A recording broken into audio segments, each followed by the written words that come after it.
The troll slogged through the muck, long arms reaching about to grasp at skeletal dead trees and pull itself along. The hungry beast knew that its prey was near.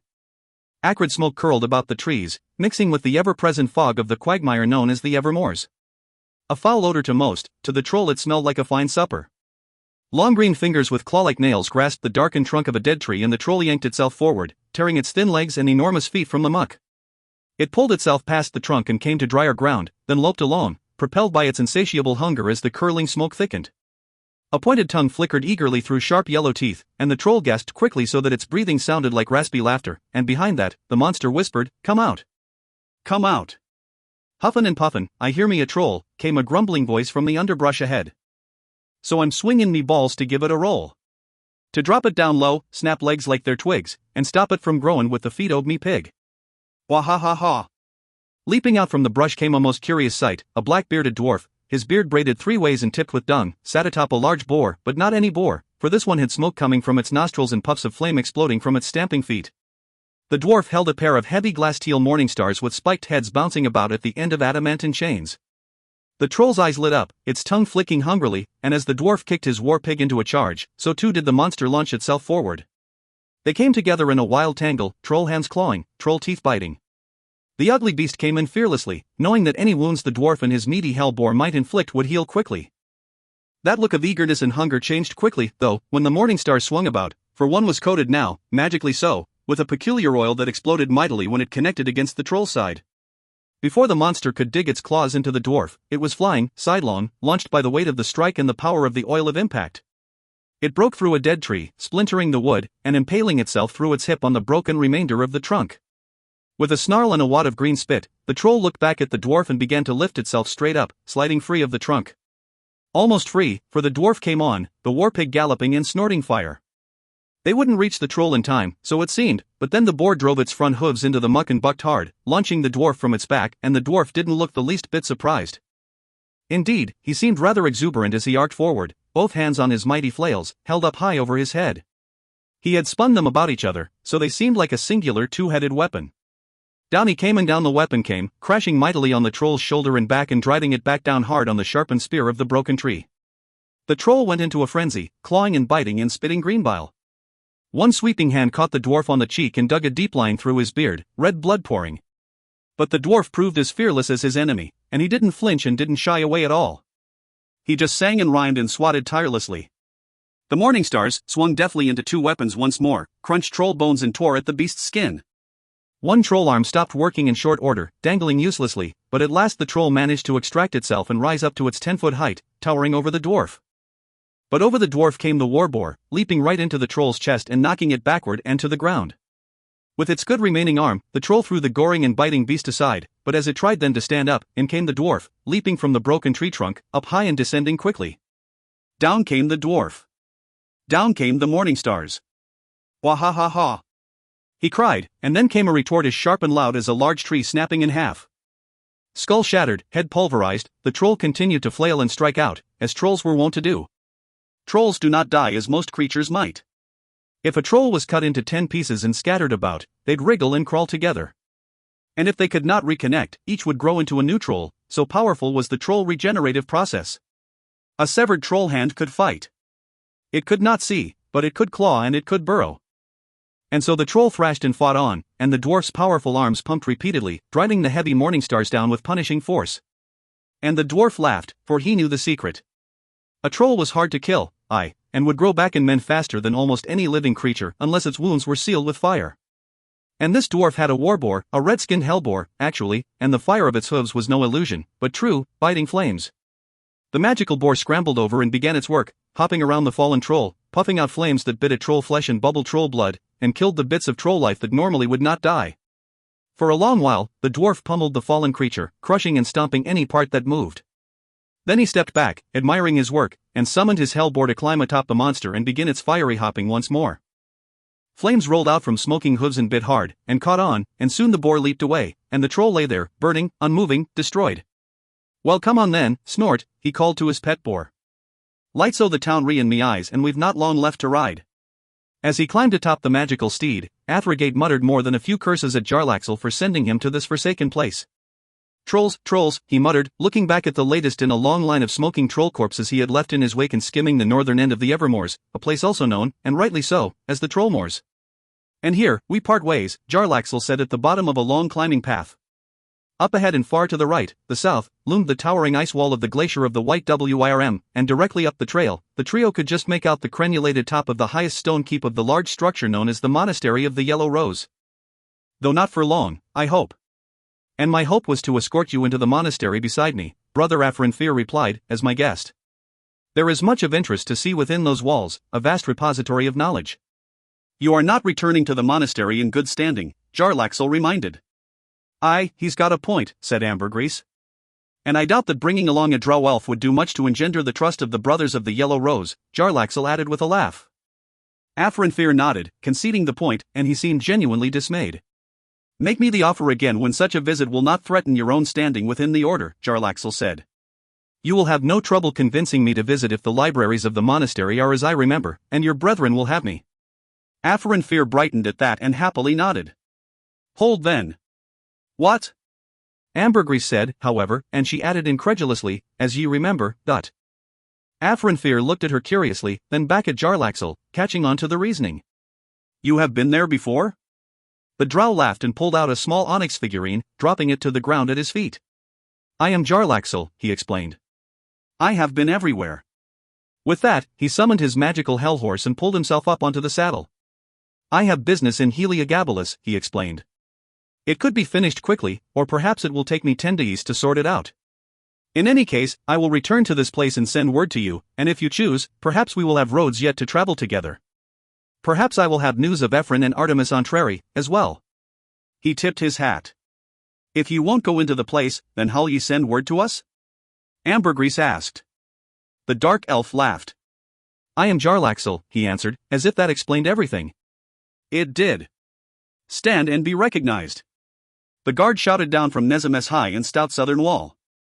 Bah, Yuri not to know me, retorted Athrogate, who was walking now, having dismissed his hellboar back to its home on the lower plains before coming in sight of the town. He doubted that riding up on a fire-snorting pig would create the trust he needed to be allowed into the famously xenophobic city. Then perhaps you would do well to introduce yourself, good dwarf, said another voice, a woman this time, before we shoot you dead where you stand. That's so? Athrogate asked, hands on hips. He took a deep breath even as he spoke the words, though, and glanced over his shoulder at the tangled morass that bordered the town. He could well imagine that these hardy folk battled trolls every 10 day. Name's Athrogate O'Felbar, he called out. Though I ain't been there in 100 years and more. And is that where you're headed? The woman asked. Nah, Mithril Hall's more likely. You are friend to King Conrad, then, . Nah, ne'er met him, but he'll be letting me in, don't ye doubt.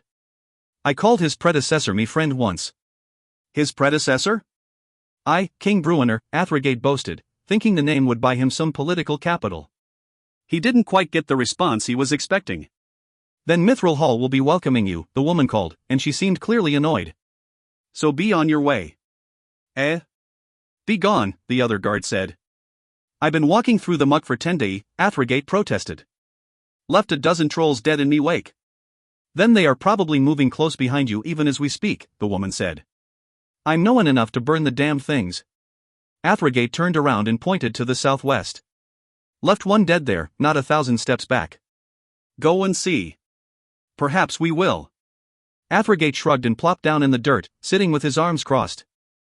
He began singing to himself, nonsensical rhymes mostly, including a few he improvised to insult guards at unwelcoming gates. Within a few heartbeats, the gate cracked open and a trio of riders came forth.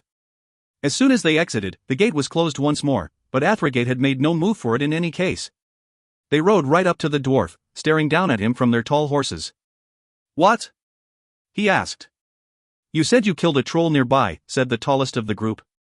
Show us. Ye did no bring me a horse.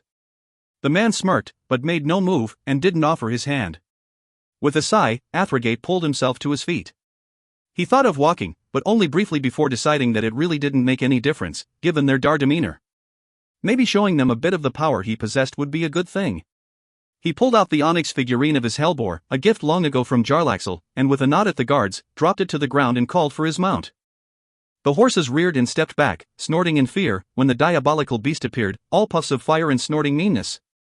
See if ye can keep up, the dwarf said, sliding onto the saddle and kicking Snorthard in the flanks. The boar leaped away. By the time the foursome returned to Nezima's south gate, they were laughing and swapping tales of killing trolls, and the guards walked Athrogate right into the town, even bade him to keep his hell boar around for a bit so that others could see the wondrous thing.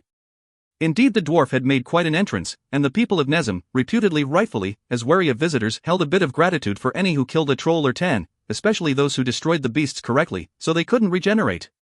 Still, it wasn't all open arms and friendship for Athrogate, for the guards kept him near to the gate. "Why have you come?" asked one, and Athrogate recognized the voice as that of the woman who had questioned him from the wall. The dwarf pointed up at the darkened sky. "Here'd there be things not right in the silver marches," he said. "Come to see what's what for me old friends, the battle hammers." "Your friends are not much appreciated in Nezim," the woman said. "Aye, ye tell me as much." "Nor in Everlund," said another. "Or Sundabar or Silvery Moon." "I'm listenin'," Athrogate assured him when he stopped. "The orcs have marched from Dark Arrowkeep in force," the woman said. Athrogate nodded as the woman continued, though it was all coming clear to him. He knew about the old Treaty of Daram's Gorge, had even read it on the pedestal on the bridge across the chasm in Mithril Hall that had given the treaty its name, and so he wasn't surprised that those looking to escape responsibility would glance back a century and point to it as the impetus for their current problems. "You'll not get near to Mithril Hall," the woman ended, and the words jolted the dwarf. "It is besieged by a great orc army," she explained, "as are Sundabar and Silvery Moon. We have been fortunate here in Nezim thus far, but there are rumors of orc forces moving about the trails to the north of here. We may know war soon, dwarf, and siege. When it comes," she paused and nodded her chin at the Morningstar balls bouncing about behind him, the weapon secured in place on his back. "Aye, ye'll have me bludgeons," Athrogate promised. "Only thing better'n killin' a troll's killin' an orc, wahahaha." "Come along," the tall man from the patrol decided then. "The Lord of Nezim will see you, and will give you your assignment." "Assignment? Bah, so I'm workin' for me food and bed, am I? You object?" "Wahahaha." Athrogate roared, and he waved his hand, indicating that the man should lead on. "Trickster. Teeth. Just teeth. Big teeth, sharp teeth, shining teeth, killing teeth. Teeth, and a low growl rumbling between them. Teeth that could kill him with a single bite, and a growl promising that the monster was about to do just that. It went on, it seemed, interminably so, but in that moment of terror and confusion, enough sensibilities returned for the victim to utter one word. One name that saved his life. Ginwavar? The teeth receded and the halfling-turned goblin saw the whole frame of the panther's beautiful face. The low growl continued, though now sounding more curious than ominous. Regis tried to slowly slide his arm up to tap his beret and dispel the illusion, but he had barely started moving it when the panther snarled and slapped a huge paw onto his elbow, painfully pinning the arm to the ground. "Gwen," he said softly, calmly. Then the halfling swallowed hard as a bow swiveled into view, or more particularly, when the pointed end of an arrow set to a bow shifted right above his eye. "Drizzt, it's me." "It's Regis," he squeaked. The bow went away and Ginwavar backed off. As soon as his arm was free, Regis reached up and tapped his magical beret, dismissing its enchantment. He had always before thought it a good thing that the magic of the beret secured it tightly to his head, that it wouldn't fall away if he was jostled, but in this instance, he wasn't so sure of that. As he blinked through his shifting eyes, he saw a familiar hand reaching for him, offering to help him up. He grabbed on and started to rise, but a wave of weakness and numbness dispelled that notion and he crumpled back down. The panther had hit him harder than he had realized. Drizzt bent down over him, studying him and looking closely, his expression one of concern. "Where?" he asked. "My side, my back," the halfling realized, and he reached over and tried to stretch through the tightness in pain. The drow reached into a pouch and pulled forth a small vial. He flipped the cork off with his thumb and moved the potion of healing, one that Regis had brewed and given to Drizzt, to Regis's lips. The halfling felt better immediately as the warm liquid poured into him, its magical healing properties spreading quickly. He lifted one arm for Drizzt to take, and this time, they managed to get him sitting up. "We have a lot to talk about," the halfling explained. "You joined in with a group of our enemies, I take it?" "I was in the camp," Regis explained. He reached inside his vest and pulled forth some rolled parchments, handing them to Drizzt. "This is more than a rogue band or a hunting party, or even a raiding party," Regis explained. "Bruenor predicted a war and it looks like he walked right into the middle of it." Drizzt clutched the parchments, he didn't have enough light to read them, and he wasn't about to light a torch out in the open. He stood up and extended his hand to the halfling. "Come," he bade, and when Regis grasped his hand, he helped the halfling to his feet. "Let us go and find our friends." Not yet, Regis replied. He was a bit shaky on his feet, but felt better already and knew it would pass. Our friends are bound for Nezem now, said Drizzt. So are the orcs, Regis grimly replied. And they are numerous enough to easily overrun that town, even with us helping the defenders. Drizzt paused and stared at the clever halfling spy. You come with me, Regis explained to that quizzical look. I have an idea. The halfling wore a wry grin, a plan formulating. The communiques had outlined a three-pronged attack upon Nezem, with the camp Regis had entered as the westernmost of the attack groups and apparently the first of the three groups in position to strike. The orders had called for proper restraint and patience, and finally a coordinated charge to pressure Nezem on three sides simultaneously. The orders had come from a dark elf, clearly. Perhaps a dark elf could change those orders. Athrogate sat along the front wall of Torch, a boisterous common room in southwestern Nezem, a tavern, and in that sported a staircase that led directly to the southern parapet of the city wall. Nezmians gathered here in large numbers to drink and eat and share tales bawdy and adventurous. The noise of such partying had lured Athrogate here while he waited for word of his audience with the leader of the town, and he hadn't been disappointed upon entering, to see a sign that instructed him to keep a weapon in one hand and a drink in the other. And in the event of a call to arms, to swallow the drink and run for the stairs. At the base of that wide staircase was a large box filled with torches, and a fire was always burning at the top landing before the wall, just before the exit. Go to the parapets armed, and armed, too, with the weapon the hated menace of the Evermores feared the most, fire. Yes, Athrogate liked the feel of this place, thinking it the perfect mix of drink and battle. Almost as if a dwarf had designed it. He sat by the window staring out into the streets and ways of Nezem, a fair-sized city of 3,000 hardy souls, which thrived, despite bordering the Evermores, as the gateway to the west for the trade merchants of Lurewar. Almost all the goods bound west, and almost all coming in from the west, from Mirabar and Waterdeep and Luskan, went through the Nezem markets. But of late, with word of the march of the Kingdom of Many Arrows, those markets beneath the unnatural dark skies of Lurewar had become sparse indeed. Along the empty ways, then, Athrogate could see the western gate. He lifted a loaf to his mouth and tore off a large bite, then chased it with a hearty swallow of ale. He thumped the tankard down on the table and leaned forward when he noted a commotion at that gate. The portal swung open and a wagon rolled in. Athrogate's mouth fell open and the half-chewed loaf tumbled out, and the old dwarf understood then the real reason Jarlaxle had sent him to Nezem, and that reason wasn't about the problems with the marketplace as Jarlaxle had said, oh no. He saw them, come to life, the companions of the hall. He had heard the whispers of their resurrection from Beniago back in Luskan, but the reality hadn't registered to him. But there they were, Bruenor and Catti-brie, and the large barbarian sitting beside them had to be Wulfgar of Icewind Dale. The dwarf shook his head, trying to argue against the reality before him. The dwarf on the wagon was young, while Bruenor had been an old dwarf when Athrogate had met him, on the road to the Spirit Soaring. But it was him, Athrogate knew in his heart and could not deny. It was Bruenor Battlehammer right down to the fiery orange beard and the one-horned helm, to be sure. And surely that was Catti-brie beside him, younger now than when Athrogate had last seen her in the midst of her spell-plague affliction. Perhaps her daughter, the dwarf tried to tell himself, but then he thought about it, and how could it be so? Catti-brie had no daughter that he had ever heard tell of, and if so, any daughter of Catti-brie would be 100 years old now. No, it was her, really her, in all her beauty. The companions o' the hall, he whispered. A crooked smile came to his face, and he snorted, then giggled, then laughed a bit more, for some reason finding himself quite enchanted and amused by the prospect. Don't you go all bat dancing on us now, you fool, came a voice from behind, and Athrogate swung about to see the approach of one of the guards he had met at the wall. He chuckled again and nodded, hoisting his tankard in toast. First speaker Jolin Firth will meet with you, the guard replied. Now, Dot. Athrogate stood up, drink in hand, and moved to follow. Chug it down and leave the mug, he said. You'll find better drink in the first speaker's hall. Bah, better drinks usually may an weaker drink, the dwarf said, and he glanced back to take another look out the window. He had a feeling he might need some strong drinks. Here's hoping that these orcs aren't well informed of the truth of me, Drizzt whispered to Regis as the two approached the scouting group that had come out with the goblin shaman to investigate the apparent battle. Regis, back in his disguise as Shaman Clud once more, shrugged and replied, there are only a dozen of them, so if they figure it out, they will be a dozen fewer we have to kill from Nezem's wall. Drizzt smiled. He quite enjoyed this halfling's new attitude. They moved into the group of goblins and orcs, one in particular coming up and trying hard, and futilely, to appear unafraid. Inanig, Regis whispered to Drizzt. The orc stood right before them. This is Ragflu Duerden, Regis said, stuttering and clearly and badly improvising. Ragflu? Drizzt mouthed silently. Back to the camp at once. Shaman Clud cried, waving his arms to the north, herding the group to set off with all speed ahead of him.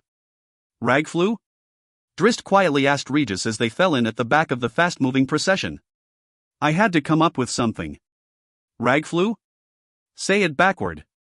Drizzt stared at him curiously, then groaned as he considered that the fate of the land might well rest on the cleverness and improvisation of his little friend. They made the orc encampment a short while later, striding in with a confidence that surely contradicted the knots in the bellies of Drizzt and Regis. Scores of brutish orcs greeted them, along with hundreds of goblins and more, for apparently another of the tribes had arrived through the underdark tunnels. An orc came to the forefront and conversed quietly with Innig for a few moments before stepping up to stand before Regis and Drizzt. Regis recognized him as the brute who had been arguing with Shaman Klug when Regis had first come into the encampment, then disguised as an orc.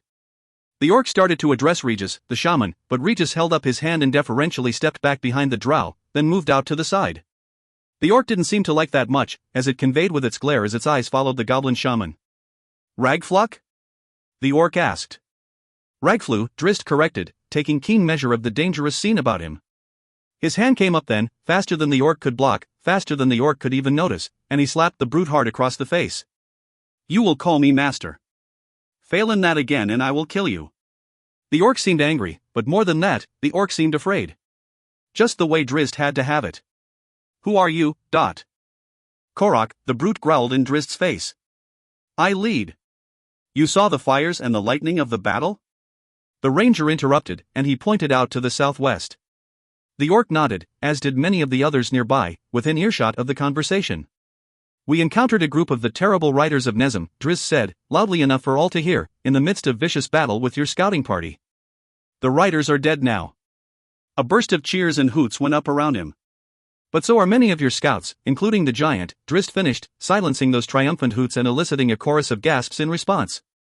Korok actually growled a little bit, seeming much less than pleased. On whose word did a giant go out so boldly? Drizzt demanded.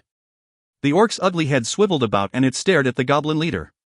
On order of Shaman Klug, it said. Patrols of Klug. Drizzt turned to glower at Regis as well. He gave a slight nod when his gaze met the disguised halflings, tipping his friend off to the needed response. I said patrol, Regis protested. I said strong patrol. You chose the giant. Drizzt turned his glare upon the orc, who stiffened, but stood strong, chest puffed out. Klug chose, it insisted. Korok. The halfling-turned-goblin shouted back. Klug. Korok. Regis yelled back, just as forcefully. The orc turned and took a step Regis's way, its hand going for the sword hanging at its hip. Who do you believe, drow? Regis cried, and he put enough desperation in his voice to let Drizzt hear his fear. Drizzt put his arm out to block Korok, who turned back on him angrily. The drow knew how his Menzoberranzan kin would react to such impertinence, surely, but the thought did not sit well with him.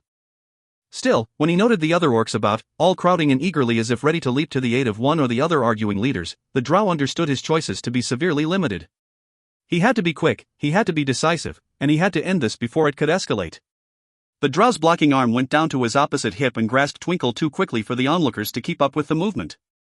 That arm came back up so fast that the onlookers, including Korok, only then registered that the hand had gone to the hip in the first place. And across came the backhand, perfectly aimed, and Korok's head fell free to the ground as the others only began to realize that the drow had drawn his blade. The gasps included shouts this time.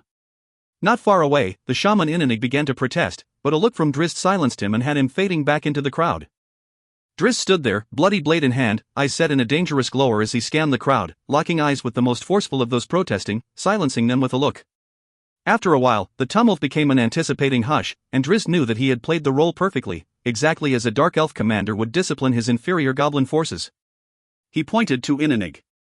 You, come here. The shaman stepped out tentatively, remaining in place right before the others. Out here, Drizzt commanded, and when the orc didn't move, he shouted, now. Innig glanced around, but those near to him stepped back. They wouldn't go against the drow, Drizzt realized. You will lead the orcs, he told the shaman. And you, he said, swinging back to Regis, will lead all. Lead where? The phony Shaman Klug said, playing his part in the ruse. Nezem, Drizzt explained, and that brought a cheer. Nothing could unify a group of goblins and orcs faster than promising them a chance to destroy a town, it seemed. We go to Nezem. Innig roared to his people, and the orcs began their battle chants. Not now. Drizzt called above it all, and the gathering quieted. No, they are ready now. It is night and they too have seen the fires of battle. When? Shaman Clud demanded, boldly coming forward. My people are hungry for blood. We were promised blood. The goblins began to howl and the orcs joined in, and Drizzt let them go for a bit, for their cheers were in support of Regis, after all, and he needed his friend supported, particularly since he was going to leave Regis alone with this murderous group in short order. Tomorrow, Drizzt said after the commotion died away. Tomorrow night. Inanig roared, but Drizzt cut him short. No, he said. Tomorrow under the dull midday sun. The reaction was immediate, a communal gasp of disbelief. Battling in daytime, even under the muting effects of the darkening, was not the preferred situation for orcs, and favored the goblins even less. These were creatures of darkness, murderers whose greatest advantages were found when the infernal orb had set, and particularly so with this particular group, since most of the goblins standing behind Shaman Clud lived almost exclusively in the near lightless Underdark. Every morning, the garrison of Nezem slips out to the south, to fight the trolls my people have sent against the city, Drizzt explained. They expect that any attack of orcs and goblins will come at night, and so the town is weakest in the day. Too weak. Attack at midday and most of the Nezem warriors will not be there. We will overrun the city in one assault, and when the troll hunting groups return, we will slaughter them from the battlements of their own walls. Inanig had begun nodding about halfway through the commands, an eager look coming over him right when Drizzt had lied about the Nezem patrols. Drizzt wasn't surprised, for he knew the truth. Though bloodthirsty, orcs and goblins weren't really fond of battle. No, they were fond of the spoils of battle, of the pain they could inflict upon the defenseless when the fight was won. He thought of that now, considering it in light of his arguments with Catti-brie and Bruenor about the nature of orckind, and he found that his insights seemed to bolster the arguments of his friends more than his own. Drizzt didn't want to believe that Bruenor and Catti-brie were right, that orcs and goblins and the like were irredeemably evil to their heart and soul. A big part of him, the part that had let him out of Menzoberranzan, rebelled against such a notion. Or wanted to. Midday tomorrow, you trample Nezem, Drizzt said, looking alternately to Clug and Inanig. I will look for both of you on the field of battle, and if either is missing, the other will be punished. He looked down, drawing all eyes to the headless orc lying at his feet as he said that. No more fighting among the goblins and orcs, he said. My people will not accept it. Not now. Not when there are greater enemies to slay. With that, he turned and started to the south. Where are you going? Inanig demanded. To prepare the trolls, Drizzt said without slowing. They will lead the Nezem hunters far from the city. He stopped and swung about, to dramatically add, just far enough to hear the dying screams of their kinfolk, and yet too far to get back to save them. Orc and goblin alike licked its lips at that remark, so full of deliciousness was it to their twisted sensibilities. Drizzt turned and ran off. He hated leaving Regis behind with these brutes, but he had to trust in his friend. It had been Regis's plan, after all, and he had to get to Nezem and prepare the defense, or more correctly, the ambush. I will go to the wall to await Drizzt and Regis, Catti-brie said to Bruenor and Wulfgar when, exhausted, they fell into chairs around the same table Athragate had used at the inn called Torch. That writer girl went to the first speaker, Bruenor reminded. He'll be wantin' to talk with us. First speaker Firth, Wulfgar remarked. Firth. But there's a name I never desired to hear again. Bruenor nodded at that, remembering well the writer of Nezem known as Galen Firth, who had so rudely treated them when they had first come through this town many decades before, on the journey to find and reclaim Mithril Hall.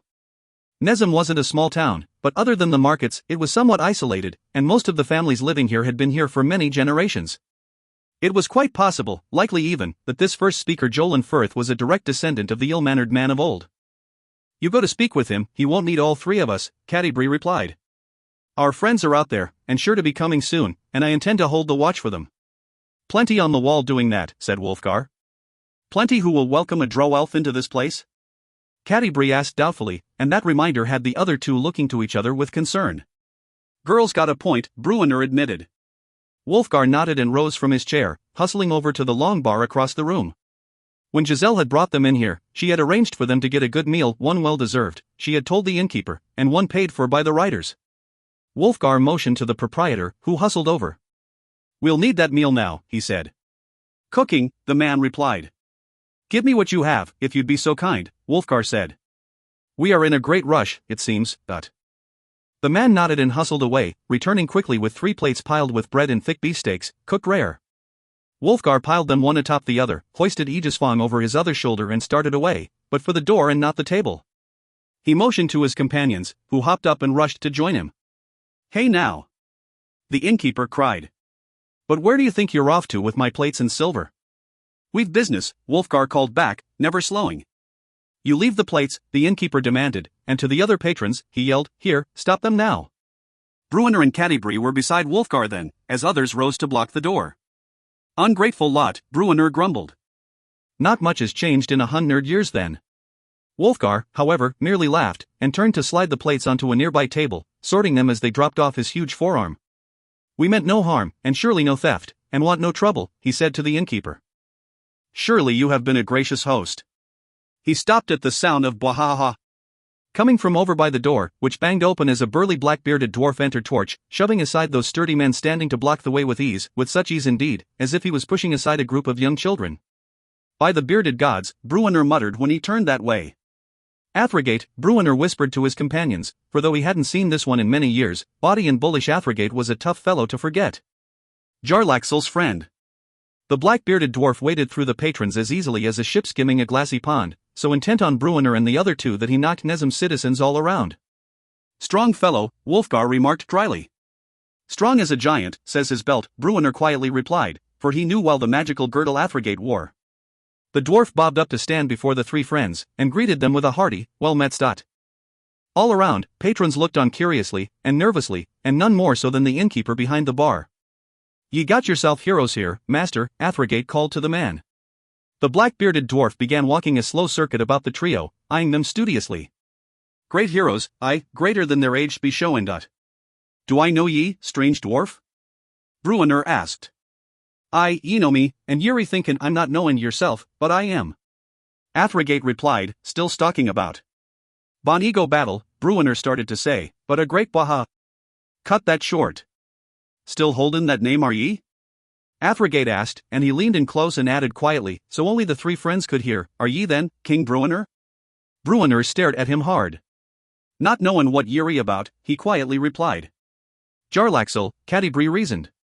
Is there anything that one does not know? Didn't know how to find ye, Athrogate said to the woman. When Yrde and Drizzt asked him to. Oh, but he tried, we tried.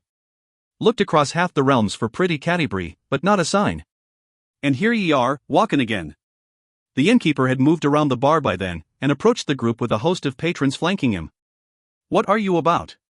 He asked, moving to collect his plates and silverware. Wolfgar moved quicker, gathering the meat and the bread, tearing the loaves in half and using them as plates for the steaks. Just came from Jolan Firth, Athrogate answered before Bruenor could. He's looking to speak with these three. You know them, then? Just that one, Athrogate said, pointing to Bruenor. Benego's his name, and a fine young fellow he be. We would not steal your plates, good sir, Cadibri added. But we must be to the wall, for we've friends out in the night, who should be soon to your gate. When the innkeeper looked at her skeptically, she added, friends who battled beside us to save the writer named Giselle. They stayed out to hold back any more of the monsters, that we could get Giselle and the horses to the safety of Nezum. The innkeeper nodded and seemed to shrink back a bit at that not subtle reminder of how these three had come in here. He sheepishly handed the 3 plates up to Wolfgar, and helped the big man put the food back in place. Aye, and a poor lot am I to question, he said, seeming quite embarrassed. He glanced back over his shoulder and called to one of the townsmen leaning on the bar. 3 full tankards, nay, 4, he ordered. In short order, the now 4 companions left torch, their hands full of food and drink. The first speaker's a tough one, Athrogate said to the others as soon as they were outside. Suspicious fellow, and harsh with his words, though he's likely to be more kindly to yourselves than he was to myself. I killed a few trolls to death, and that makes him happy, but yourselves rescued the girl, did ye? Wahahaha. Right back from the dead and Yuri making your legends anew. Bruenor pulled him aside immediately. How do ye know? He demanded. Your girl already telled ye how. Jarlaxle? Aye, o' course. Where's he at? Athrogate shrugged. Ain't seen him much in long 10 days. Got me orders to get myself to Nezum, and so I got myself to Nezum. Didn't know why until I saw the 3 o' ye coming through the gate. Now here ye are and here I be. What is going on about these parts? Wolfgar asked. Just got here, the dwarf explained. Sky's dark, even in the day, and the trolls are thick as a birch tangle. Well, thinner now on the path me and Snort rode, wahaha. He cut the laughter short when he realized that none of the others had joined in. They'll be coming to take ye to Speaker Firth, They'll find us at the wall, then, and we'll go when our friends have joined us, Catti said, her tone brooking no debate, and she started off for the city gate. Friends? Athrogate asked. Tell me it's Drizzt, if ye will. Ah, but I'd be keen to see that black-skinned hunter again. He and the other two hustled to catch up to Catti. Before they ever made the wall, they were intercepted by a pair of Nesm guards, informing them that first speaker Jolan Firth requested an audience with them immediately. Then he can meet us on the wall by the gate, Catti told the guards. For that's where we'll be. The guard shifted quickly, about to block her path. I've spent the night killing orcs, ogres, and a frost giant, Catti said evenly into the man's face. And saving the life of Giselle, writer of Nesm. I am tired and worried for my friends who have not yet arrived to this most inhospitable town. We will await their arrival on the wall, by the gate, and if the first speaker or any others wish to speak with us, they will find us there. The man looked to his companion, his expression unsure, and that hesitance gave Catti all the room she needed to shove past him, the others following. But, he started to argue, but was cut short by a riotous roar of bwahaha. Regis sucked in his breath as Drizzt disappeared into the night, and Inanig immediately moved over to stand right beside him and glare down at him. You agree to this change in plan? The orc shaman asked, his tone revealing that he didn't think the Drow's orders should go unquestioned. You heard the dark elf. We are the western flank, Inanig replied. One of 3 groups, and the smallest of them. Regis tried to digest that information. There were hundreds of goblins, and scores of orcs and ogres. And if that wasn't enough, the Northern Patrol Group returned right at that time, numbering a trio of giants among their ranks. And this was the smallest of the battle groups? The halfling-turned-goblin swallowed hard as he grasped the size of the forces that had been arrayed against Nesm. More glory to us in the morning, then, when we overrun the city ahead of our kin, he snapped at Inanig, bullying in and forcefully poking his hand to drive the orc shaman back a step. Would you ignore the Drow orders? Will you? Will you tell your orcs to stay behind? The shaman tried to stand strong against the aggressive posture, but it was clear that Regis had the upper hand. Then you and yours can join my goblins when we are in the city, Regis shouted, and the goblins began to cheer all around him, a growing wave of bloodlust. And tell the Drow Ragflu why you did not fight. Perhaps I will shrink your head, and Korok's too, and make a necklace. Yes. The goblins hooped and hollered, leaping about in a frenzy, and Regis feared he might have started a battle then and there. It was settled before it could begin, though, when the frost giant stormed in and demanded to know what was going on. Your kin was killed in the west, Inanig, ever the troublemaker, cried, and the orc pointed at Regis as if to implicate him. And Korok is dead for it, Regis yelled back immediately. Killed by a drow who demands that we attack at midday tomorrow. We cannot go without the other armies. Inanig shrieked. The plan was told. The giant swatted the orc aside as it finished speaking, and turned directly upon the diminutive goblin shaman. For a heartbeat, Regis thought his life was at its end, but the behemoth nodded approvingly. The main battle group is in position, east of our camp, the frost giant explained. 3,000 orcs and a score of my kin. And hordes of ogres pulling war machines. The monster paused and turned to the other giants. We move fast, yes, he said, nodding, and the others agreed. We will avenge our dead kin, the giant promised, turning back to Regis. What battle groups would you have for the charge? The halfling-turned-goblin sputtered and stammered for a moment. All at once, he blurted. A full charge under the midday sky. The giant began to question him, but Regis broke away and started calling out glorious platitudes to the masked warriors. We will beat the others to the city wall, he promised. The victory will be ours. The cheering mounted around him, and the goblin shaman played the part, leaping about enthusiastically. But inside, Regis was in knots. If that second battle group reacted to the charge and moved fast, Nesm might indeed be overrun, and in short order. His friends were in there. He thought about sneaking out soon after, when the goblins and orcs and others went to rest for the coming storm. Perhaps he should run off into the night, to Nesm, to warn Drizzt and the others. Perhaps he should go to the east, to see if there was some way he could deter or divert that main battle group. Truly, though, he realized that there was very little he could do at this time. Even if he got to his friends, where would they go? Certainly the companions of the hall would not desert Nesm with such a force arrayed against the city. And certainly the whole of that town could not be evacuated ahead of such a force. He looked to the east and saw the flickers of campfires far, far afield. He didn't know what to do. The long game. You are certain of this? The Dameron soldier asked the young girl, standing at the side of the road named Walls around in the Dameron capital of Helgabal, a city formerly known as Heliogabalus.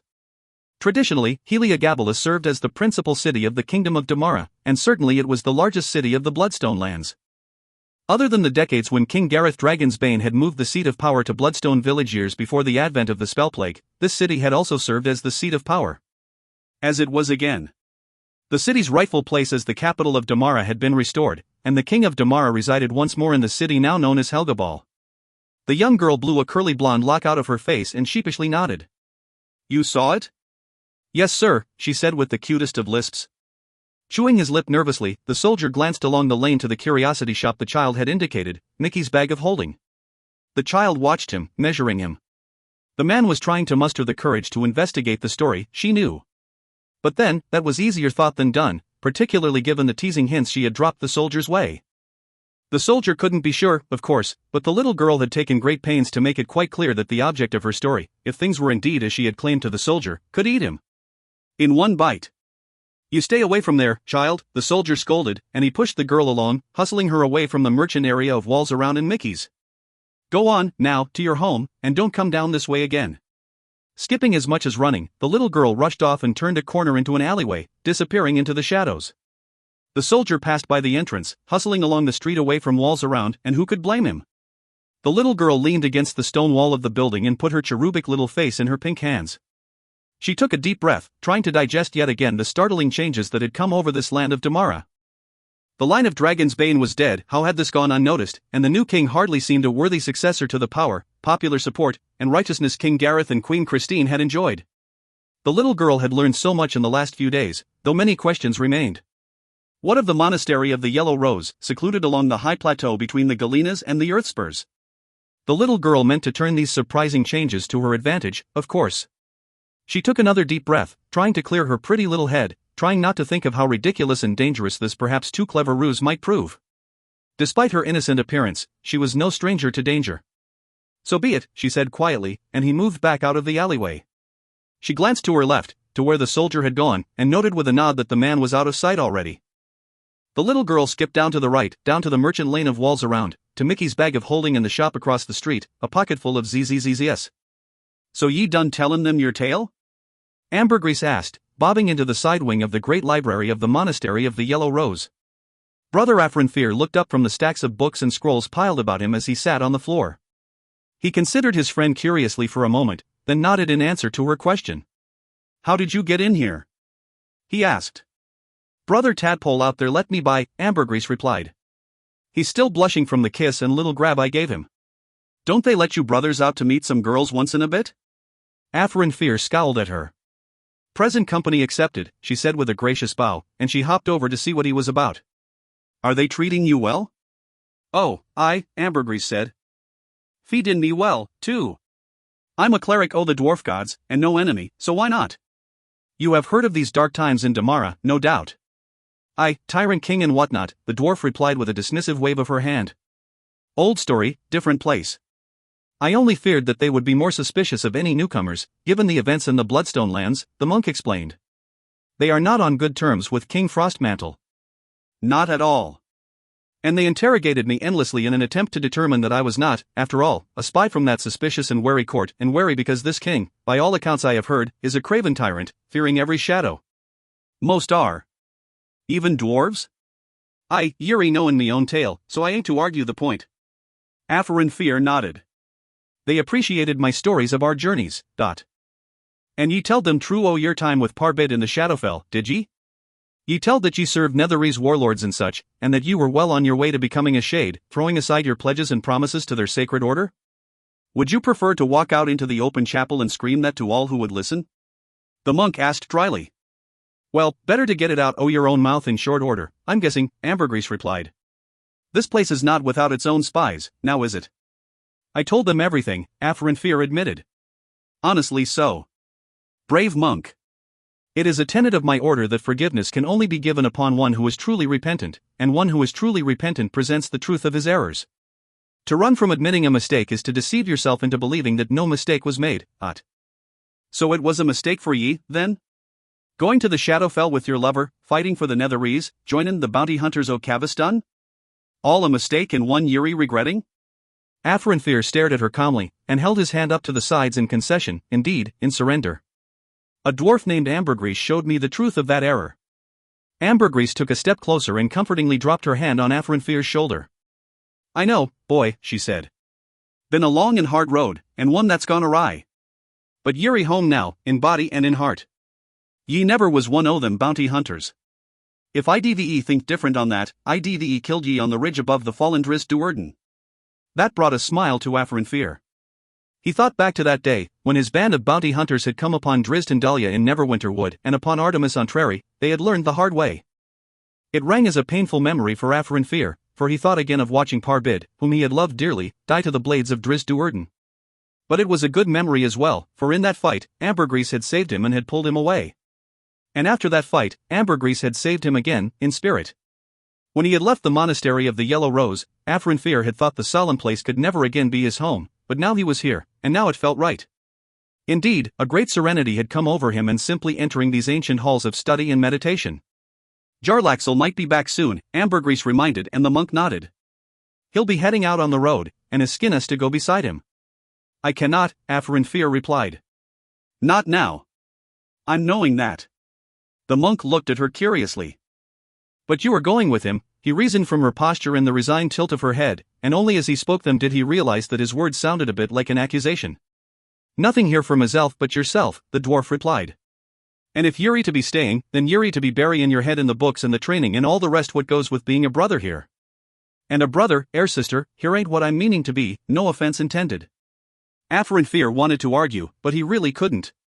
He steeled his jaw and tried not to cry, and nodded as he replied, none taken. The proprietor really was an attractive woman, with her copper-colored hair and those bright blue eyes shining in amazing contrast. Straight, tall and slender, she wore the finest clothes to accentuate every curve, to reveal enough of her breasts to tease. She wore a green dress this day, slid up high on one side to show the creamy skin of her strong and shapely leg. Yes, this one was indeed a beauty. The curly-haired little girl moved about the curiosity shop, making a point to lift and inspect every item. There were other shoppers milling about, but most wandering about briefly before exiting. The child, though, lingered. Soon she had the eyes of the copper-haired proprietor watching her from afar, she knew, and to confirm it, she fumbled one fabulous piece of blown and shaped glass, catching it as it started to tumble. She found the copper-haired woman's gasp very telling. At the same time, the door opened, the bells set atop it tinkling, as another woman entered the shop. She, too, was quite attractive, though dressed in plainer and more modest clothes. She was shorter than the other, and with strangely wide shoulders and a head that seemed a bit too small. Her hair was thick and rich and strawberry blonde, which surprised the child, for she had remembered it being more gray than blonde. Then again, it was the woman's illusion, so she could do with it as she pleased, the little girl supposed. The little girl moved along the aisles, trying to get closer to listen to the conversation, for the two were clearly agitated as they spoke in hushed tones. Too many guards, she heard the blonde whisper, though she seemed to be too far away to hear a whisper. The little girl's ears were keener than they now appeared, after all. All of a sudden, the other woman agreed. I warned you, said the blonde. Yes, she was always the more cautious of the two, the little girl remembered. The other sighed and conceded the point with a nod. Ever since that idiot Frostmantle decided to return to Heliogabalus, she lamented. Helgabal, the other corrected, and both of them sighed in apparent disgust. We could kill him and the whole of his court, said the tall copper-haired proprietor.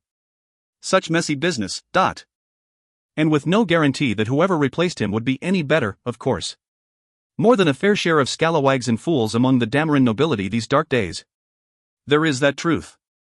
There is always that truth with humans, the blonde said with a shake of her head. So self-important in thinking that they will have a lasting effect, and a shift of the wind blows them and their pathetic accomplishments away. Many of the Damarans might welcome his death. The other sighed more dramatically and shook her head. So much effort and so much risk, she lamented. Oh fie, let us just destroy the whole city and have fun doing it. The proprietor exclaimed. This time, the little girl's juggling wasn't faked and a piece of sculpted glass fell to the floor and shattered.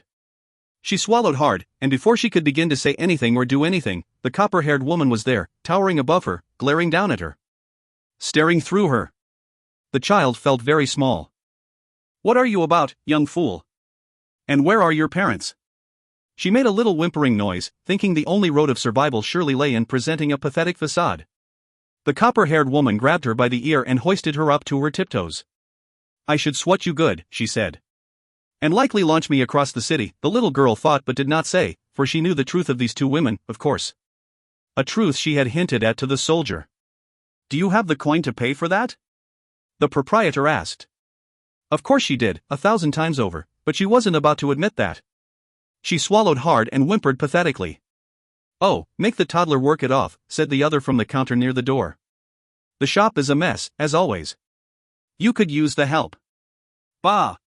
said the copper-haired woman, and she hoisted the little girl a bit more, gave a little twist to elicit a yelp, and dropped her back to her feet. She really was exciting when she was angry, the little girl thought. "Well?" the woman asked. "Well, ma'am?" she asked sheepishly. Her words hit the copper-haired woman hard, apparently, for she straightened and stared at the little girl hard, and with great incredulity. Her expression seemed to say that she knew something wasn't right. She even sniffed at the air a bit, her pretty button nose crinkling, and she looked at the little girl even more curiously then. Yes, she had recognized that something wasn't quite right, but she couldn't place it, the little girl realized, and she had to work hard to suppress her grin. "You will clean," the tall woman insisted. "Every day until you have paid your debt in full." "Yes, ma'am." "Ma'am? What is ma'am?" "It is an expression, dear," said the other woman. "One usually reserved for older human women, but..." The vain copper-haired woman turned back on the little girl and gasped, and for a moment, the child thought she would slap her, which would likely take her head clean from her shoulders. "Well, you cannot deny the passage of time, dear," the other woman said, injecting a much-needed bit of humor.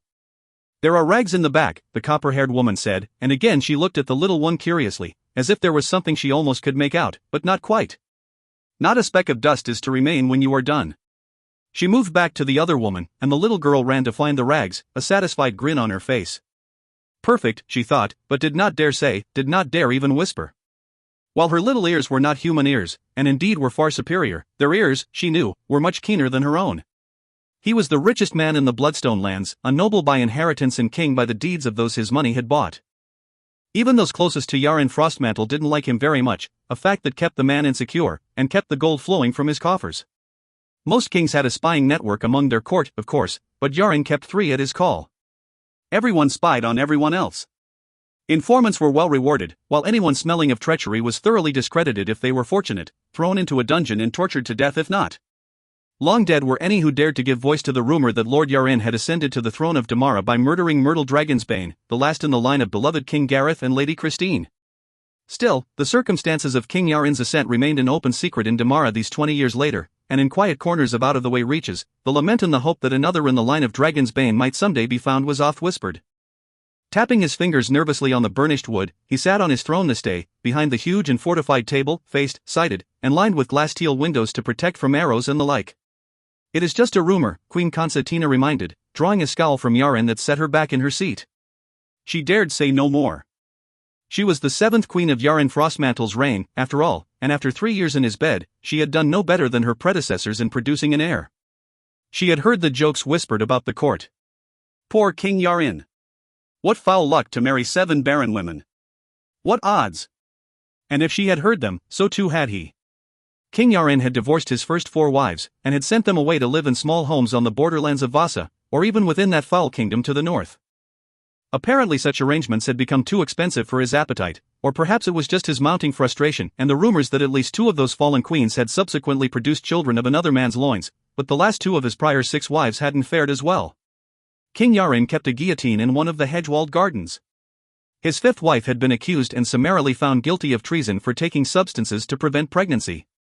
The claims against the 6th, Driella, were even more extraordinary, claiming that she had given birth to a son, but had murdered it in her bed. None of Driella's ladies-in-waiting spoke on her behalf, indeed, none of them spoke at all, and none of them had been seen again anywhere near the court of King Yarin Frostmantle. Even the statues King Yarin had erected in the back gardens for those last 2 wives were now headless. To serve as a poignant reminder to the most recent wife, to be sure. Queen Constantina knew that the sands of the hourglass were fast falling. She was a young woman, barely into her 20s and more than 3 decades younger than King Yarin. Her family wasn't from Damara, as she had come to Helgabal on a diplomatic mission her father had led from the port city of Deltuntal in Aglarond. Constantina's father, Lord Delcajo, had set up a lucrative trade agreement with King Yarin on that visit, and Constantina had been the guarantee of that agreement, binding the 2 families in marriage. The young woman had accepted her father's choice and knew what was expected of her in her role. She attended Yarin's every need, and served the court with excellence, for she had been finely bred in a house of Deltuntal nobles. She was a diplomat and possessed of great charm and warmth, and all who met her loved her. None of that mattered, she had come to understand, in light of the greater events circulating around her. King Yarin wanted an heir. King Yarin did not much like being the butt of crude jokes. If things worsened, the agreement between King Yarin and Lord Delcasia would not save her from disgrace, or worse. The witness finally appeared before them, an elderly woman hustled in by a pair of King Yarin's personal elite guards, two brutish men as familiar with an executioner's hood as they were with the fancy caps favored for palace celebrations. They brought the old woman to stand right before the fortress-like table and backed away a step, then bowed and moved to the far end of the hall on a wave from King Yarin. "You own a store along walls around?" King Yarin asked her. "I am Lord." "You are familiar with the proprietors of the two curiosity shops in question?" "I am Lord, Mickey and Lady Z." "I think they're sisters, though they don't let on." "And why would you think that?"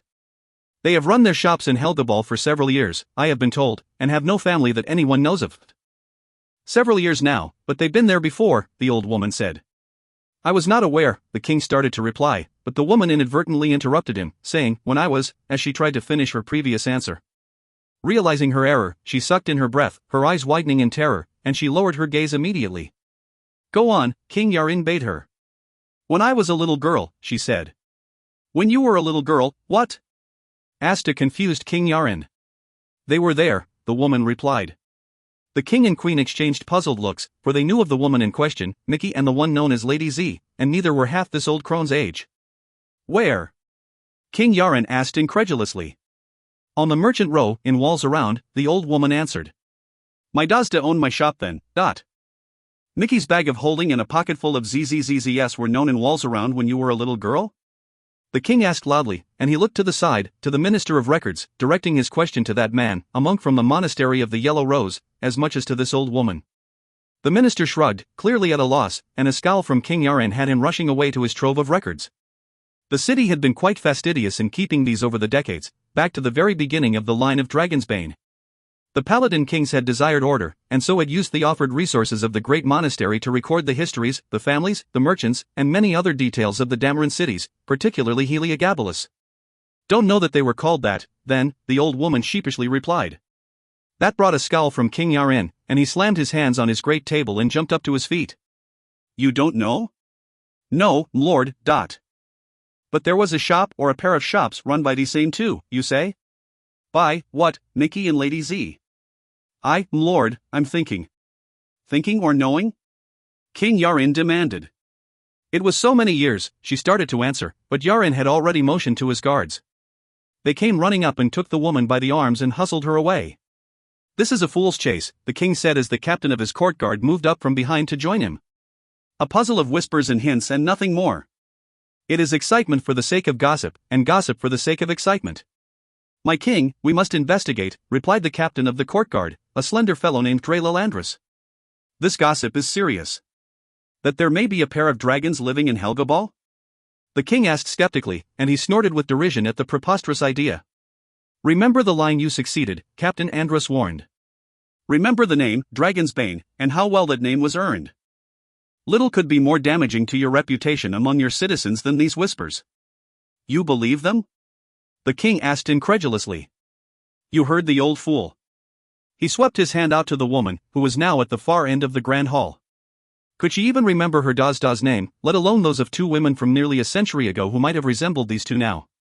"It is a damaging rumor," Andrus warned. "Even if untrue. Am I to capture and execute a pair of merchants on such evidence? How might that entice future merchants to Helgabal, or comfort those now plying their wares here?" Captain Andrus could merely shrug in reply, and offer, "It is a difficult situation." "Learn more," the king demanded. "My spies are about." "Yes, and so are mine," said King Yarin, an open reminder that there were always forces at work on the forces at work in King Yarin Frostmantle's city of Helgabal. The lure. Katibrie was first to the battlements near to the northwestern corner of Nezimes wall. Before she got off that ladder, though, her way was blocked by an armored guard, a burly and brutish-looking man with his sword out of its scabbard and swinging threateningly at the end of one muscular arm. "Here now, lass, you go back down and go find yourself a comfortable bed," he said. "I came in with the group who saved the writer of Nezim known as Giselle," Katibrie protested. "Oh, I know who you are," said the guard. "I was in the gatehouse when you entered the city. But I tell you again, back down the ladder and find your way to a comfortable bed." There is no place on Nezam's wall for those who are not of Nezam's garrison. We've another 2 friends on their way in, Catti-brie replied. And we've the sentries to see them and open the gates for them, said the guard. Other soldiers moved closer to the pair up on the battlements, looking to the guard captain and nodding their support. Ah, Edolt, move aside, came the call from behind Catti-brie, and Bruenor buelled his way up the side of the ladder, scrambling past her. Got no time for your foolishness. We're looking for our friends, and Yuri owing us at least that. The guard pointed his sword at the dwarf, but Bruenor never slowed, huffing and puffing up the last few rungs and hopping up to the top rung of the ladder to stand directly before the burly man, daring him to strike out. On the ground at the base of the ladder, Athrogate bellowed a great laugh and Wulfgar clenched his warhammer, ready to take out the guard if the man moved on Bruenor. Ye stubborn fools, O Nezam, make an ass's cooperation seem more akin to that of a trained dog, the dwarf remarked. Ye likely got a fight coming, don't ye know? At that proclamation, all the soldiers on the wall tensed. Not from us, ye orc-brained fools, Bruenor said, noting their moves. And you'll be glad to have us on your side when the fightin' starts if Yuri not so stupid that Yuri drivin' us away afore it. What fighting? Asked the burly guard blocking Bruenor's way, and he moved aside and allowed the dwarf up on the battlement. Giselle said you destroyed those orcs and their allies, said another. They're allies in the group that come against us, said Bruenor. He helped Catti-brie off the ladder, and Wulfgar came up right behind her. There'll be more, though we're not knowin' what they're about. That's what our friends are out there trying to learn, Catti-brie added. Indeed, do tell, came a request from below, and they all turned around to see a sturdy man dressed in fine armor moving up to the base of the ladder, soldiers flanking him on both sides, and pointedly moving Athrogate back from the man's path. The expressions of those wall sentries around the trio of companions told them the truth of this one before one of the guards actually said, first speaker, in greeting. Yuri Jolin Firth? Bruenor asked, hands on hips and a scowl on his face. First speaker, the burly guard beside him corrected. But the man at the base of the ladder held up his hand to calm the excitable soldier. I am, he answered. Well, ye might want to be tellin' your boys and girls here to turn their eyes out to the night, as there be monsters out there lookin' your way. Yourself do well to listen to him, remarked Athrogate, standing by the first speaker. That one there, he's a lot more than he looks, I tell ye. Do tell me, Jolin Firth bade the dwarf, but Athrogate merely answered with a belly-shaking bwahaha. Or perhaps you would tell me, then, the first speaker called up to Bruenor. Me friendsry soon to be coming in, Bruenor replied. We're up here waiting for Come and speak with me, Jolin Firth replied. Nezam's sentries will watch for your friends and bring them to us when they arrive. No they won't, said Catti-brie, drawing a curious look from the man. One's a drow elf, Bruenor said bluntly. Are your boys ready to let that one in? A dark elf? Jolin Firth replied, and it seemed as if the words would stick in his throat. Aye, and one once known in Nezam, and not as any enemy. The first speaker held up his hands curiously. Drizzt Do'Urden, Catti-brie explained. Once a great friend to Nezam, once the champion of King Bruenor Battlehammer of Mithril Hall. He is out there, scouting, and will come to us with Battlehammer, the burly guard beside Bruenor spat with clear disgust. I, Bruenor Orcfriend, and curse his ugly face and curse his wretched name. Catti-brie looked to Bruenor as if expecting him to simply throw the man from the battlements. Down below, Athrogate laughed all the louder. Drizzt Do'Urden? Jolin Firth asked skeptically. King Battlehammer? Aye, the same and the same, Bruenor replied. Once friends, O Nezam. I do not believe that Nezam ever considered King Bruenor a friend, said Jolin Firth. Bruenor snorted at that, but before he could launch into the obviously forthcoming tirade, Catti-brie stepped before him. Galen Firth is your great-grandfather? She asked. My grandfather's grandfather, Jolin Firth corrected. The woman nodded, for the point would still stand. When the first King Abood marched from the spine of the world and Nezam was overrun, her people sent fleeing across the open ground, Mithril Hall came to their aid, though Mithril Hall, too, was then under siege. I know the tale, the first speaker replied. But that was not King Bruenor. No, it was his steward, because he had been gravely wounded battling Abood's orcs, said Catti-brie. His steward and dear friend, the halfling Regis. A desperate Galen Firth went to him for help, and feared help would not come because Galen Firth and the riders of Nezam had ill-treated Bruenor's band when first they had come through Nezam, and all because among that band was a dark elf named Drizzt Do'Urden, Jolin Firth admitted. Aye, and you are clearly well versed in the lore of the land, young woman. Still, Bruenor would have sent the same aid, Catti-brie insisted. Galen Firth knew it, and you cannot dispute it. Mithril Hall was no enemy to Nezim in the days of the first King Abood, and even after that fight, when Nezim was reclaimed and rebuilt, and dwarves of Mithril Hall sent aid in skilled builders. The very stones of your wall were cut in Mithril Hall, were they not? Jolin Firth stared at her hard, but did not reply. The dwarves of Mithril Hall were good friends to Nezim, Catti finished. Until Bruenor signed the treaty, muttered the troublesome guard. Aye, others agreed. A treaty forced, Bruenor started to interject, but he looked to his girl and checked himself. Actually, it was when the dwarf looked back at the first speaker, and more pointedly, at the large barbarian standing on the wall beside him, within easy range of Jolin Firth and clearly simmering with near-explosive rage.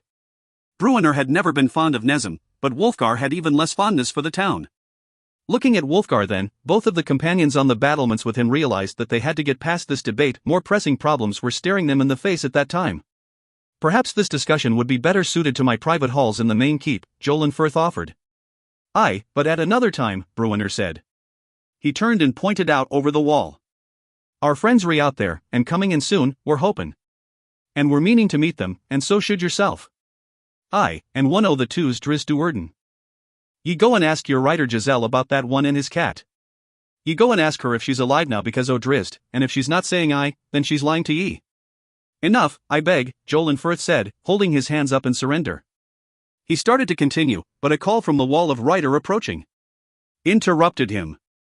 A moment later, the tinkling of bells could be heard drifting in on the night air, a sweet melody from the barding of a magnificent steed named Andahar. Drizzt, Catti announced. The guards looked to first speaker Firth. Open the gates, he said to them.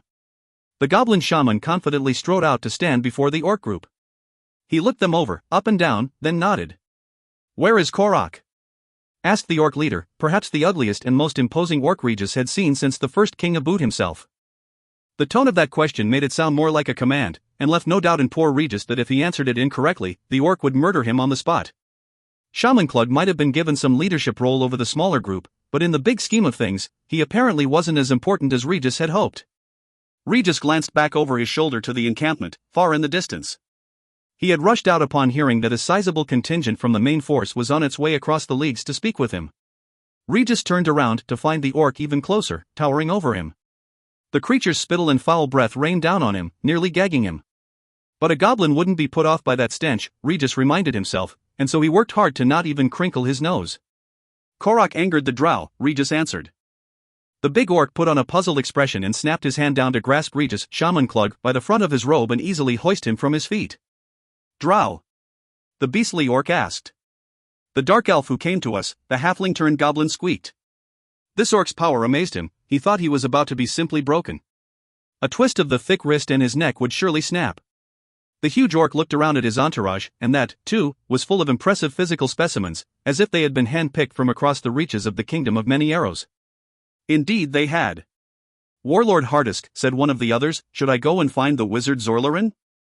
Zorlarin Regis had certainly heard that name before. He swallowed hard, wanting no part of any dark elves other than Drizzt. He couldn't imagine his disguise would fool a drow wizard. Hardisk tossed Regis from his grasp, sending him tumbling into the dirt. The imposter goblin pulled himself up quickly and hopped from foot to foot, as if ready to sprint away at first sign of threat. And indeed he was thinking exactly that. He glanced around at his companions, mostly goblins and a few orcs, including Shaman Inanig, who was looking rather pleased at the treatment the goblin shaman was getting. Who is this drow? Hardisk demanded. Of House Duerden, Inanig replied, and looking supremely satisfied, Inanig stepped past the goblin shaman to stand as a representative of the group. Regis was more than happy to allow that.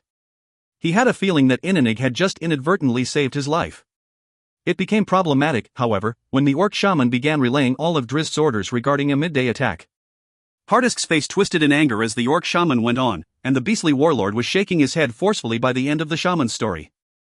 The third group is not in place, Hardisk said, grabbing Inanig and shaking him with such terrible force and terrible ease. They are too near to Silvery Moon and will not arrive for 3 days. We do not attack? The suddenly not-so-confident Inanig asked. We will crush Nezim in short order, when all 3 groups are in position, Warlord Hardisk replied. Yes, Warlord. All hail King Hardisk. Inanig said, and as Hardisk let him go, the orc shaman fell to his knees. Regis had to consciously remember to close his eyes a bit, as they were bulging. King Hardisk? Until my word, you stay in your hole, Hardisk ordered. Have the goblin tribes arrived? Yes, King Hardisk. 4 tribes. They are in the tunnels and ready to come forth for the glory of many arrows. The ugly and massive orc growled and nodded. The brute kicked Inanig hard, sending him sprawling. Warlord Hardisk, he corrected. Let the puny dwarves and humans have kings. Do you understand? Hardisk bellowed. Inanig started to answer, but not quickly enough, for Hardisk stepped over and grabbed Inanig, yanking the flustered orc to its feet. After a rough shake, Hardisk slapped Inanig aside, which left the warlord's baleful stare falling squarely over Regis. Yes, Warlord Hardisk, the halfling-turned goblin squeaked, and he genuflected repeatedly, and strategically backed a bit further away. Who is this drow? Hardisk demanded, turning back to his own entourage, and all the orcs there shook their heads, shrugged and whispered among themselves. Find Ravel, he ordered one group, and the orcs ran off into the darkness. With a growl and a scan of the group that had come out with the orc and goblin shamans, Warlord Hardisk, too, turned around and began his return to the main battle group. He looked back only once, to toss a threatening stare back at the shamans, both goblin and orc.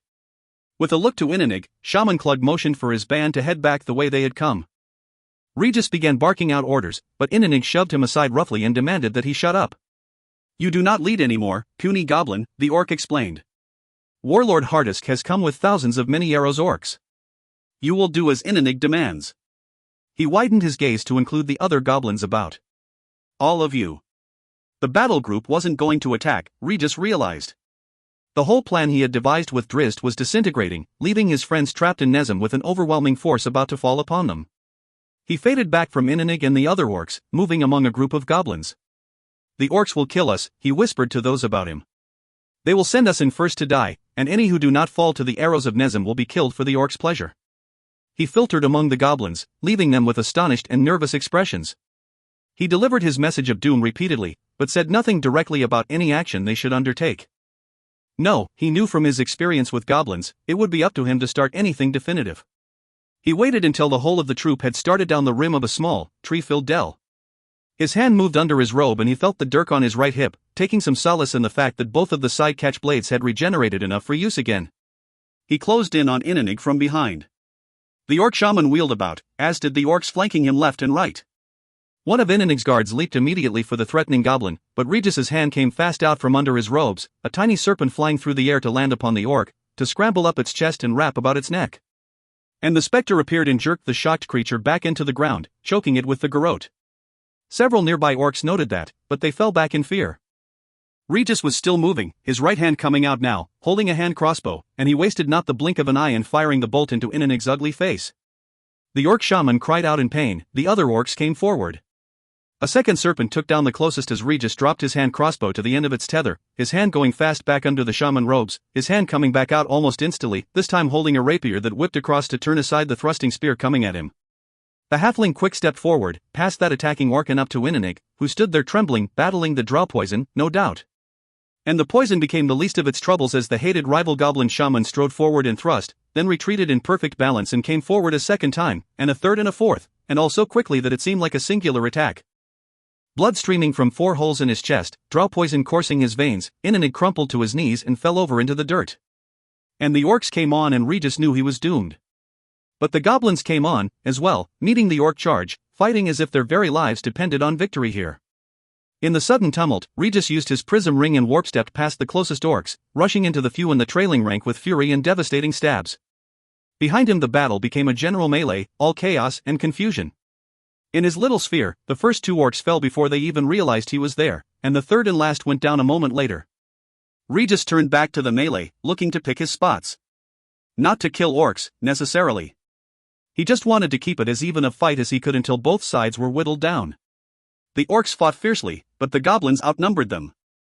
With Regis's help and instructions, one group of 3 goblins finished off the last nearby orc, and it seemed as if the fight was won, with only a single orc remaining alive, though it was gravely wounded and down on one knee.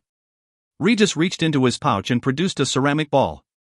He joined in a cheer with the goblins and sent them after the last orc, but barely had they gone past him when Regis crushed the ceramic ball, freeing the magic within the sealed container. A globe of impenetrable darkness covered the goblins. They began calling out and, judging from the sounds, bumping into each other. Yes, drow, Regis lied, and to the goblins he added, stop. The drow have come. The area inside the darkness went silent. Regis disguised his voice and whispered something, then answered himself as Shaman Klug. Yes, Lord Duerden, he said, I will throw down my weapon. We will explain. He waited a moment, then reiterated loudly, I will throw down my weapon, but... Still nothing, and the halfling-turned goblin had to sigh and shake his head, muttering idiots, under his breath. He shouted explicit instructions into the darkness, throw out your weapons. 2 spears and a short sword came flying to the ground at his feet. With a wry smile, Regis waded into the darkness behind the weapons, rapier and dagger in hand. Very soon after, Shaman Clug stabbed dead the last thrashing goblin and cut the throat from the last writhing orc. He ran off into the night and, terrified, almost veered south to make for Nezem. Almost. He didn't stop running until he had come again into the orc and goblin encampment, where he deflected the many questions coming at him regarding the battle noises in the night with a stern warning that Warlord Hardisk is there. Warlord Hardisk has come. And Shaman Inanig will ride with the war chief, Regis told them, as with the others who had traveled out with him. He explained to the eager audience that those few goblins and orcs he had left behind would coordinate the movements of the massive central battle group and reinforcement of the glorious charge of this battle group. Glory will still be ours, but we must be quick, Shaman Clug warned them all. Warlord Hardisk will see us overrun Nezem, and he will be grateful. Into the caves, everyone. Riders of Nezem are about. If we are discovered, we will ruin Warlord Hardisk's glorious plans, and he will eat us, everyone. He got them all back into the caverns of the upper Underdark, below the boulder tumble. Perhaps the hardest moment of either of Regis's lives came when the last of the giants went into the tunnel and he had to go in behind them. You have given me much to consider, Jolin Firth said to the companions after a short meeting in his audience chamber. We've given ye the chance to save your city, Bruenor, still posing as Bonigo, replied. He shot a concerned look Drist's way, for the drow's tale of a huge enemy encampment ready to strike at Nezem had unnerved him, as well. Questions bein', are ye too thick-head to hear it? Jolin Firth arched his eyebrows at that, and Athrogate gave another riotous laugh. Indeed, the first speaker said a moment later. I will consider what you have told me. He signaled to a guard, and as the woman came walking over, instructed her, set rooms for them and get them a meal. We will take your meal, said Wulfgar, the only one besides Drizzt who was using his real name or at least, his real name from his former life. But not your rooms. We've a friend out there in the night and so we'll stay out at the wall. Ready to go running out if we're needed, Athrogate added, drawing curious looks from the others, to which he just shrugged and laughed. Get your sleep where you will, Jolin Firth said, for their expression showed that there was no chance at changing their minds on this. If what the drow claims is true, you will need it.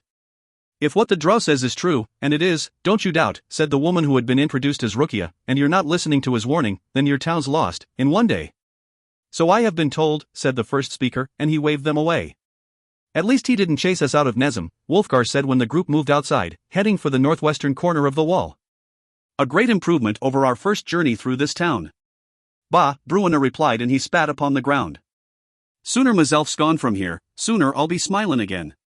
How many? Wulfgar asked Drizzt. Hundreds, the drow answered. At least. And more coming, by the thousands, no doubt. Nezem will be hard-pressed. He paused and looked squarely at Bruenor as he finished, for many 10 days, likely. Then here we stay, Catti-brie said before Bruenor could argue against the drow's look. Nezem in the war, Bruenor replied, and so Mithril Hall's in the war. Don't ye be tellin' me place. We do not know that, said Drizzt. The dwarf stormed past them, heading straight for the ladder, and Catti-brie and Drizzt grinned at each other knowingly. For all of his complaining, Bruenor would not forsake the folk of Nezem. The group of dark elves and Warlord Hardisk's orc entourage arrived at the scene of the fight, where goblins and orcs lay tangled in bloody death. Hardisk's scouts had alerted them to the grisly scene just after the dawn. They had come out expecting to find that the riders of Nezem had intercepted and slaughtered the troop, but it was clear that these foot soldiers, goblins and orcs, had waged war against each other. Such vermin, a disgusted Ravel Zorlarin said, drawing a severe look from Hardisk. The drow wizard merely smiled at that and continued, a foolish troop.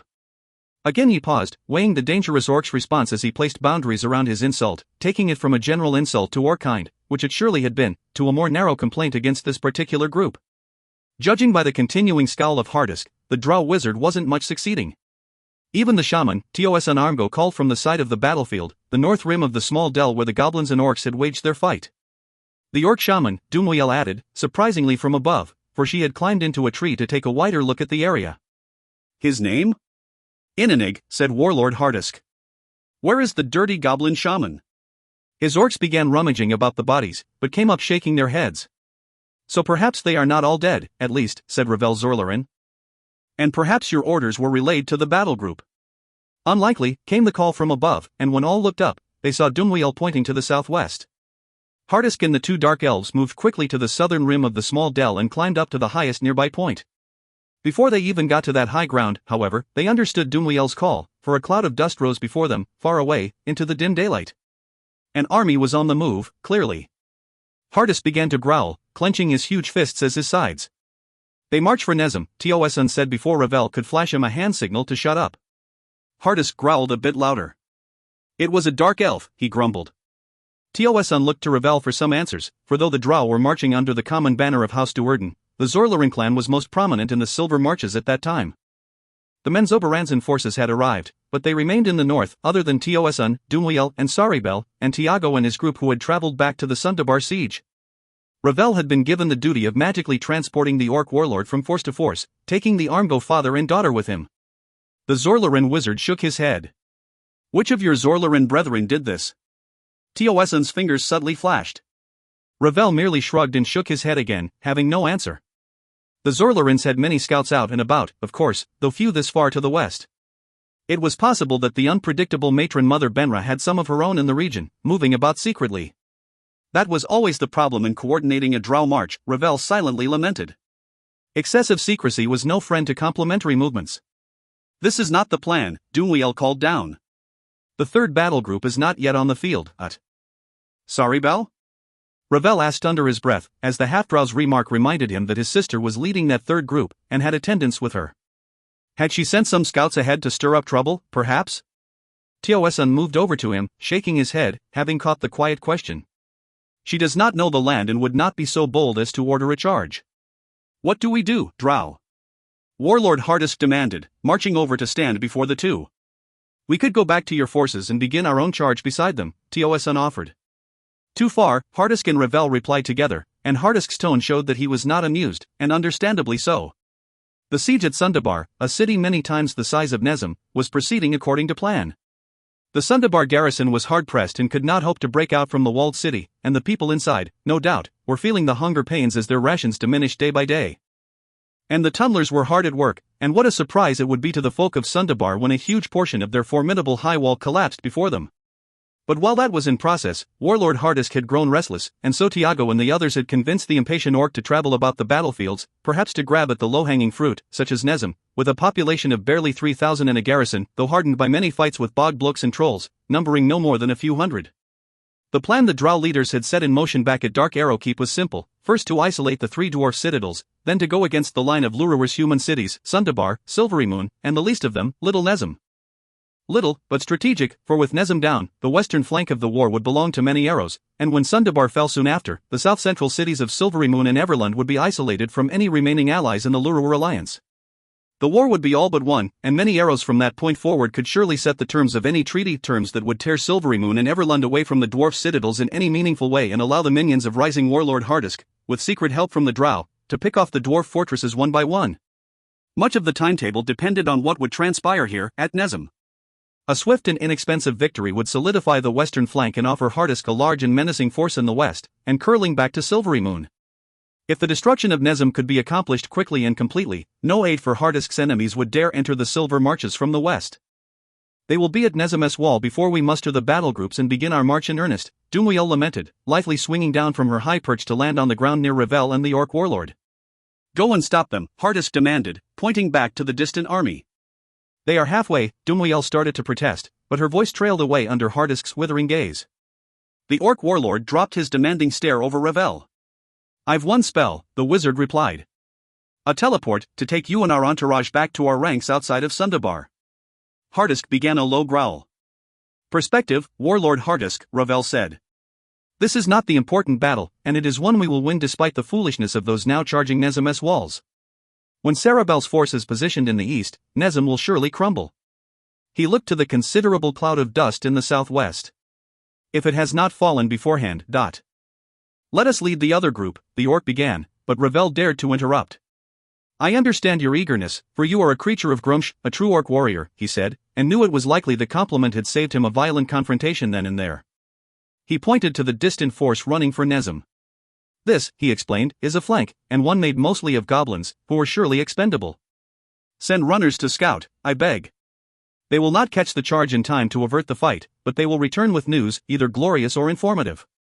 Ravel gave a little laugh, trying to put everyone at ease. Indeed, perhaps this will play out for the best. Let this serve as our test assault. Your commanders will better know the battlefield, and the strength of our enemies. I will see this town destroyed. Ravel nodded. Then let the battles begin, and let the siege of Nezim commence. Wear them down and wound them while Sundabar falls. Sundabar, King Hardisk, mighty Sundabar. 10 times the size of Nezim, with walls thrice the height in fortitude. What might the great city of Silvery Moon think when that is done, when Sundabar is in ruin? Yes, warlord Hardisk, let Nezim sit in siege and let the first shock be the greatest. Sundabar is hard-pressed, the plans are underway. They'll not hold. That is the prize to claim before winter. Unbeknownst to his companions, Ravel had edged his voice with minor magical spells as he promised glory to the orc warlord. The wizard glanced at Tiago, who was nodding hopefully. Despite the earlier plans for burying Nezim, Tiago wanted Saribel alone to claim this victory, and surely not the orc warlord. All of them, Tiago, Ravel, Tioasan, Dumuel and Saribel, needed that prized feather in the cap of House Duerden, their house, to gain leverage with matron Mother Benra. Duerden was their house now, and a noble house, 8th in the city. 8th. A position that could be improved, given the pedigree of the House Duerden nobles. The orc warlord's assenting nods told the wizard that the magic, the argument, or a combination of both, was having the desired effect. Let us go and inform your commanders, Ravel coaxed. And then back to Sundabar for us, to drive on the tunnelers that we might find a great victory before the snows settle on the land. With one last look at the receding dust cloud in the southwest, King Hardisk grunted and started back to the east. If the goblin shaman is found alive after the battle, keep him alive. Ravel and his 2 companions heard Hardisk instruct one of the brutes marching beside him. Bring him to me alive. His flesh will taste better if it is peeled while he still draws breath. Dumuel cast a concerned glance at both her father and Ravel, but they each shrugged it away as if the orc warlord's gruesome demand was nothing out of the ordinary. They were drow, after all, raised in Menzoberranzan. They had seen worse. 2,000, at least, Wolfgar told his friends, who, along with hundreds of Nezim citizens, crouched quietly behind the city walls. First speaker Jolan Firth had heeded their warnings and in the dark of night had called up every able-bodied man and woman. Scores of archers kneeled or sat behind the battlements. The entirety of the riders of Nezim, some 100 armored warriors, milled about near the gate, their horses saddled and ready. Every cleric in the city had been called up, placed strategically about the northwestern corner of the wall, a wall that was now thick with extra ladders, to get reinforcements up quickly and efficiently, and to get the inevitable wounded down to the courtyard to be healed. The handful of magic users in the city had also been roused from their beds early that morning, and clustered now about Cadibri, the woman who called herself Rukia. Cadibri had taken charge of that group. She showed them her spellscars and told of her training among the Netherese in the City of Shade, and her extensive study with the Harples of Long Saddle. Well, we'll likely all be inadvertently turned into frogs, then, one wizard in blue robes lamented playfully at her admission of the latter training, for wide indeed was the reputation of the exotic and eccentric Harple clan. Cadibri shared in the mirth, but her face went grim immediately as she recounted the battle she had fought the previous night. Fireballs, and other spells of fire, she told them. My strongest spell is an ice storm, one replied. Keep it away from the giants, then, said the old wizard in the blue robes. Fire spells, Cadibri reiterated. A finger's wash of flames to clear a ladder top. A fireball to make a frost giant turn about. I've a spell of powerful digging at my disposal, an old woman boasted. Let them put up their ladders and I'll drop them all in a hole. Ha ha. Keep it far from the wall, another warned. Sure that you'll collapse the stones of Nezim, old fool. Aye, agreed the wizard in the blue robes, who seemed to Cadibri to be a friend of the old woman. If you undermine the wall, the giants will have no trouble knocking it down. The old wizard woman nodded and glanced about at the riders, who were moving to their horses. Thousands, your friend said. Let's hope our warriors do not need to ride out from behind our walls. Let us hope that our arrows and spells will turn our enemies about and thin their ranks, that the riders might destroy them all, Cadibri said, and she nodded across the courtyard, to where Drist was even then calling mighty Andahar to his side. He would keep the unicorn near him, below his place on the battlement. He'd put Talmeril to good use this day, but if the riders of Nezim did go out from the walls, Drist meant to ride beside them. The other mages, and everyone else watching, gasped at the magical appearance of the great unicorn. First it appeared tiny, as if far, far away, but it doubled in size with a running stride, then again and a third time, so that when it arrived beside Drist, it stood 17 hands and more, with rippling muscles showing under its snowy coat all along its powerful neck. Andahar pawed the ground and tossed its head, the long ivory horn shining despite the dim light, as if in defiance of the darkened sky. A pair of dwarves walked over to the mage group. "Girl, ye get me a mount for when them gates fling open," the one called Bonigo told Rukia. "When needed," she answered. "We'll be hard-pressed here, I fear." She looked to the other dwarf and asked, "And you?" Athrogate produced a small obsidian boar statue. "Snort," he said with a wry smile. Catti-brie nodded and turned back to confer with the wizards. "You've some colorful friends," the old wizard in the blue robes remarked. "Colored red with orc blood by the end of the day, no doubt," Catti-brie answered. Soon after, they heard the sound of the enemy charge, though they were still quite far away. They heard the shouts. The orcs and goblins weren't trying to disguise their attack at all. They had fallen for the ruse Drizzt and Regis had coaxed upon them. To their thinking, according to Drizzt, Nezem was nearly deserted now, and with almost all of her warriors out to the south. That was their chance. Catti-brie looked around at the men and women up on the wall, shoulder to shoulder in this section. Every other one, it seemed, tapped an index finger over his or her pursed lips, calling for absolute silence. She noted Drizzt climbing a ladder, Talmaril in hand. He made the wall and peered out between the battlements. He looked down to Catti-brie and pointed to another position on the wall, the one in line with the frost giants. "There is our place," Catti-brie quietly instructed her wizard companions. "Kill as many of our enemies as you can, to be sure, but focus your strongest spells on the giants." Field of blood and fire.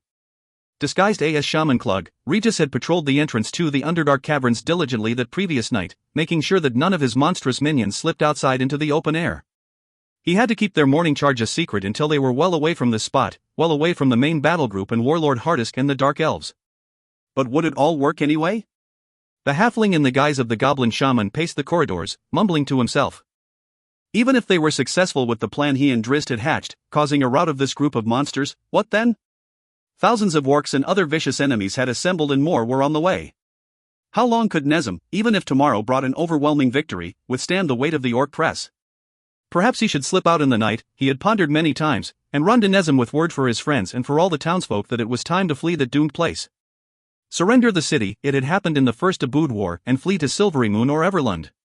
The option seemed plausible to him, except that he knew he couldn't begin to execute it. He would never get to Nezem in time to facilitate an evacuation, even if they would listen, and when had the stubborn people of Nezem ever listened to anything? And if Hardisk's arrayed forces caught the folk out on the road, out from behind their high walls, the slaughter would be that much easier. So Regis had found himself trapped here with no good options. Play for the day, he told himself. Win the day, each day, and so you will win the war. His resolve hardened, but later on, he found himself faltering yet again, when a huge tribe of ogres, scores of the brutes, came in to join the goblin and orc force. And not just any ogres, no. These giants were heavily armored and armed with fine weapons. And with them came Agrelon, so many of the squat and powerful troops.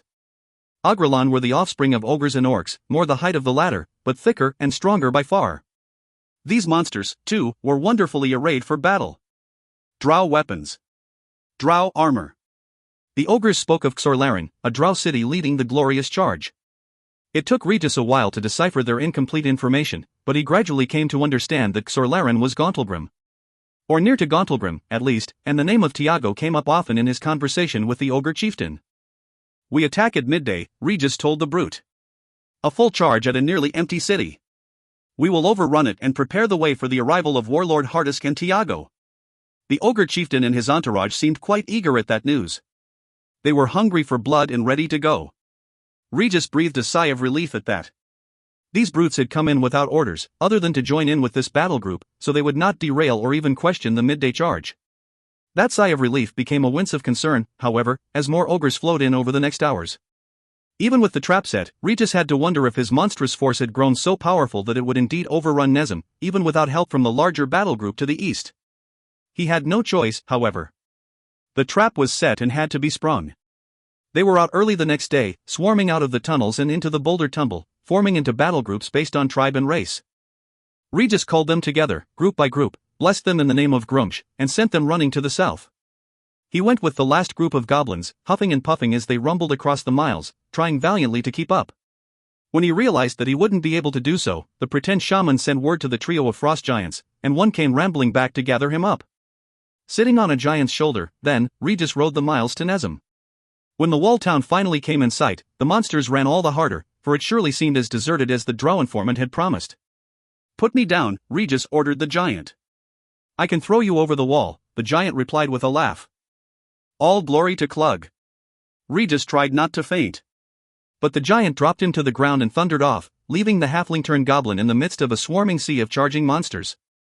The phony shaman Clug began shouting out commands, this way and that, and if any of the bloodthirsty creatures had paused long enough to pay attention, it would likely have recognized the orders as nonsensical. None were listening, though, for their goal was in sight and the charge had begun in full.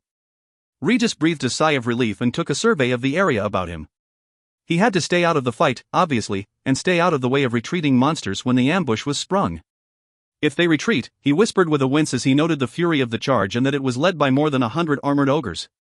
The ground and walls shook around them from the thunder of the monstrous charge. Crouched on the wall behind the shielding battlements, Nezem defenders nervously set and reset arrows to their bowstrings.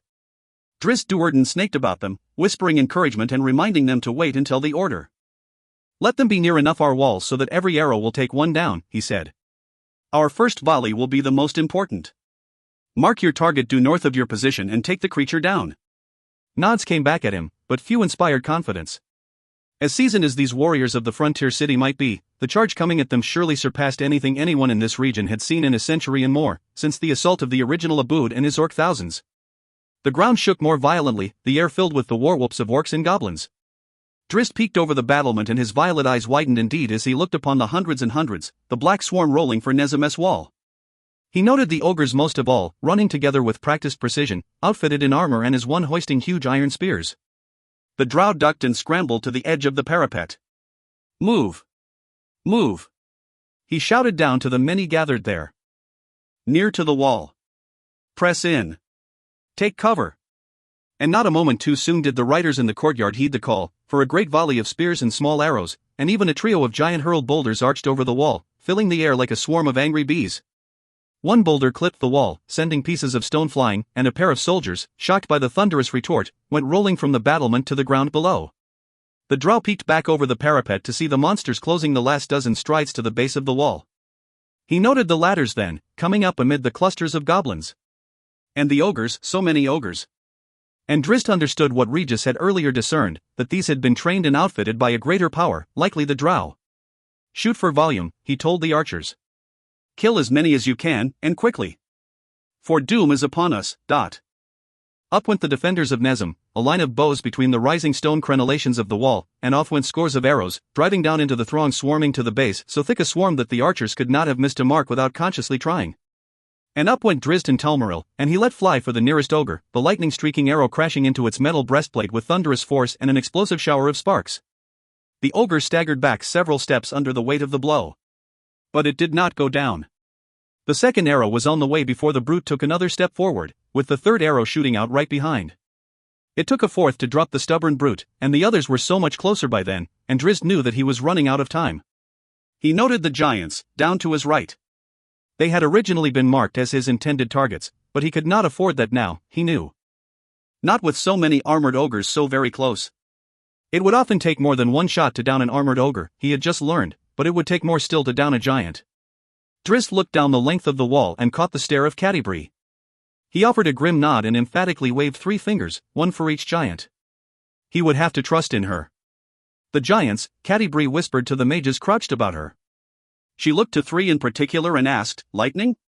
"Aye," one said, and the others nodded. "Draw them to us, then," Catti-brie whispered, and with a nod, she rose and looked out over the wall. Her heart almost failed her then, for she had not seen such a charge as this in her present lifetime. And the monsters were much closer than she had imagined. Arrows flew out all around her, monsters died by the dozens. She saw an ogre's head explode within its metal helm as one of Drizzt's devastating arrows drove through its faceplate. But still the monsters came on, and responded with spears and arrows of their own, and the giants, so easy to spot hulking about the enemy lines, lifted huge rocks out of enormous sacks and sent them flying. The sound of one of her fellow mages beginning his incantation spurred her and the other 2 to action, all casting the same spell, all holding forth tiny metal rods. Lightning split the air, 1 burst. Then 3 more in rapid succession. The timing, though partly inadvertent, proved perfect, for the first bolt stabbed out, drawing the attention of the monsters, and the remaining 3 confirmed the position of the mages to the giant enemies. The nearest frost giant got stunned by the first bolt, and then again, and its 2 hulking companions also each took a strike. Around them, goblins and orcs went squirming to the ground, teeth chattering, hair flying, limbs jerking in uncontrollable spasms. But frost giants were much hardier, of course, and the lightning stung them more than hurt them. And angered them. Catti-brie and her friends had gotten their attention. In flew the boulders, sailing for the wall, and the 4 magic users dropped to the stone. The wall shook under the weight of the blows, solid hits, one so solid that it rattled the teeth of all around and sent one of the wizards tumbling into the courtyard off the other side of the parapet. "We've got to hit them again," cried the blue-robed mage, and he started up, only to catch an arrow in the face. Down he went, screaming in pain. "Run away!" Another cried. "No, fight them," Catti-brie insisted. "There is nowhere to run and nowhere to hide. For Nezem, fight them, now!" She scrambled over to the fallen wizard, a spell already on her lips. Blue mist came out of her other long sleeve, snaking about her and the man as she eased the arrow from his face, the wound closing from the magic of her spell as the bolt pulled free. The other wizards looked on curiously. "Fight them, I beg," Catti-brie said to them, and her actions had indeed spoken louder than her words. Up she jumped, the others climbing beside her, resolute. Catti-brie dodged more than one arrow and spear as she cast the spell, and held her ground as a boulder soared in. It hit the wall just below her as her spell went off, a second lightning bolt erupting from her fingers to stab at the nearest giant, now barely 3 huge strides away, and send it staggering backward. Catti-brie held her ground, just barely, under the weight of the boulder impact. She turned to the mages behind and about her. "Now!" She yelled at them. With all force. They glanced to one another, uncertainty still clear in their expressions. This group was not battle-hardened, the woman knew. Catti-brie turned to the old woman. "Your spell," she prompted. "They converge. Show us your power, for all of Nezem."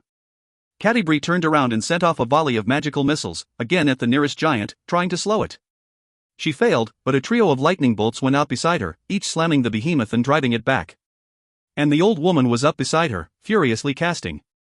The other giants rushed to their companion and the 3 moved as one for the mages, a trio of boulders leading the way, along with a host of spears and arrows from smaller humanoids running in support of their gigantic allies.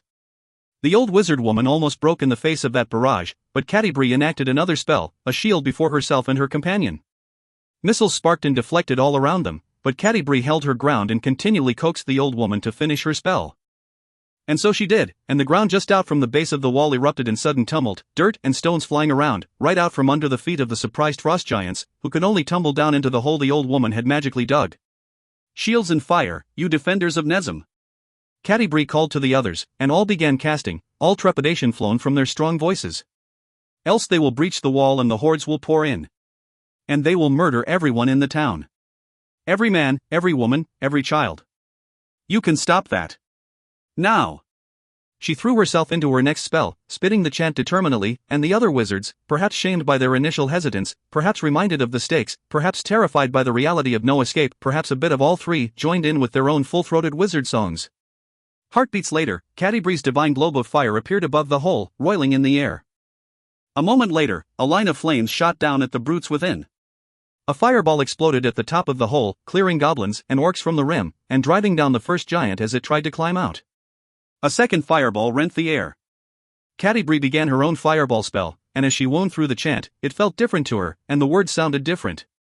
She was well into her casting before she even realized that she was calling forth the spell using the language of the plane of fire, and that a great warmth was filling her, flowing through the ruby band on her finger. The fireball came forth, the most powerful of all, filling the top of the magical hole so beautifully that it almost appeared as if the hole was actually an erupting volcanic crater. The flames rolled about and over each other, a brilliant dance, sensual and alive, and Catti-brie felt life within them indeed, and she reached out to them through her ring and called upon them. Out of the mushrooming fires stepped forth a living beast, an elemental of fire, and on a nod from Catti-brie, it rolled over the edge of the pit like a lava flow, diving down at the 3 giants huddling on the bottom. All eyes on the wall turned to Catti-brie, and the wizards shouted huzzas at the display of power, and turned their cheers into action, spurred on to the heights of their own powers. And so it went, wizard after wizard throwing evocations of devastating power at, in, and around that hole, on, driving away the nearby goblins and orcs and ogres, or killing them outright, and keeping the giants trapped within the hole while the air about them seethed with magical fires. From behind and from the side, goblin arrows did reach out at the wizard group, but like Catti-brie, most had enacted magical shields to ward such feeble missiles. This part of the Nezem wall had held, it seemed, and at the expense of the 3 frost giants trapped in a magical hole before the wall, as the wizards played out their wrath. Death rained down from above, but in their bloodlust frenzy, the monsters did not break ranks. On they came, hoisting ladders, throwing spears, shooting bows. The ranks of archers atop Nezam's wall did thin, inevitably. The archers were not alone, however. At Drist's call, Bruenor, Wulfgar, and Athregate scrambled up the ladders to the parapets and began running about the archery positions, swatting away ladders, or swatting away goblins that had managed to scramble up. Drist continued to focus on the ogres, so many ogres. They did not need the ladders, he learned, as two turned and threw their backs against the wall, making a cradle by interlocking their fingers. In came a third, stepping onto their joined hands, and up they heaved, launching the brute to the wall-top. Drist was about to call out a warning as he furiously tried to set another arrow, but as the ogre landed on the wall, it was met by a swing of Aegis Fong. With all his strength behind it, Wulfgar sent the brute flying back down. Drist laughed aloud at the sight, and lowered the angle of his bow, sending an arrow sizzling into the shoulder of the nearest ogre below. He had to drop his bow and draw scimitars almost immediately, though, as an orc leaped in at him from behind. He fell away and spun to meet the charge, but the orc, almost to him, flew sidelong, smacking against the wall with a great grunt. Only then did Drist notice one of the ball heads of Athregate's Morningstars. The second looped up high and came crashing down on the stunned orc, smashing its skull and shattering the bones in its neck. It fell away, or started to, but the dwarf dropped one of his weapons to the stone, grabbed the orc up in one hand, and hoisted it up high. With strength beyond the natural bounds of his dwarf frame, Athregate hurled the dead orc down upon another nearing the top of a nearby ladder. Wahaha! He shouted, grabbing up his glass-steel flail once more. So many to hit, elf. Wahaha! And off he rambled. Looking past him, Drist spotted Bruenor, caught in the corner of a turn in the wall, it seemed, and with an orc pressing him on one side, an ogre on the other. Drist started that way, then thought to grab his bow, then calmed and realized that his friend had lost nothing of his battle prowess in his return from death.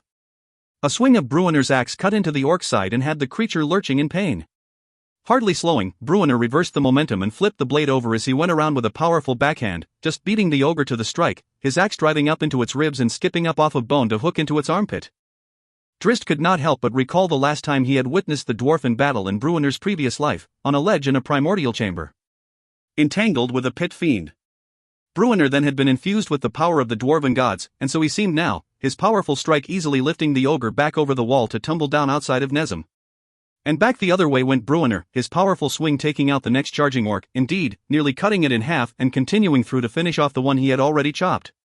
And now Bruenor began his own charge, down the line at more monsters pouring over the wall.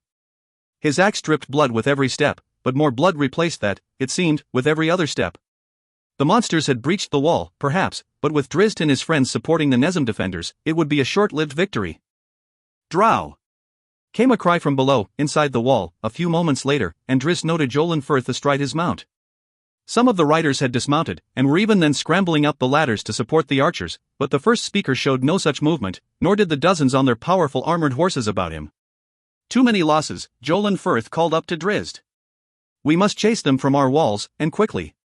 Drist glanced around, and as much as it pained him to desert the wall and Catti-brie and the others, he found that he couldn't disagree with that assessment. He looked to the magical hole out before the wizard group, smoke pouring forth, and managed to put an arrow into the face of a giant as it tried yet again to climb out. He called to Andahar, who waited nearby. He called to Bruenor and to Athregate, who were side by side then. The dwarves exchanged some words and Athregate howled happily and leaped down into the courtyard. He bounced to his feet and summoned Snort. Bruenor nodded at Drist and grinned. We'll hold em, elf. He called. That made Drist's choice much easier, and with a last look and a wave to Catti-brie, he shouldered his bow and swung down from the parapet, landing comfortably in the saddle of mighty Andahar. Off they went behind Jolin Firth and the riders of Nezam, not for the nearest gate but beyond it, across the city to the east, where the main gate was not contested. Arm in arm, helping each other, hoisting each other, the three giants at last climbed out of the hole. Smoke wafted from their singed clothing, blue-white skin glowed red under the great rash of burns inflicted by the rain of fire upon them and from the pummeling fists of the fire elemental. They turned for the wall, and another magical barrage assailed them, including one last fireball from Catti-brie, this one fully immolating the trio, head to toe. But when the roiling flames cleared, the giants stood, and it was obvious to all looking on that the wizards had nearly exhausted their magical energies. Two of the giants had seen enough of this fight, though, and started stumbling away, but the third scolded them and demanded they halt. Stubborn to the end, that brute advanced to the wall. It didn't have its sack of rocks any longer, the sack had been burned away in the fiery hole, but it did have one remaining rock, jagged and dark, and it lifted it now like a bludgeon, and started for its tormentors. Catti-brie hit it in the face with magic missiles. But the behemoth walked through the barrage and on it continued, and like the giant, the woman would not back down. The behemoth was only a stride away, the rock lifted to smash her, when Catti-brie blasted it again.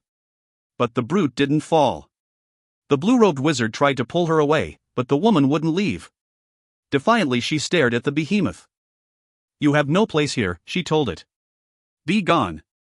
The giant grimaced, then its head snapped hard to the side and the blue-robed wizard and several others gasped in surprise. Not Catti-brie, though. She just smiled knowingly, for she had seen Wolfgar moving in fast and she knew well the nature of the missile that had so pulverized the giant's face. Perhaps the brute figured it out, too, for it glanced down at the warhammer lying on the ground at its feet. Then, like a cut tree, the behemoth tilted to the side and simply kept going, crashing to the ground, landing with a great harumph as the last breath it ever took blew free from the impact. Its two companions stumbled off with all speed, and the specter of the mighty frost giants fleeing in terror broke the will of the lesser monsters. Goblins, orcs, and even ogres in that area were swept up by the gravity of the behemoth's wake, and as that portion of the monstrous line broke apart, the infection of the retreat widened. All along the wall, the monsters broke ranks and fled, and a wall of arrows chased them out. And the horns of Nezem blew loud and clear as the city's main gate swung open. Bows in hand, lances strapped and ready, tips and pennants proudly high, the riders of Nezem thundered onto the field. In armor shining despite the dim light, Jolin Firth led them, but it was the riders just to the side of the first speaker that brought a hopeful smile to the lips of Catti-brie. She saw the unicorn, Andahar, the bells of the steeds barding singing a sweet melody, and with the rider's green cloak and long white hair trailing. Beside Drizzt roared the fiery little hellboar, the wild black-bearded dwarf bouncing along atop it, flails in hand, ball heads spinning at the end of adamantine chains. Drizzt let Jolin Firth and his closest riders lead for a short while, but then he veered slightly, Athrogate in his wake. Catti-brie smiled. The drow had seen the retreating giants. As soon as Drizzt loosened Andahar's reins, the mighty unicorn leaped past the horses, churning the turf beneath his hooves with strides far longer than his mortal cousins could manage. Only one came close to pacing Drizzt in his mount, and the sight of Athrogate's fire-spewing boar, little legs spinning in a blur, speeding past to shock Jolin Firth, brought a laugh to Catti-brie's lips. "By the gods," muttered the blue-robed wizard beside her. "The little one's riding an infernal beastie," said the old woman with the marvelous dig spell. "Guess you're to be running faster when you're being chased around by demons and devils all the day." That brought a laugh all around, and indeed the day looked brighter. "Conserve your spells now," Catti-brie bade the others. "The first fight is ours, few of our enemies will escape. But more may come and we must be ready. Go now and rest." The other nodded. "And yourself," said the blue-robed wizard. But Catti-brie looked around at the many wounded within the city and shook her head. "I am a priestess of Maliki," she told them. "My work is only half done." She moved for the ladder and found Bruenor and Wolfgar waiting for her. "Give us a horse, girl," the dwarf said. "The fighting's out there now." With a nod, Catti-brie began casting and a few heartbeats later, a large spectral steed materialized. Wolfgar leaped up and lowered his hand, easily hoisting Bruenor onto the magical horse behind him. "Hurry up, boy," the dwarf demanded. "Damned drow's taking all our fun, I'm betting, or I'm a bearded gnome." Wolfgar set the mount galloping before Bruenor even finished, but Catti-brie heard the words, and that old phrase threw her back in time so fully that it took her a moment to steady herself, as the weight of all that had transpired, not just here but in the magical forest and the passing of a century, in the rebirth and second life, nearly laid her low. She fell back against the ladder for support, and closed her eyes. And the weight of memory and the sheer unreality pressed upon her. She shook it away, though, and forced her eyes open once more, scanning about for clusters of the wounded. She had much work left to do. Lines of lightning arched out from Talmarel as Andahar bore down on the pair of stumbling, retreating frost giants. Smoke still wafted from their burned clothing and singed hair, their skin verily glowed red, angry red, from the punishment of wizard fires and the embrace of Catti-brie's elemental monster. One staggered under the weight of Drizzt's barrage. It tried to move along faster, and its friend tried to pull it along, but of course, the arrows from the Heartseeker sped faster still. After one particularly painful stab, the battered giant threw up its arms in outrage and shoved aside its companion, swinging about to face its tormentor. Drizzt sat astride Andahar, the unicorn slowing and stomping the ground anxiously. The giant roared. Drizzt looked it in the eye and casually leveled his bow. To the side, Athrogate and his hell boar rambled past, but neither the drow nor the giant paid him any heed, their eyes locked in a hateful exchange. Then, as the trance shattered, the giant roared and flung its last rock, and charged in behind. Drizzt's arrow hit that spinning boulder, and with a thunderous retort, the rock broke in half, both pieces spinning aside harmlessly. And the drow let fly a second arrow, right behind the first. It struck the giant in the face, and its angry roar became a pain scream. It slapped its huge hands over the wound and staggered. Andahar charged and Drizzt lowered the bow and held on desperately. To the side, the other giant rushed to support its friend, or started to, until it noticed the dwarf speeding in. With a growl, the behemoth lifted a foot, as if to stamp the dwarf and his strange mount flat, but that hellboar was having none of it, veering and springing at the last moment past the giant's supporting leg. And the dwarf had one of his glass steel flails spinning above his head, like a cattleman with a lariat.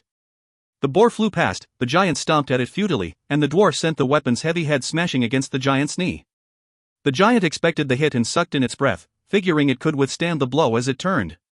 But the giant did not understand the girdle-enhanced strength of this dwarf, Athragate, nor the power of that Morningstar, Whacker by name. Athragate had called upon the enchanted weapon, and from the spikes on that bald head oozed magical liquid, oil of impact. When the weapon struck the giant's knee, the tremendous force bent the giant's leg sideways into the ground.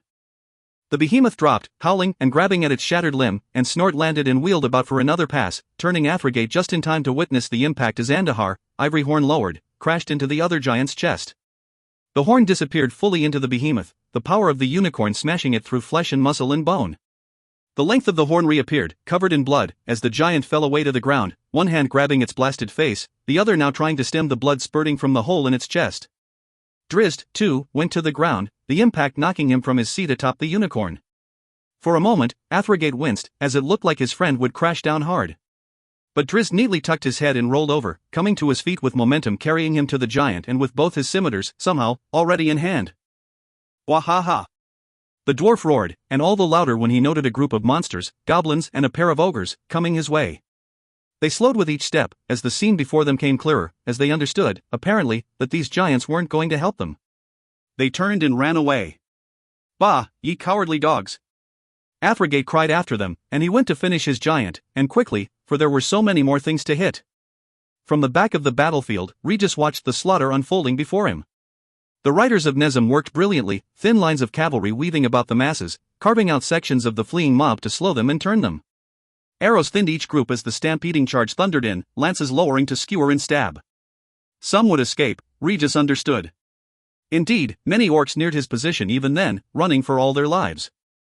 He had to stay in character, he knew, and he called to them, shouting orders as if to coordinate the retreat, though, once again as with the charge, any listening closely would have surmised that his blathering was more gibberish than anything else. Mostly, he tried to stay out of the way, far out of the way, for these routed monsters were in a foul mood and any might decide to kill the shaman who had led them to this utter disaster.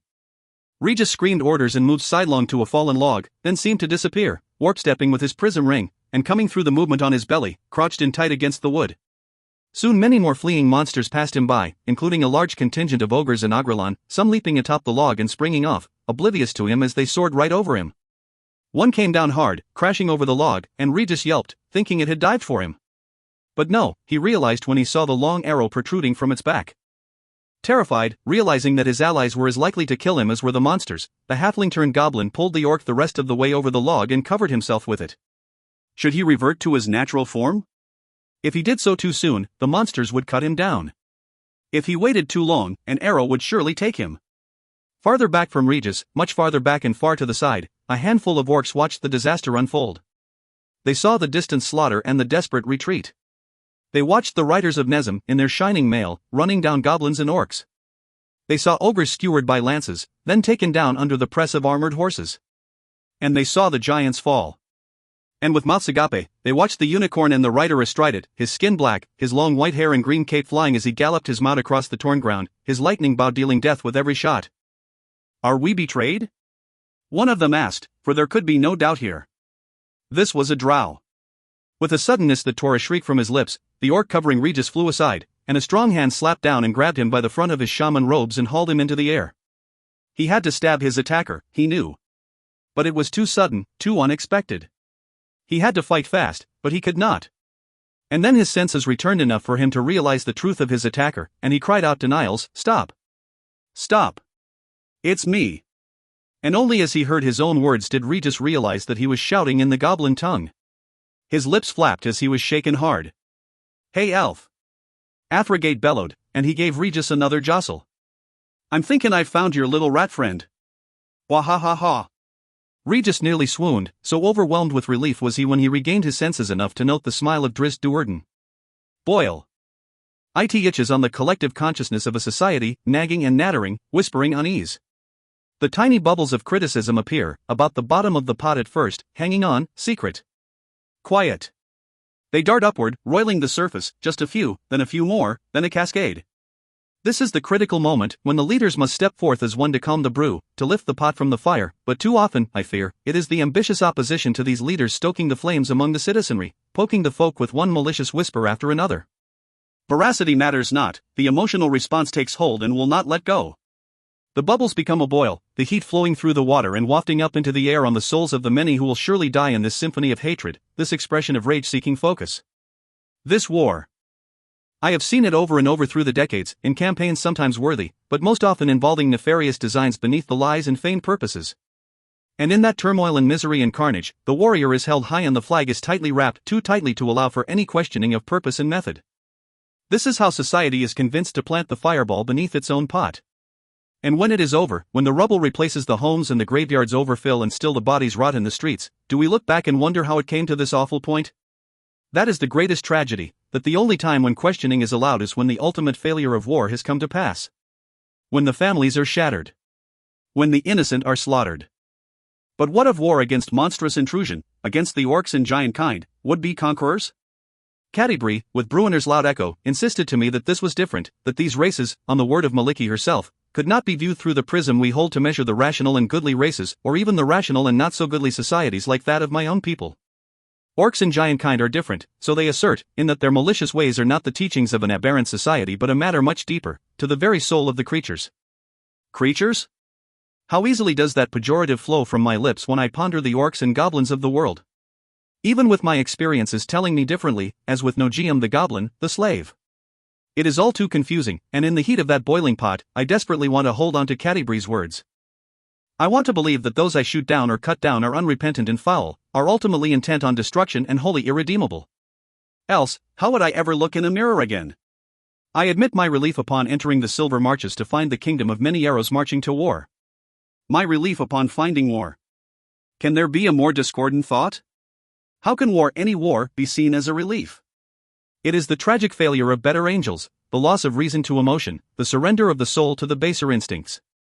And yet I was relieved to find that many arrows had marched, and I would be lying to myself to deny it. I was relieved for Bruenner, for he would have started a war, I am confident, and so the inevitable misery would then have weighed more heavily upon his shoulders.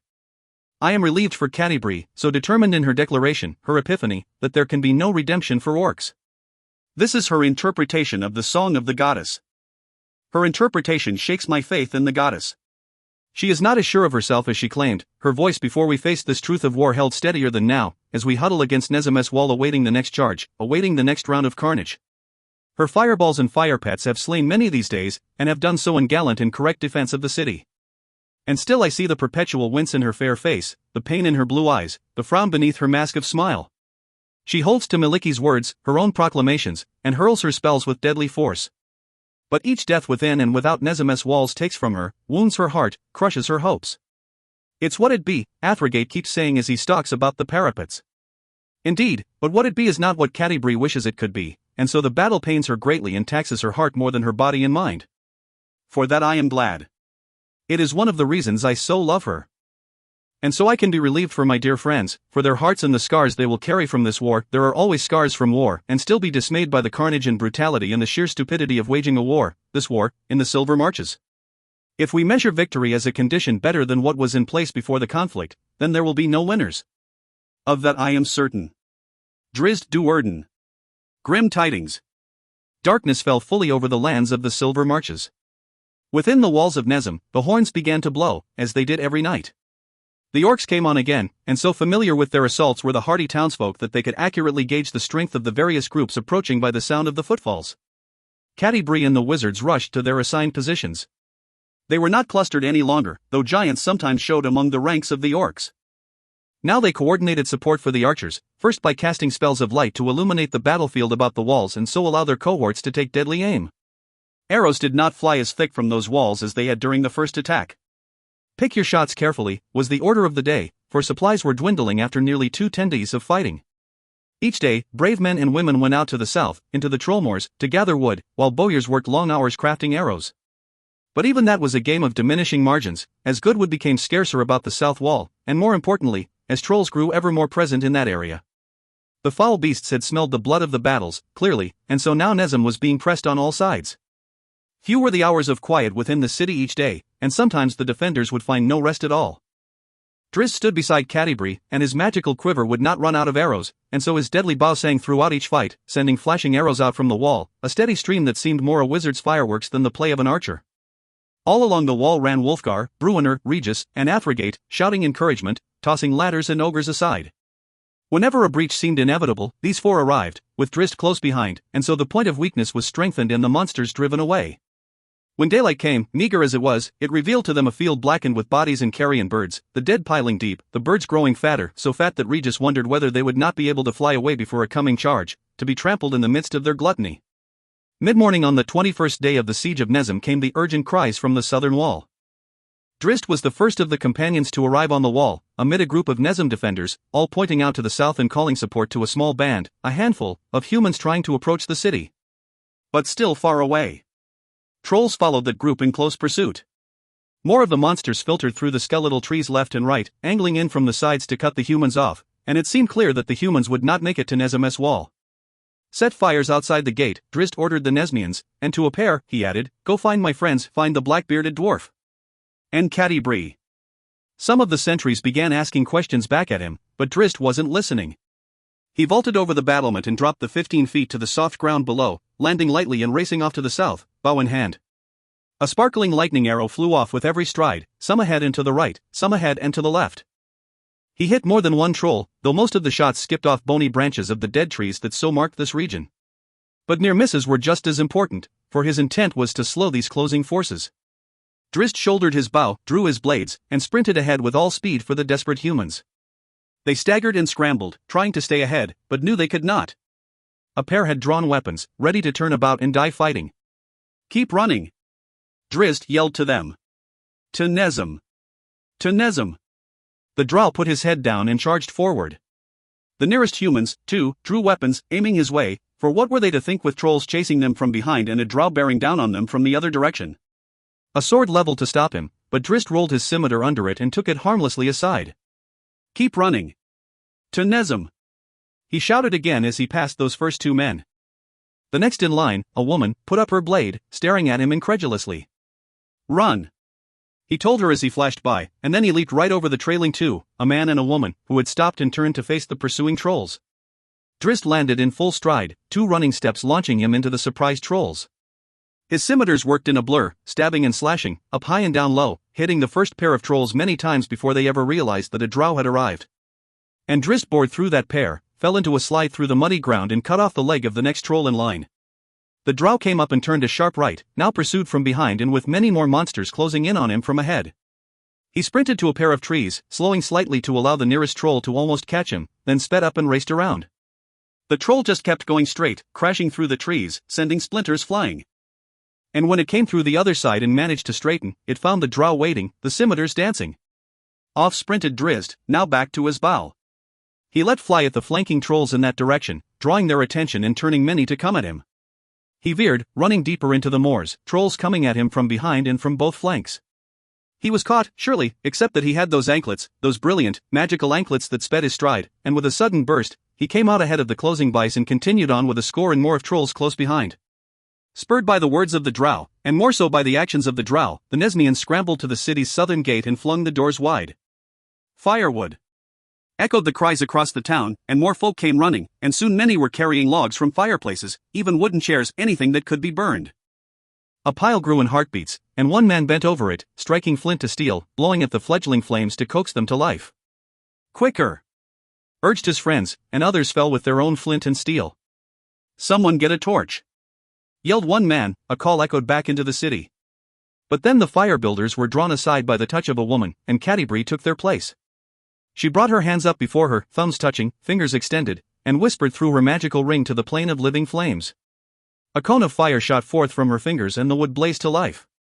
The woman rose and turned to the south, to see the party of humans all racing for their lives, a few trolls still directly behind them and with other hideous beasts coming on to intercept.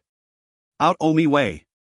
She heard behind her, coming through the gates, and she nodded and did not need to turn about to know what that meant. A heartbeat later, Athrogate and Snort thundered past her, the boar's hooves puffing smoke with every stride. "Not so many now," one of the Nesmians cried. "Come on, fellows, fight them and win." "For Nesm!" shouted another. Wulfgar, Bruenor, and Regis came running out soon after, to stand beside Catti-brie, who had closed her eyes and was well into her spellcasting. To slow down was to die, Drizzt knew, for he was far from the city now, and far from any who might help. He veered left and right about the trees, occasionally turning to let fly an arrow into the nearest troll in pursuit. He could outrun the trolls. But then he heard wolves, and not so far away, and he couldn't outrun wolves. He veered to the left to begin his wide circuit to get him back to the city, but then had to change directions as he made for a tangle of trees, for they were not trees, but bogblokes, malicious living creatures hungry for his flesh. "Gwen, I need you," he called, drawing out the onyx figurine. He realized before the grey mist began to form that he needed more than Genuavar, though, for what had seemed like a simple pursuit of an unfortunate party by some trolls was actually a part of a larger assault on Nesm. The trolls and bogblokes, and surely the wolves he had heard and now could see, worked in concert with the besieging orcs. Drizzt cursed under his breath and ran on. What choice did he have? The 5 humans knew they were doomed, for the trolls closing on their right had them beaten to the spot and they could not reach the city. They tightened ranks, weapons in hand, side by side, and prepared to die. "Fight through them, one of us must get to Nesm," the leader of the party demanded, and 4 nods returned the order. "Open for Brewer, he's the fastest," one of the women advised. "I'll not leave you to die," Brewer huffed in reply. And as if to end the debate before it could begin, a tremendous fireball erupted, just ahead and to the right, engulfing the leading trolls in biting, killing flames. The 5 humans ran on through the smoking carnage. Athrogate rushed by them, laughing wildly, morning stars spinning, snorting flames. The dwarf charged into the pursuing trolls with glee. A moment of explosive swings and hellbore fireballs later, and the trolls, at least, weren't so happy about his arrival. The 5 humans ran on. He ran for his life, trolls all around. Genuavar sprang upon one, her claws digging deep ridges as she leaped away, tackling a second beast. And then on she sprang, tearing free of the troll's grasp and darting before another pair, tripping them up as only a feline could. Whenever she passed through Drizzt's field of vision, the drow nodded appreciatively. Genuavar was keeping him moving, keeping the trolls away. Even so, as he turned back for a straight run to Nesm, Drizzt knew it wouldn't be easy. A few heartbeats later, a huge 2-headed troll leaped out in the path before him to block his way. He put an arrow into its belly, staggering it backward, but only a step. Drizzt didn't slow and didn't draw his scimitars. With every step, he sent off another lightning arrow. One went for the beast's left head and up came its thick hand to block. But the arrow went right through the fleshy limb and exploded into the troll's face, and that head began crying out in outrage that it had been blinded. Drizzt kept charging, and kept shooting, every arrow going to a head. Sparks flew and missiles stabbed. Barely 5 feet away, the beast reaching for him, Drizzt held his course and held his nerve and let fly again, his arrow splitting the troll's other head in half. Still the stubborn beast reached for him, but blinded now, it could not react to his dodge, and could only cry out in surprise when Drizzt sprang upon its huge arm and used that to springboard higher, tucking into a roll right over the troll's shoulder. He landed behind it, running still, and the blinded troll tried to turn about to pursue, but got slammed by a second troll that had been in close pursuit of Drizzt. Then a third piled in behind and the group went down in a heap. The drow ran on. He found open ground, but saw then the wolves, off to the side. He couldn't beat them to the wall. He lifted the whistle about his neck to his lips and blew out a call to Andahar. The wolves closed. Drizzt shot the lead one dead, but the others, trained by orcs, did not break and flee. He shot a second. He saw Andahar, so far away it seemed, striding for him. A third wolf fell to Tolmaril's lightning. Andahar loomed closer, another stride. Drizzt fell into a forward roll, a leaping wolf going right over him. He came to his feet with his bow shouldered. He turned for Andahar, hoping the unicorn was close enough. He grimaced, nearly cried out, when a wolf leaped for him, too quick for the unicorn, he knew, too close for him to block. "They are all around," Wulfgar cried to Catti-brie and the others. "A force approaches Nesm from the north. A full attack." Bruenor charged out from the wall, his friends and many Nesmians close behind, to clear the last expanse for the human party rushing in. "Take him in, Rumblebelly," he bade Regis, for the halflings' weapons were all but useless against the huge and mighty trolls. Wulfgar swatted a troll aside, clearing the last expanse, and the 5 humans linked up and were ushered through, hurried to the gates. "Break and go," Bruenor ordered all around, and he and Wulfgar fought a retreating action, axe and warhammer keeping the trolls at bay. And a giant fire elemental came up beside them to help do battle, and how the trolls shied from Catti-brie's pet. "The dwarf!" Wulfgar cried, pointing to Athrogate. The black-bearded dwarf came on in full retreat, his spirited boar scrambling back to the city with a host of enemies close behind. "But where is Drizzt?" Catti-brie cried.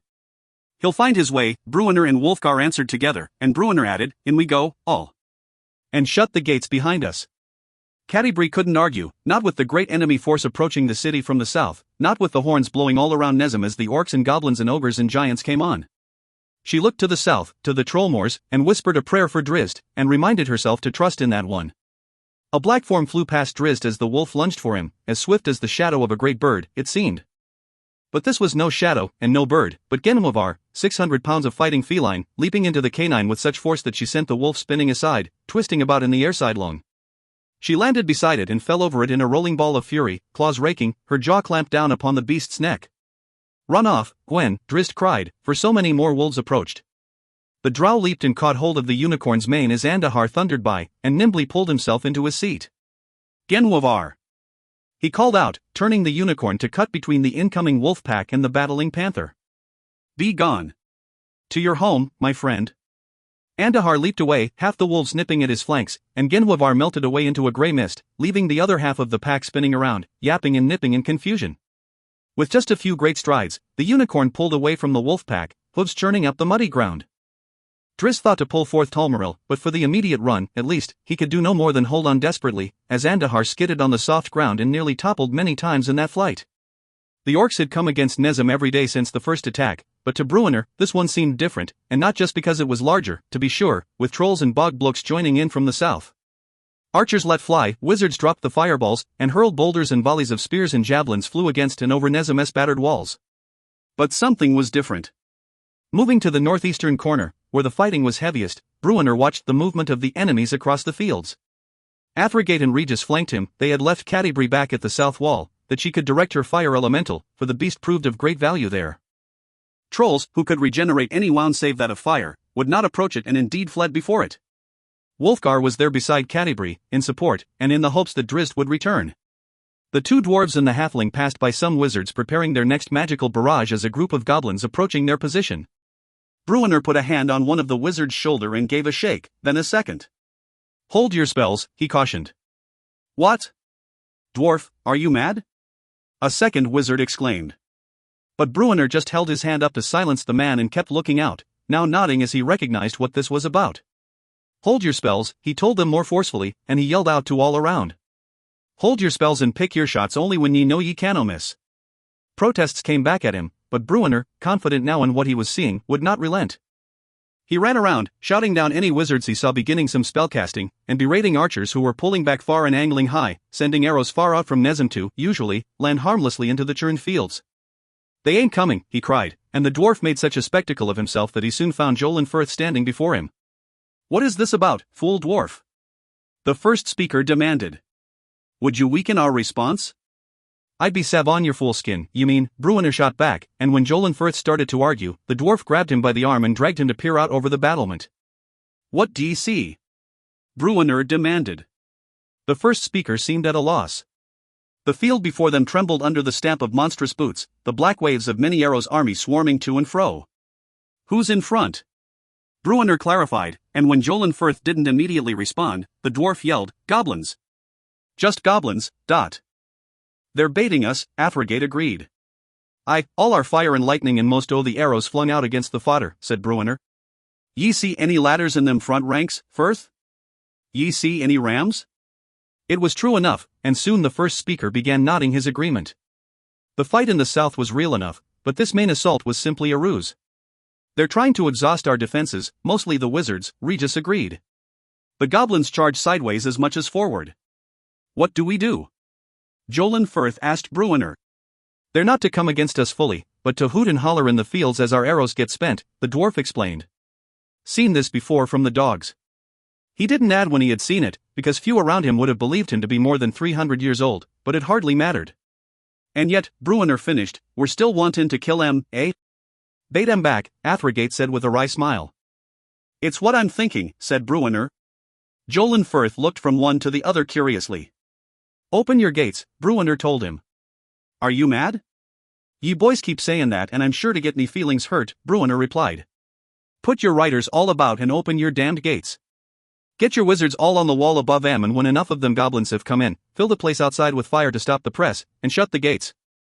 Then ye got a fishbowl full o' goblins for easy killing." Jolin Firth wore a skeptical smile. "Or are ye as stubborn as them what went afore ye?" Bruenor asked. But Jolin Firth wasn't, and he offered a nod to Bruenor and rushed down from the wall, calling his elite riders together and moving them off to the sides of the courtyard before the main gates. A handful of wizards joined Bruenor and his two companions along the parapets topping the two main guard towers, and all around held their breath when the gates creaked open. "Ye hold your fireballs until I'm tellin' ye," Bruenor said. "Moths to the flame," Athrogate said with a laugh. "Fool goblins are sure to be getting their wings burned, wahaha." It was true enough, they could see, for the goblins, despite their orders to serve as dancing decoys, simply could not resist the invitation. Like water finding a low channel, they swarmed about the gates of Nezem, pressing into the city by the score. They flooded the courtyard inside the wall, archers turning around to rain death upon them. Then came the horns and the riders of Nezem, bursting from the shadows in tight cavalry groups to surge into the crowd, cutting apart the goblin ranks. And how much stronger was that counterpunch when mighty Andahar, bells singing sweetly, thundered up the southern boulevard, bringing Drizzt into the fray. Up on the wall above the gates, Bruenor and his two friends smiled widely at the drow's devastating charge, at the ranks of goblins fleeing before him, or falling dead to his spinning blades, or getting crushed under Andahar's powerful hooves, or gouged by the unicorn's horn to be thrown high into the air. "Burn 'em," Bruenor told the wizards, and all five fell into spellcasting, their fireballs erupting one after another right outside of the gates, like a solid dam of flames to hold back the tide. Jolin Firth's men pressed in to get to those gates and close them. Archers concentrated their fire on the goblins nearest the portal, breaking resistance. Then down went Bruenor, Athrogate, and Regis, leaping from the parapet into the midst of the swarm, centering the counterpunch that cleared the gates. It was Bruenor himself, with an assist from giant-strong Athrogate, who set the great locking beam back in place, sealing the city, and sealing the fate of the goblins caught inside. Andahar galloped up to the dwarves, but Drizzt only had time for a quick nod as he leaped from the unicorns back up to the battlements, Tolmaril in hand. Following the drow's lead, the archers and wizards turned their attention back outside the walls, driving back the monstrous press with furious volleys of missile and magic. And the courtyard filled with blood, and not just goblin blood. Soon after, the outside enemy forces turned and fled, and Bruenor nodded at the retreat, and warned Jolin Firth and all around that the enemy would be back for real next time, and in short order. And so it came, the great assault, for indeed that first attack had been a ploy to expend the city's magical defenses, to wear down wizard and archer alike. 4 hours the defenders battled as the city was pressed on all sides, and the fields blackened with orc and goblin dead, with fallen ogres and giants and trolls alike. Many times were the walls breached, and yet, the companions of the hall were always there to meet the enemy, the five friends and Athrogate, and Andahar, and Snort, and Genwavar, too, for Drizzt needed her once more. And when it was done, at long last, the walls of Nezem stood tall. Catti-bree's work had just begun, as had that of the other clerics of the city, and of the gravediggers and the groups assigned to throw the dead monsters back over the wall. Piling them so deep, the walls getting shorter, Bruenor lamented at one point, standing beside Drizzt and Wulfgar on the north battlement. "The dogs'll be just walking over soon enough." It was an exaggeration, of course, but not as great an exaggeration as Drizzt wished. "What's his call, elf?" Bruenor asked, nodding to Athrogate, who searched among the carnage in the courtyard, helping to find the wounded city defenders. "He is a powerful ally." "Aye, that much I'm knowin', but why's he here, For Jarlaxle," Drizzt said with a shrug, for he could hardly know the depth of it. "Then where's Jarlaxle?" "Watching and soon to come, let us hope." "Or maybe not," said Wulfgar, and the other two looked to him, intrigued by the sly tone of his voice. The barbarian directed their stares out over the wall, to the campfires of the besieging army. "Led by Drow, we were told," he reminded them. "Not Jarlaxle," Drizzt assured him, and he looked to the bloody courtyard again, then out over the wall. "No, not Jarlaxle," he repeated, as much to convince himself as the others, for if indeed Jarlaxle was a part of this tragedy, then everything Drizzt had believed about the mercenary was surely a lie. A whistle from below directed their attention to Regis. "Jolin Firth will speak with us," the halfling called up. "Good news, I'm sure," Bruenor muttered. His sarcasm proved well placed. They learned a short while later, when they went to meet with the first speaker, to find him sitting with the 5 humans that had been chased through the trollmoors. Grim-faced, Jolin Firth looked to the woman at his side and nodded. "Sundabar is besieged," she explained. "By thousands." "Silvery Moon, too," said another. "Sundabar will not hold much longer," said the first, and she turned her gaze over Bruenor most especially, "and no dwarves will come to her aid. Not Felbar, nor Mithril Hall. And the enemy count giants among their ranks hundreds, and they've dragons, too." "Alas for Lurur," said yet another.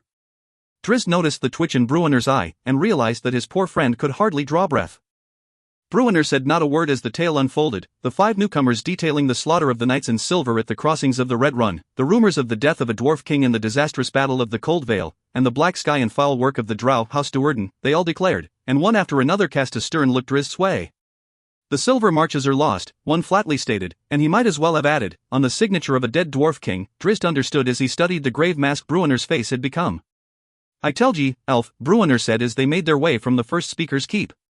Smelled it when I was through here a few years ago. Smell o' war, orc war.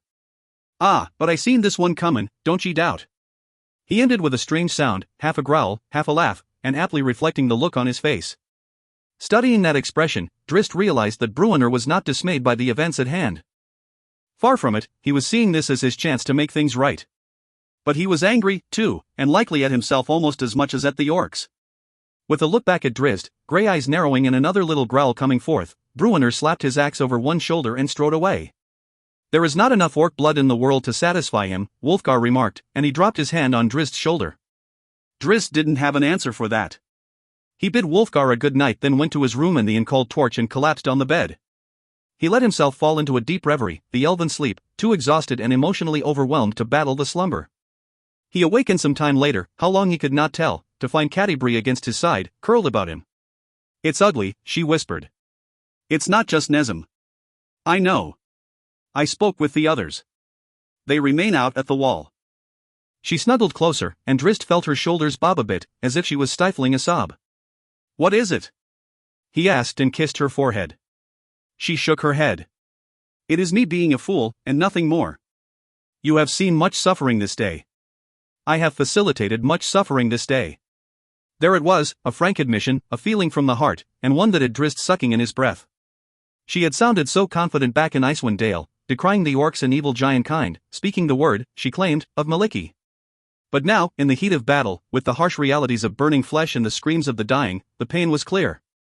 How many were saved, my love, he whispered. Should we have let the giants crash through the walls? No, she said weakly, then repeated more forcefully, no. Of course not. She rolled up over him a bit, looking down at him, her long auburn head tickling his bare shoulder and chest. My magic should be to create and to heal, she explained. Not to destroy. By destroying evil in the world, are you not facilitating goodness and the peace you seek? Is that not the foolish claims of every general? In every war, Drizzt finished with her, for that was one of his favorite sayings. They are orcs, the drow went on, thinking to take it back to Maliki and the divine guidance. By your own admonishments to me. Catti-brie kissed him to silence him, and as she pulled back, her fingers gently stroking his cheek, she whispered, shut up, but in a sweet voice. The mockery.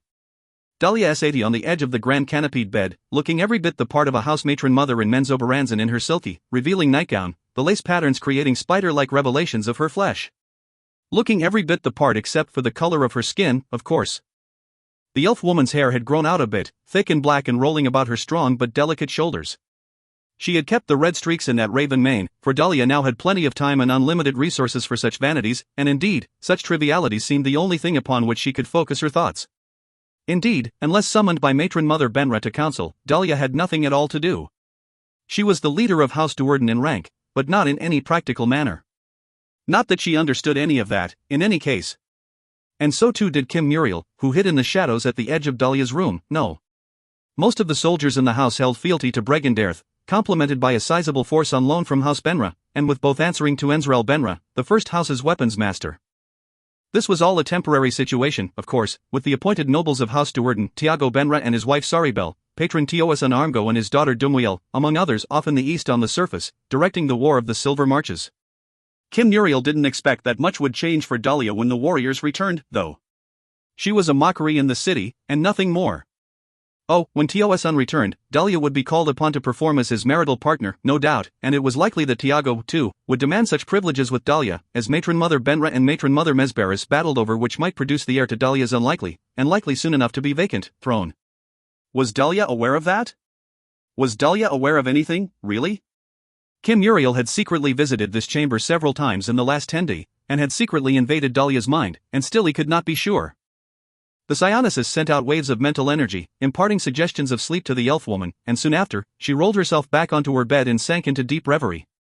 Kim Muriel was there almost immediately, by her side on the edge of the bed. He placed his fingers on her forehead and face, gently, delicately, and created a deep connection. A swirl of discordance swept about his brain as he melded with the woman. The threads of her thoughts wound and knotted, rolling over each other and going nowhere. Even in her reverie dreams, often the most intense moments of concentration for an elf, Dahlia could not follow a thought anywhere near to conclusion. He saw a flash of Drizzt, and of Entreri, she was reaching back for a memory, he knew. And then there was a tunnel, a dead goblin, a pit of writhing snakes. It made no sense, because that was exactly as Dahlia's enemies had planned.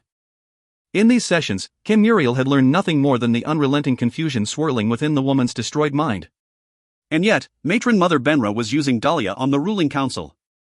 Angry whispers throughout Menzoberranzan spoke of Benra's power grab by putting nothing more than her own echo in the 8th chair. With that in mind, Kim Muriel took a different route and used the connection to impart a thought into Dahlia. He gave her an image of Drizzt, violet eyes shining in the starlight, sliding into bed beside her, kissing her, touching her. He felt the memory unwind within Dahlia, the visceral, telepathic prompting carrying her to a place beyond confusion. She grabbed at Kim Muriel, she believed him to be Drizzt, he knew from her own thoughts. And she relived a memory, and the knots of discordant thoughts couldn't block her or turn her aside. She took Kim Muriel with her through that memory. It wasn't quite what he had intended, but it did answer some questions for Kim Muriel as Dahlia became the aggressor and shoved him over onto his back, climbing atop him with a hunger that denied the fog that had been injected into her mind. With a blast of psionic energy, he could have blown her aside like a leaf in an autumn gale, but he found himself mesmerized by that which he was witnessing in Dahlia's mind. Her thoughts were jumbled, a pile of interwoven nightcrawlers, but he had cleared a path through the knotted worms now, it seemed, and Dahlia ran along it furiously. "Why, Kim Muriel, I had no idea that you were interested in such carnal pleasures," Grumph Benra said to the psionicist when Kim Muriel had finished with Dahlia and was preparing to leave House Duerden. With the new insight he had gained into the morass that was Dahlia's jumbled mind, Kim Muriel had thought it time to depart Menzoberranzan for a bit and see to his business on the surface. His intended teleportation journey was interrupted, however, by the rather powerful psionic intrusions of Methel Elvidenvelp, the Illithid standing at Gromph's side when the Archmage met Kim Muriel in the antechamber just outside of Dahlia's room. "I was learning," Kim Muriel replied dryly, "as the subject of an experiment. One for which I am sure you could find many willing subjects," Gromph teased. Kim Muriel stared at him blankly, revealing his boredom. "What do you want, Archmage?" Gromph asked innocently. "Why, Master Ablodra, you are the one who is where he does not belong." Kim Muriel hardly failed to miss the unsubtle reference to his surname, the name of a house Grompha's mother, with the power of the Spider Queen flowing through her, had utterly obliterated. "Bregendarth has been ordered to serve in House Duerden, has it not? I lead that band. I am sure that Dahlia, Matron Mother Duerden, is pleased with your service, but your unrelenting quips waste my time, Archmage. Is there something of substance you wish to discuss? Like, perhaps, why you instructed Methel to interrupt my attempt to be gone from this place? Because I wish to speak with you, of course. Then speak of something worthy of my attention." The Illithid's tentacles waggled then, and Gromph heard Methel's silent call and nodded. "Were you impressed with Methel's work on that pathetic creature?" the Archmage asked. "He has twisted her brain in circles," Kim Muriel replied. "That which was Dahlia, the consciousness, the memories, the thought patterns, the expected behaviors, has been wound into indecipherable knots, for the most part. He has driven her quite insane." Kim Muriel cast a disgusted look at the torn and battered Illithid. "Perhaps for Methel Elvidenvelp, that could be considered propagation," Kim Muriel quipped. Methel's tentacles wagged at that, Kim Muriel could feel the creature's confusion, then just a hint of anger, and Gromph laughed aloud. "Well played," the Archmage congratulated. "I do not believe that I have ever seen a mind flayer angered before. I would very much like to discuss with you your actions against Dahlia," Kim Muriel imparted telepathically to the Illithid. "A most impressive," nodding. "You have made great gains into the pattern of thoughts and memories, Methel, and for this I salute you and wish to learn from you. Both with Matron Mother Quenfel and now with Dahlia, your work has been magnificent." Kim Muriel keenly felt the response, which was not humble and not appreciative of the compliment, but rather, was simply an acknowledgement that Methel believed Kim Muriel quite correct in his assessment. Gromph looked from one to the other, and arched an eyebrow when the Illithid bowed to Kim Muriel. "Do you plan to enlighten me?" asked the Archmage, who sensed the exchange but could not quite decipher it. "Our discussions are quite beyond your understanding at this point in your training, my student," Kim Muriel answered. "Leave us," Kim Muriel silently requested of Methel, and the Illithid bowed again and complied. Methel walked to the door, then dematerializing to pass right through the closed door as only a powerful psionicist might. Brilliant, Kim Muriel said as he watched Methil leave. Rather showy, I think, Grumpf said. Kim Muriel looked at him incredulously. Shall I weave a dimensional door to take me from this place when I desire to leave? The Archmage asked. Kim Muriel shrugged and shook his head, his expression still incredulous, even belittling. If you so desire. And will I then be brilliant in the eyes of Kim Muriel? Showy, the psionicist was quick to answer, and now Grumpf wore a confused expression. Methil exists more in his mind than in the physical world, Kim Muriel explained. He exited the room in that manner for the sake of expediency, nothing more. Grumpf glanced back at the door. Are you saying that it was less effort for the Mind Flayer to walk through the door than to reach out and open it? Brilliant, Kim Muriel replied, and when Grumpf looked back at him, he added, and brilliant in a manner unlike your magical Dweomers each day. For Methil the powers are nearly inexhaustible. Will I come to that point, my teacher? Grumpf asked slyly. If you do, I will envy you. Grumpf tilted his head to study Kim Muriel. You cannot do so? Of course I can, but for me, alas, it would be easier to open the door. Not so for Methil. Or for many Mind Flayers, I expect. Even among that group, this one is powerful, Kim Muriel answered. Insane, dangerously so, but powerful. He escapes the bonds of the physical coil with ease, and I believe that his work with your dead mother's head has taught him much of the workings of thought, even above what others of his kind might know. He shook his head and glanced back at Dahlia's bedroom door. He has piled a million worms in a jumble, and that jumble is Dahlia's mind. A jumble in which you took advantage. Advantage? Kim Muriel asked skeptically. Hardly. Ah, yes, said Grumpf sarcastically. You were learning. I am always learning. That is why I am the master, and you the student. Grumpf's red eyes flared for just an instant. He was not used to being talked to in that manner, Kim Muriel knew. Now that you have learned, you will leave? Or am I to have another lesson? If you have the time, Kim Muriel imparted into Grumpf's thoughts, then added, why is Dahlia still here in the city? Where should she? Grumpf started to respond, but Kim Muriel assailed him with a sudden jolting blast of psionic energy to silence him. Where should she be? Grumpf silently asked him, and he imparted to Kim Muriel that the other nobles of House Duerden, Patron Teoeson and his half-breed daughter, Weapons Master Tiago and High Priestess Saribel, were all away at war. And House Duerden Wizard Sabrak? Grumpf shook his head and laughed. In Xorlaren, he said, with Matron Mother Zirith, where he will remain, it seems. Kim Muriel looked at him curiously, trying to unwind that information in light of the timbre of Grumpf's voice. There was some not subtle hint there of amusement. Yes, of course, Kim Muriel realized, Grumpf would be glad to see Sabrak remain outside of Menzoberranzan. The Xorlaren had channeled the power of Lolth directly, something no drow in Menzoberranzan had done since Matron Mother Benra had dropped House of Blodra into the chasm of the Chlorift. In enacting the darkening, Sabrak Xorlaren had become a rival to Grumpf, though in knowing the two as he did, Kim Muriel doubted that the Xorlaren would survive the first volleys of a magical battle against Grumpf Benra. Quenthel, who was the Matron Mother, had wanted Sabrak here in Menzoberranzan, Kim Muriel knew, and Grumpf had not fought her on that matter. Indeed, from his earlier discussions with Grumpf, Kim Muriel had come to believe that it would be a relief to this old drow to have someone else relieve him of much of his responsibilities to the city, particularly as he delved deeper into the art of psionics, the pure magic. But now the amusement? Matron Mother Benra and Matron Mother Zirith, Kim Muriel started to ask. I'll not speak of it, Grumpf replied, then added slyly, just so we understand each other. It was a curious phrase coming from this one of those nonsensical surface structures often bandied about by the less intelligent races, but in this context it was more than that. A hint? Kim Muriel sent his probing thoughts into Grumpf's mind. There were few drow more intelligent than Grumpf Benra, and he could easily defeat such psionic intrusions from afar. Indeed, Kim Muriel wondered whether even an illithid could gain much from stubborn Grumpf directly through the meld of its probing tentacles if the Archmage mentally tried to block it. But now those guards were down. Grumpf was allowing him in. Grumpf kept it focused, his disciplined mind allowing no side journeys for the psionicist, who felt almost as if he had mentally entered a long and illustrious hallway, full of statues with teasing placards. Yes, the psionicist knew immediately, Quenthel and Zirith were arguing over the disposition of Sabrak Xorlaren. With the death of her house's first priestess, her eldest daughter Baralip, Matron Mother Zirith had insisted that the Lolth-blessed Sabrak remain with her as the Archmage of Xorlaren. Quenthel had not been amused by this unexpected development, but Grumpf surely was. Ravel Xorlaren will become the Wizard of House Duerden, Kim Muriel asked as much as stated. He is friend to Tiago, and is the brother of Saribel, Grumpf replied. And he is a potent mage in his own right. A student of Gromph, Kim Muriel said, and then he learned from his continuing probing of Grompha's mind that the relationship between Gromph and Ravel was more than that, and indeed, that Gromph had helped Ravel find Gauntlebrim. The new wizard of House Duerden was indebted to Gromph. And so it all made sense, the Archmage's light step and amused tone. Well enough, Kim Muriel said, and he broke the connection.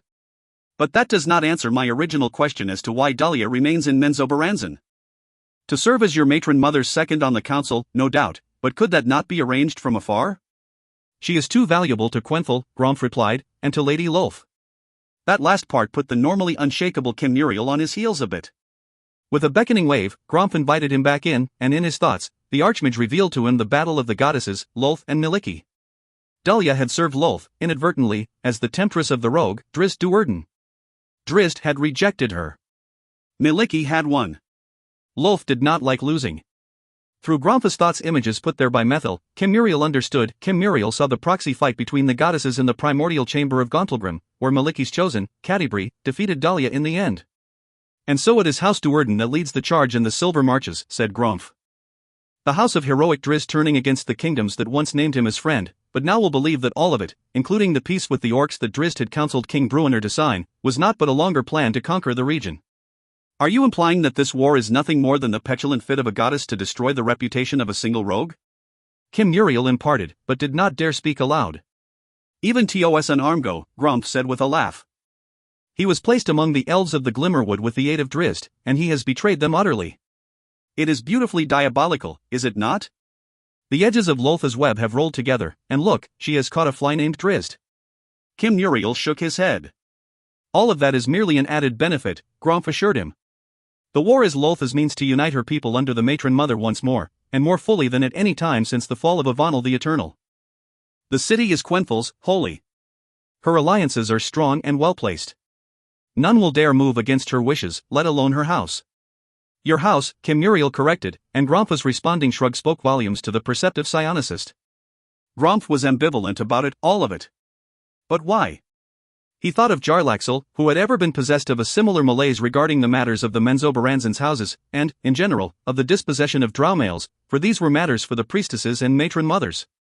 Kim Muriel considered that the 8th month had begun, and the significance of that month to this drow, who served still as the Archmage, and thus, the Master of Sorcerer, the Drow Academy of Magic. The Spider Queen uses the war to unify her people, he said quietly, and Gromph nodded. The Spider Queen wishes to unify her people at this time because she is engaged in a struggle, not the sideshow that is her fight with Miliki, but a greater struggle to command the domain of Mystra, the domain of magic, of which Gromph is her most accomplished practitioner. He nodded again, for this one did not ever feign humility, which was a quality Kim Muriel shared with Gromph. And now Gromph seeks the higher magic of the mind, and without, I expect, the blessing of the Spider Queen. The Archmage shrugged. You have the lists of the new students entering Sorcerer, Kim Muriel said. Gromph nodded. More daughters of noble houses than sons, Kim Muriel guessed, for the first time in memory, perhaps the first time ever. Ever, Gromph confirmed. And many more females than males. Gromph did not need to respond, for now Kim Muriel understood. Almost all of the accomplished wizards of Menzoberranzan were males. True, there were female wizards, but most of those were primarily priestesses who had learned the arts arcane in addition to their long training at Arachnolith. And so, Lady Loltha's move to secure the domain of Mystra had brought hope to many of the males of Menzoberranzan, had brought apparent freedom to House Zorlarin, the one noble house where males had been able to achieve such prominent stature, because it was the one noble house where arcane magic did not remain wholly subservient to the divine magic of the priestesses. The arts arcane had remained the domain of the males throughout the history of Menzoberranzan, their one rung on the city's hierarchical ladder, but now even that was being preempted by the matron mothers. Their daughters would dominate Sorcerer, and all that would be left for the males was Melee Magthir, the school of warriors. Grompha's sister, Matron Mother Benra, was strong now, as Gromph had said. The addition of House Duerden on the ruling council had given her, in essence, 2 votes of the 8, and the alliances she had formed with the other sitting houses guaranteed her near absolute control. Enough control to make a mockery of it all, Gromph answered, and Kim Muriel was pleased by the fact that the Archmage had just read his thoughts. He had not put up any defenses, for he could have stopped the intrusion easily, and the lack of a psionic block was an invitation indeed, and one that Gromph had been able to answer. A mockery of House Duerden, a mockery of the ruling council, Gromph explained. They all know it, Matron Mother Mesbaris of Barris and Del Armgo most especially. Matron Mother Benra has shown them that she will pull the strings and they will serve as puppets, and nothing makes that more obvious to the matron mothers than when Dahlia, Matron Mother Darthier Duerden, walks into the ruling chamber and takes her seat at Lotha's table. None would go against her, Kim Muriel thought. Not then. It is always a temporary thing in Menzoberranzan, is it not? Gromfast, reading that thought, and Kim Muriel found the old wizard's words and tone interesting, inviting even. Quenthal's power would solidify with a victory in the Silver Marches, but perhaps there were some in Menzoberranzan and indeed, given the dispute over Tzabrak, some in Xorlaren who were not thrilled with that possibility. And perhaps there were some in Lotha's flock who were not quite as hopeful that she would claim Mistra's domain as her own as they once had been. Matron Mother Zirith is adamant about Tzabrak remaining in her fledgling city, Kim Muriel reasoned. Her son, Ravel, will replace him in House Duerden. With a wave of his hand, Kim Muriel ended all telepathic intrusions Gromf might attempt from that point on. The psionicist wore a pensive expression as he tried to unwind the subtle hints and inferences of this most surprising meeting. 2 of Zirith's children would sit in high standing in House Duerden, then, with Ravel as house wizard and Saribel as the first priestess. It occurred to Kim Muriel that such an unusual arrangement would not grant Zirith the power she might anticipate, however. Because Dahlia, named Matron Mother Darthier, ruled House Duerden, and such was the power of the mockery Matron Mother Benra had enacted that anyone making an attempt on Dahlia's life would surely risk the overwhelming response from House Benra, perhaps even from Lady Lolth, who was obviously, since it was such a mockery of all that Menzoberranzan knew and believed, pleased with Matron Mother Benra's choice for the 8th seat on the ruling council. And Matron Darthier was the unquestioning puppet of Matron Mother Benra. Kim Muriel cast a sly look at Gromf, the companion of Methel Elvidenvelp. Or was she? A dragon's roar. The city had been built by dwarves in a time beyond memory, and so it remained as one of the strongest fortresses above ground in all of Faerun. Double walls surrounded Sundabar, with a deep moat full of ravenous giant carnivorous eels between them, and ladders and walkways were properly placed connecting the sentry positions, and easily dropped if a section of the city was ever lost, which had not happened in the proud history of the place. And so mighty Sundabar had withstood the 10 days of bombardment, the continual attacks from the masses of orcs and other foul monsters, and even the occasional strafing of the white dragons. 1,000 were dead, thrice that number seriously wounded, and twice again that number carrying injuries that would have sent them running for a cleric in times when a cleric could be bothered. Indeed, almost half of the 25,000 citizens of Sundabar bore some wound, and all found their stomachs growling in hunger as supplies continued to wither. The great granary caverns below the city had been opened, but minimally, as Knight Captain Aelina Brightlance, a knight in silver commander from neighboring Silverymoon, had taken command of the city's defenses upon request from King Firehelm.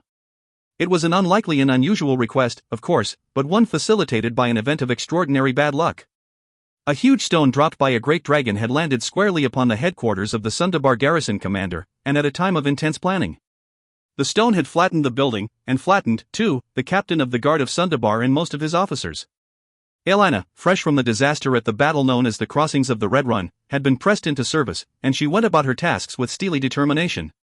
She was not impervious to the cries of the hungry, nor was King Firehelm, son of Frosthelm, son of Helm Dwarf Friend, but Aelina knew, and had convinced the kindly king, that no help would be forthcoming from Sundabar's allies and neighbors. The city had to hold strong until the winter, and then they had to hope that the snows and freezing winds would convince the orcs to give up their siege and return to the north. Aelina rode the length of the wall as twilight descended over the city this day, the 6th of Eliant, on her magnificent white stallion, calling huzzah to the brave men and women, human and dwarf mostly, who stood tall on the battlements. She winced subtly and did not show her dismay at the fact that many of those guards were not really men or women but children. The orcs were preparing another charge this day, Aelina believed. They would get to the outer wall, climbing over their dead. Many would gain the wall, and many defenders would die expelling them. The siege had run for 6-10 days, through midsummer and now into the 9th month. Aelina passed by a pair of her Silverymoon companions, fellow knights in silver who had fled the carnage at the crossings of the Red Run and turned for Sundabar, guessing the course of the orc horde. An elf, Pleneron Silverbell, and his human companion Doughty called back to her with a responding, "Hi-ho," and lifted their bows in salute. Aelina noted the bandages wrapping the fingers of the duo, digits rubbed skinless by 1,000 bowshots a day. She grimly nodded as she rode on, taking heart that most of those arrows had probably found a mark. On her last trip to the city's outer wall, she had seen a frost giant lying dead in a heap, its body so thick with arrows that it more resembled a giant porcupine than any humanoid creature. Aelina had noted the fletching on some of those arrows, and had recognized several at least that had come from Pleneron Silverbell's quiver. King Firehelm awaited her in the city's grand central citadel, a fortress within the fortress. As she rode up to the main door of that massive and impregnable keep, she spotted the king on a balcony, hands gripping an iron rail as he stared out over the city courtyard, the walls, and the bloody fields. He took note of her and looked down with an approving nod, but his eyes went right back to the fields, to the carnage. His shoulders had slumped under the weight of it all, Elena thought. She handed the reins to an attendant at the door and bounded up the stairs to the king's chamber, entering through the door from the hallway just as Firehelm was coming back in from the balcony. He was a middle-aged man, muscular and tall, with long arms, a thin waist, and broad shoulders, so that when he stood upright with his arms hanging free at his sides, his forearms were far out from his hips indeed. He wore a full beard, still more brown than grey, and had a powerful brow, ridged by what seemed to be a singular eyebrow, knotted above his large and thick nose and beneath his curly long brown locks. He was dressed in shining plate armor, a thick purple cape above it, and with a thick and heavy bastard sword with an enormous ball pommel set in a scabbard on his right hip, for the king of Sundabar was left-handed. Looking at the formidable weapon, Elena was amazed he could even draw it, despite his long arms. But he could, and Firehelm's prowess in battle was well known to Elena, though she had rarely ventured to Sundabar before this troubled occasion. The strong man did not shy from battle, and indeed had led many scouting parties against orc raiders over the years. "My liege," she said with a curt bow. "Knight Captain," he replied courteously. "May I extend again my gratitude to you for your service to Sundabar, not? You were in need, and ever has Sundabar been ally to Silvery Moon," the knight in silver replied. "In need?" he echoed with an amused chuckle. "Truly you have a gift with understatement. I am out of commanders, Knight Captain." He moved to a seat before the flaming hearth and bade her to sit across from him, and as she made her way over, he retrieved a fancy bottle of fine brandy and poured them both a glass. "Not true," Elena said. "Many veterans line your walls, skilled with weapons and in strategy. They were not moved to higher ranks only because your commanders had been in place for so long, until..." She paused, for she didn't want to upset him. "Until the dragon dropped a stone on the lot of them, eh?" The king finished, and he handed her the glass, then lifted his own in a silent toast to the men and women crushed in that tragedy. "You have many who are capable, King Firehelm," she said after a sip, "and undeniably, fanatically loyal to king and city. All around the wall, you are well served by fine warriors. Even fine warriors need a fine leader," he said. "Do not underestimate your worth to Sundabar in these dark days for the sake of humility. I'll not hear it, I tell you. Even in the duties of rationing," he paused and smiled as she winced. "Aye, it wounds you to tell a child to ignore the grumbling in his belly," King Firehelm went on. "And yet you do it, because you have put the counters to work and know the limits of the rations you must enforce to get us to winter. But what then? Will food not be harder to find when the snows lay deep on the land? If the orc siege is broken, then we will find allies," Elena answered. "The dwarves of..." Firehelm held up his hand. "Speak not of them to me," he warned. "They left your kin, they left you, to die at the Red Run. They huddle in their holes unscarred. And this is their fault to begin with, the fault of old King Bruenor. My king, I beg of you to focus your energies on the problems at hand," Elena dared to interrupt. "The actions of the dwarves, now and then, are relevant to those problems. Indeed, but I trust in King Emeruz and King Conrad. If they can find their way from their embattled gates, they will come to Sundabar's aid." "If they find their way," the king said, his emphasis on the first word revealing his doubts that such would be the case. She understood his frustration. He had expressed it to her several times in recent days as the food grew scarcer and the casualties mounted. In turn, Elena had pointed out to Firehelm that a third of Sundabar's citizenry were dwarven, and many had familial connections to the dwarf kingdoms, particularly in Citadel Felbar. "In any event, we must hold our ground," Elena said. "I am concerned with the wizards most of all. The shudders of their lightning bolts have rattled my bones," the king replied. "And left many enemies smoking on the field." "Their strikes have been deadly, indeed," Elena agreed, "but I have asked them to prepare more defensive magic and they have refused." "Kabaldar is a stubborn one," King Firehelm admitted, referring to the mage who led Sundabar's small but skilled wizards guild. "Their lightning strikes down giants and keeps the dragons up high. Their fireballs melt goblins and orcs by the score. What would you have them do?" "The outer wall is in need of repair at many points," she said, and she put her glass down on the small table between the chairs. "We can hold back the hordes for one day while the wizards cast spells of creation, for stone and iron walls, for..." She paused as she followed the king's gaze to her glass, to see the remaining liquid shivering like the waters of a disturbed pond.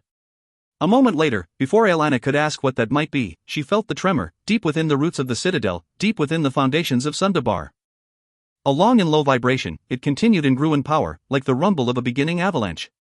Out on the wall, the defenders also felt the tremble, and knew at once that it was from more than the charge of the orc hordes, who indeed were coming on once more. "There," Doughty said to Silverbell, grabbing his companion by the arm and turning him about. "By the gods! The cry of disbelief reflected well Silverbell's initial reaction, for a strange and terrifying sight indeed was revealed to them at the city's main guard tower beside the northern gate. Tendrils of sparkling lightning climbed up the stone walls, crackling in and out of the arrow slits, blue sparks in the dying daylight. Through one window, the pair caught a glimpse of a soldier scrambling past, trembling and smoking, sparkles of magical lightning biting at him. Atop the tower, the guards watched the magic climb and knew they were doomed, so much so that two leaped from the battlement, flying 50 feet to crash to the ground. To the side of the tower, further from the two silvery moon warriors, the wall itself began to shake and tremble, and a great crack appeared in the thick stone. They tunneled, Silverbell said, his voice barely audible. The web of magical lightning crested the tower walls and loosed its fury on the poor soldiers still atop the tower, archers and spotters and a catapult crew. They jolted about weirdly, several fell from the tower, and their clothes began to smoke. Beyond the tower, the wall collapsed, folding in on itself, stones scraping and smashing against each other, crashing to the ground and splashing into the moat. One large section fell outward, slamming the outer wall, and it too had clearly been compromised. Their enemies had tunneled under the walls and to the base of the guard tower, and had compromised the substructure. Cries erupted within the guard tower, as those who had survived the lightning barrage now met living foes, the sounds of battle coming forth. A barrage of giant boulders slammed against the compromised outer wall, just beyond the fallen inner wall. And Silverbell spotted it first, a dragon swooping down from on high, wings folded as it fell into a speeding dive and aimed, the elf knew at once, for the compromised wall. "Wizards!" he cried. "Wizards! Oh, archers! To the breach! To the breach!" He looked out over the wall, to the word-writing orcs, the giants, and the armored ogres all speeding for that same area, the spot the dragon, a living battering ram, would soon open wide, and Silverbell knew then that Sundabar, this day, was doomed. They had the guard tower. The city gates fell open and the hordes poured through. Silverbell and Doughty fired off their remaining arrows, then drew their swords and leaped down to join the wild melee. But they knew they could not win. Sundabar could not win. To the citadel! To the citadel! Came the cries from every corner of the city, and the infirm and the elderly and the young scrambled to get to the king's keep, the great citadel that centered the circular city of Sundabar. And those who could fight, like Silverbell and Doughty, held back the hordes as long as they could, and fought on when the city began to burn about them. King Firehelm rushed out onto his balcony, and knew despair. A third of the buildings were ablaze, and orcs and goblins swarmed through the streets like a spreading flood. "Hold the doors!" he shouted down to Aelina and the others, dwarves mostly, battling on the wide stone steps immediately before the great citadel. Every heartbeat they could keep the approach to the great iron doors open meant that another citizen of Sundabar could get in behind the massive walls. "The caverns," the king remarked, more to himself than to the two guards flanking him. "We must get into the Everfire caverns and fight our way through the Underdark, yes." Nodding, that thought in mind, King Firehelm retreated into his room to find his maps for those tunnels flowing from the granaries below the citadel. No sooner had he left the balcony when a dark shadow passed over it, and the two guards he had left behind were so mesmerized by the sight of the dragon passing so low over the city that neither saw its rider leap free into the air, plummeting to the citadel roof in a death-defying freefall. At the last moment, barely 20 feet above the building and dropping like a stone, Tiago Benra tapped his house emblem, thus enacting the magical levitation spell. His descent slowed immediately, but did not end, and he hit the roof hard but fell into a roll both to absorb the shock, and to send him to his desired target. He came to the edge of the roof directly above the king's balcony and went over without hesitation, pressing his shield underneath the lip of the overhang and calling forth its web-like magic to hold him up as he rolled over and got his feet down over the balcony, still a dozen feet below them. "Hey!" one of the guards cried out, at last noticing him. Tiago released the magic of the shield and dropped before the man, and even as he lightly touched down, his sword Lullaby was already in swift motion, taking aside the guard's thrusting spear with practiced ease, then rolling over the shaft to slash at the man's upper arm. The guard grunted and leaped back, blood showing on his sleeve just below his shoulder. He called to his companion, who rushed to his side, and thrust forth again with his spear. Tiago blocked it with spiderweb, his shield, and drove it down low and to his left, then chopped down with his sword along the shaft, splintering the spear in half. To his credit, the guard played the hand perfectly, ignoring the break and stabbing ahead again with the makeshift spear that was the sharp shaft. He thought he had a hit, and against a lesser warrior he surely would have, but Tiago continued his turn behind the sword chop, rolling right around just a hand's breadth ahead of the pursuing weapon. The draw went down low as he turned, then crouched even lower, bending over at the waist, as he came around, lifting his left leg up fast in a diagonal kick that caught the pursuing and overbalancing guard under the ribs and drove him up and over the railing. He grabbed for it futilely, but toppled over, plummeting to his death. Tiago paid him no heed at all, coming around with Lullaby slashing forward in perfect timing to take aside the sword of the second guard. Tiago cut straight across, right to left, then backhanded down on the return, interrupting the flow before the blade went too low, to stab the sword straight ahead. Pressing furiously, the drow rushed ahead behind the stab, and the sentry, up on his toes and with his hips thrown back, barely got his own shield in line to brace against the weight of Tiago's bull rush. Spiderweb and the guard's shield crashed together hard, though given the cushiony composition of Tiago's shield, it was a muffled sound.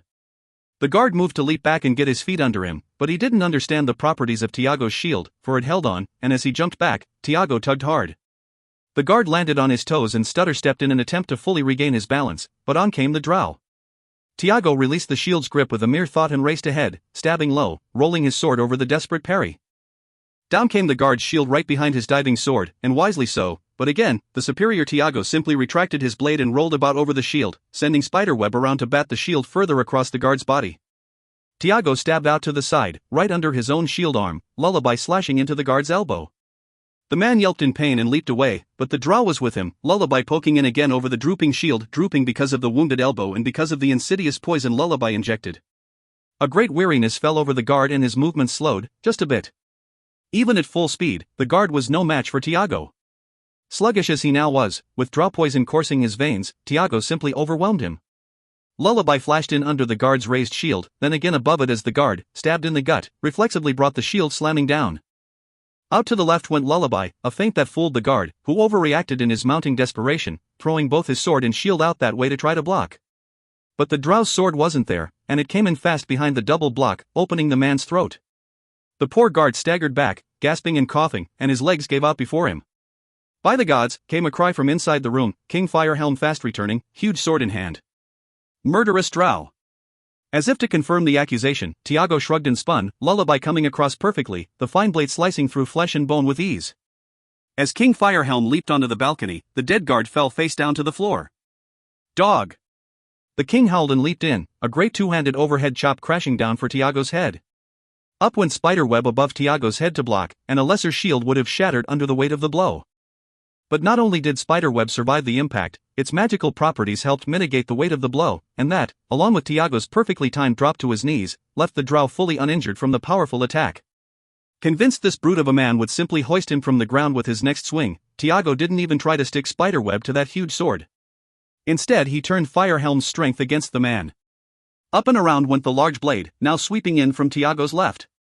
The drow swung about and brought Spiderweb down at the last moment to catch the attack, and Firehelm's follow-through actually lifted Tiago back to his feet, and there, the drow stepped back and slid off as the sword passed before him harmlessly. Tiago rolled around it with sudden ferocity, and outshot his sword as he came fully around, stabbing Firehelm in the chest. Tiago retracted immediately and sent his blade in a short vertical spin just as Firehelm let go of his own sword with one hand and reached out to throttle Tiago. Fingers went flying free and Firehelm howled and retracted his hand, then tried to get his sword back in line as Lullaby came ahead once, twice, and thrice, stabbing hard. Finally, Firehelm was in position to block, but Tiago wasn't there. The drow rolled right around the staggering, wounded king, and on the completed turn, Lullaby swept down across the back of Firehelm's knees. And around Tiago went again, a complete spin, and this time the fine blade slashed the king of Sundabar across the lower back. Down went Firehelm to his knees, falling forward to brace himself on the floor with a fingerless hand. Growling, the stubborn warrior king feebly stabbed out underneath his horizontal torso with his sword. The blade hit nothing, for there was nothing to hit, and the confused Firehelm waved it about. But Tiago was back the other way, on the other side and up near Firehelm's shoulder, Lullaby up high. With unerring aim, Tiago brought it down. He sheathed Lullaby and picked up the head of King Firehelm from the floor of the balcony, then leaped to the stone railing overlooking the citadel's front gates, far, far below. But not so far that the city defenders down there didn't hear the drow's victorious cry, or didn't see the specter of Tiago Benra, standing tall on the balcony, holding high the head of the king of Sundabar. In the room behind Tiago, the doors banged open and many soldiers charged in. The dark elf turned to regard them, and then looked at them with a bit of amusement. With a smile and a salute, Tiago stepped back off the railing and dropped from their sight. A moment later, as the furious courtguards rushed out onto the balcony and to their fallen, headless king, Tiago came back into view, but now astride the dragon, and now with the white-horned head of Arotheter staring at the fools. Icy breath bit at them and drove them back and froze the blood in their veins. Across the burning city went Tiago and his flying mount, all the while with the head of King Firehelm held high for all to see, for orcs and goblins, ogres and giants to cheer, and for humans and dwarves and other citizens of Sundabar to look on in despair. Many citizens of Sundabar got into the safety of the citadel that day, including Aelina Brightblade, and the great impregnable iron gates banged closed. They had escaped, momentarily at least. But the city was lost and in flames, and nearly 10,000 citizens of proud Sundabar lay dead, or were trapped outside to be hunted down and slaughtered. The flames rose high from every corner of the city. Black smoke curled into the sky, rising up through that long night to thicken the darkening and dimming the morning sun even more. Undressed. Deliver this TOZEE, the copper-haired Mickey told the little girl. She handed over a fairly large box, and it was far from empty. The child, who had told Mickey that her name was Caddy, took the box and immediately bent low under the weight, then fought to ease it down to the floor. Too heavy, lady, she whimpered. Mickey measured every movement, the sinking box of goods, the struggle to stop it from merely crashing to the floor. An impressive performance, she thought, so natural and even flowing. With a disgusted snort, the shopkeeper reached into the box and pulled forth a large metal candelabra.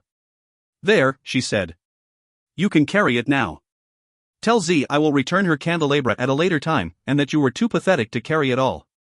Yes, lady, Caddy whispered, and she gathered up the box and pushed her way out the door. Mickey watched her go, shaking her head and wondering what the child would taste like. She went to the secret stairs at the back of her shop and down to the basement, then through a concealed door in the tunnel she had dug under walls around to the basement of a pocketful of ZZZZS. Moments later, she was in her natural form, crouched in a wide chamber behind a curtain colored to look like a basement wall. She heard the stairs creaking under footfalls, heard Lady Z's voice. My, but you are so clean for a waif without a home, she said. They were in the room beyond the curtain now, not far. I try to bathe where I can find water, lady. Miss Mickey would not approve. And your teeth are so straight and white. Lady Z exclaimed. I would not expect that of a homeless waif. They hurt, lady, the child stammered. It is a minor mistake, Lady Z explained. Nothing to fret about. Mistake, dot. Mickey gave a toothy grin at the slight hint of doubt in the little girl's tone. She reached forth with one deadly claw and hooked the curtain, pulling it taut. You disguised so much and so well, Lady Z went on. But the scent, the unusual scent, and one that is surely that of a male and no little girl. The curtain came down and the little girl whirled about, and stood face to snout with a dragon, a true dragon, copper scales glistening in the meager candlelight of Lady Z's basement. The child didn't shriek and didn't attempt to flee, and didn't even tremble in terror. She merely sighed. Well? Lady Z asked, and the little girl who was not a little girl turned around to regard her. Behind her, the dragon inhaled and blew forth a cone of heavy breath, one that would slow down its targets as if they were running, or striking, underwater. Garlic, the little girl mouthed as the dragon's breath washed over her. I have a different cloud I can put over you, Mickey the dragon warned, and the little girl nodded, slowly, her expression showing that she was well aware of the line of acid a copper dragon could spit from its mouth. She looked around, her movements exaggerated and sluggish. The basement was full of crates and items of many shapes and sizes, as Lady Z often changed her wares. She pointed to a fancy dressing screen, looked to Lady Z and shrugged questioningly. The woman extended her hand, inviting the girl to go behind it. Mickey and Lady Z watched the shadow of their captive behind the screen. She pulled the dress up over her head and tossed it over the top.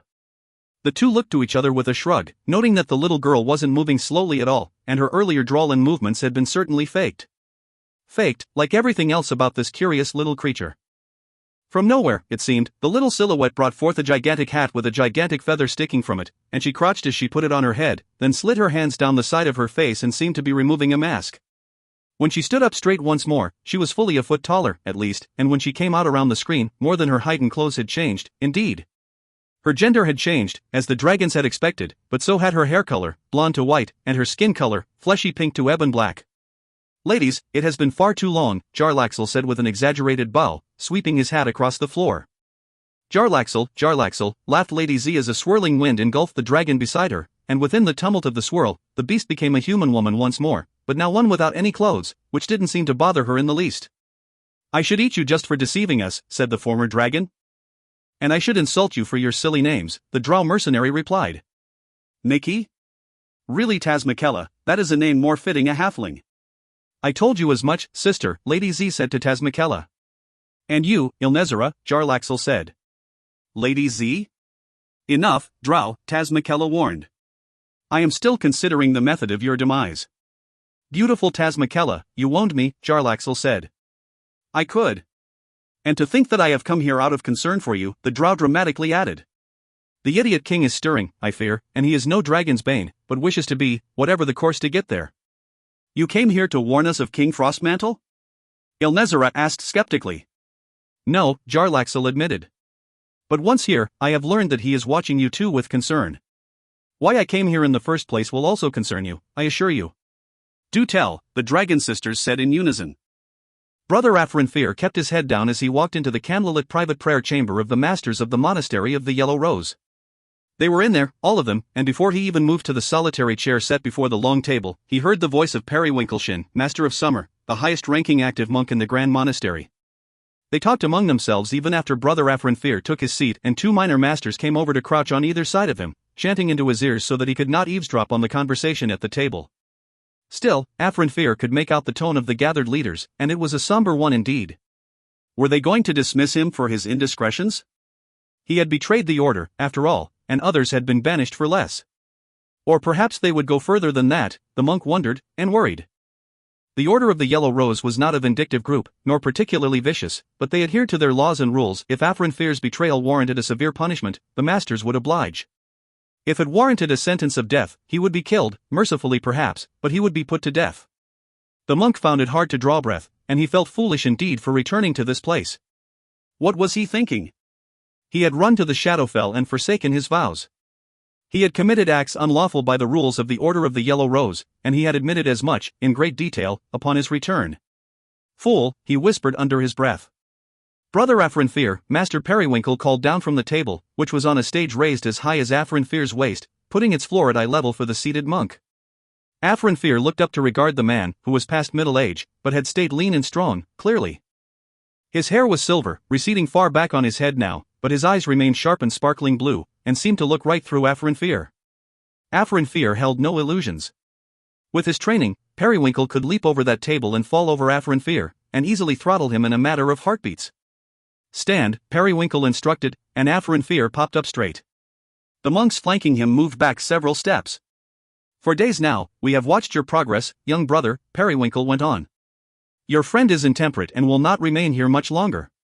Yes, master. You understand? Of course, master. But what are we to do with you? Asked the woman to Periwinkle's left, Saban, who was mistress of the East Wind. I accept whatever you choose, mistress, Afrinfir humbly replied. Indeed, said Periwinkle, and that humility and honesty is the only reason you were allowed back into the monastery in the first place. And it is the only reason that you are to be allowed back into the order at all. Master? Afrinfir asked, though he could hardly breathe. We will reinstate you, fully, Periwinkle replied, and then he cut short the smile widening on Afrinfir's face by adding, in time and on condition. Yes, master, Afrinfir said, and he lowered his gaze to the floor. You have lived an interesting life, young one, came a voice from the side, a voice Afrinfir did not recognize, but one that spoke of glory in the higher planes of existence, a voice so sweet, though it was not, and so solid, though it was not, that it seemed a disembodied, almost godly thing. Despite his better judgment, Brother Afrinfir glanced to the side, to the speaker, and he sucked in his breath in shock. There stood a man, and yet not so, as this figure didn't seem to quite fit in the corporeal surroundings, as if he could walk through the wall, or fall through the floor. He seemed less than human, and yet so much more, a man who had ascended to a higher level of being. He was old, so old, old enough to know the years before the spell plague. He was so thin, little more than skin and bones he seemed, beneath the white robe he wore, and yet, there was a solidity about him that mocked Afrinfir's muscular frame. Grandmaster Kane, Brother Afrinfir meekly whispered. Young Brother Afrinfir, Kane replied, bending at the waist. His legs remained perfectly straight, and yet the impossibly nimble man went so low that he tapped his forehead on the stone floor, and all in perfect balance. Afrinfir didn't know what to do. This was Kane, friend of King Gareth Dragonsbane, a legend in the Bloodstone lands who had done battle with Jingi the Witch King, who had fought 3 dragons at Goliad in the triumphant victory of King Gareth over the undead legions of Vasa. That was 130 years before, and even then, Kane had been an old man, but... It was a common rumor about the monastery that death had never found Kane, that the Grandmaster of Flowers had transcended the mortal coil through sheer meditation and force of will, to become a creature akin to the immortals of the higher planes. It was said that still he walked the halls of the monastery of the Yellow Rose in the early hours of the morning, taking in the smells and sights to remind himself always of his previous existence in the realm of mortal men. But those were rumors, whispered campfire tales told to younger brothers, Afrinfir had thought, and nothing literally true. Now he knew better. This was Kane. This had to be Kane. Afrinfir felt the urge to fall back into the chair, then out of the chair to his knees, and he did not fight it, and soon prostrated himself on the ground, his head to the distant spectre. There came some mumbling among those masters at the table on the dais, but Afrin Fear couldn't make it out and didn't care anyway. This was Grandmaster Kane. Any less a show of devotion and humility before this man who was greater than a man rang as an insult in the ears of Brother Afrin Fear. He heard no footsteps, but he felt a light touch on the back of his head. "Rise," Kane bade him. Before Afrin Fear could move, he felt himself doing just that, lifting off the floor to stand upright before the Grandmaster, as if some telekinetic power had simply hoisted him. Kane motioned to the chair, and Afrin Fear fell back into it. "I have listened to your conversations with your dwarf friend," Kane explained. "I watched your arrival before our gates, the drow elf beside you, sitting astride a steed of the lower plains." Afrin Fear's eyes went wide. "Jarlaxle, yes?" Kane asked. Afrin Fear swallowed hard and managed a slight nod. "I know him," Grandmaster Kane explained. "Indeed, I once battled him and his companion, a man named Artemis Entreri, but..." Afrin Fear swallowed hard again to steady himself, and managed to squeak out, "I know Entreri." "He is still alive?" The young monk nodded. "Resourceful," Grandmaster Kane remarked. "No doubt Jarlaxle the trickster has played a role in that." "Grandmaster," Afrin Fear said, "I did not know that he was an enemy." "He is no enemy," Kane replied. "Be at ease, brother. As I said, I have listened to your conversations with the dwarf. More than that, I have peered into your soul. You have returned here repentant, with good intentions and a desire to redeem yourself." "I have, Grandmaster." Grandmaster Kane turned to Periwinkle. "You have prepared the items?" The Master of Summer motioned to Savon, who rose and moved around the table, lightly hopping down to the floor and moving on bare feet to Grandmaster Kane.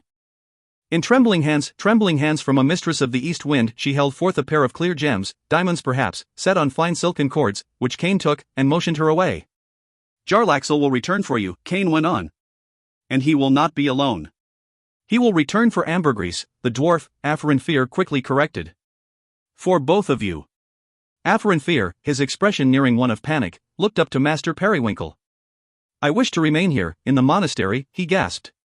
"The choice of course will be yours," Grandmaster Kane answered. "But you would be doing a great service to us all if you went with Jarlaxle." Afrin Fear's incredulous expression was all the query Kane needed.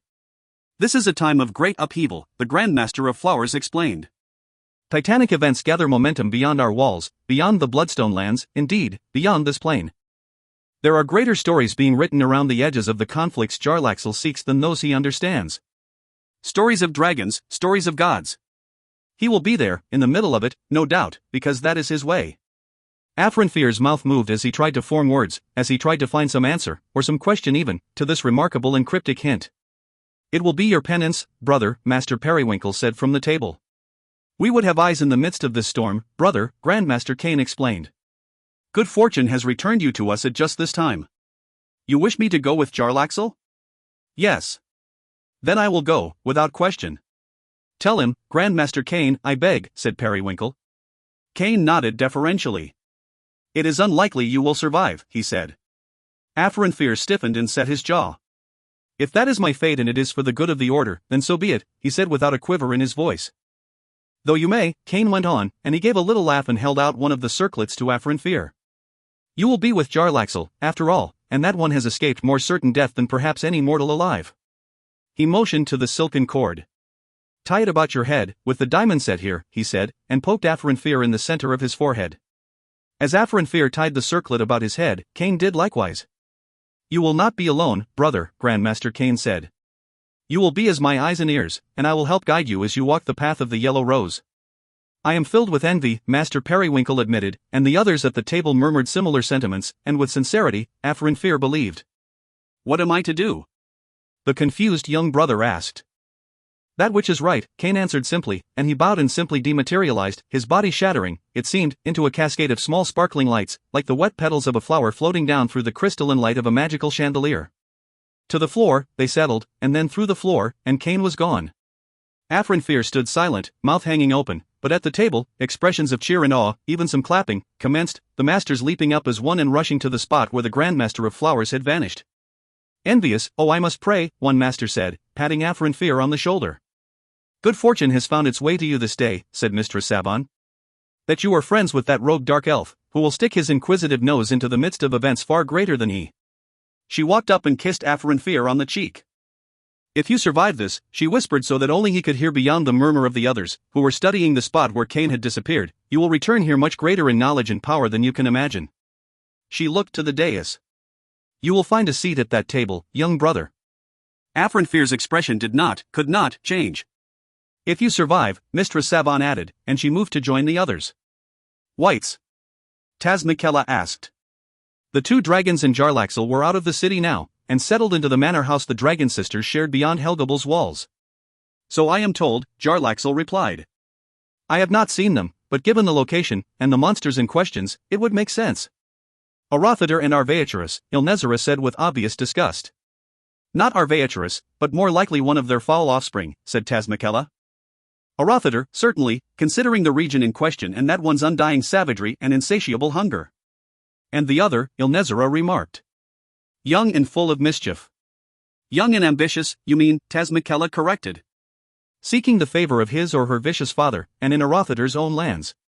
Jarlaxle noted the dragon's incredulous tone, and understood that such an event was not common. White dragons were not as gregarious as some of the other dragonkind, he knew, and, given Tazmikella's tone, this Arathader was solitary even beyond that reputation. Both ambitious, it would seem, Tazmikella said.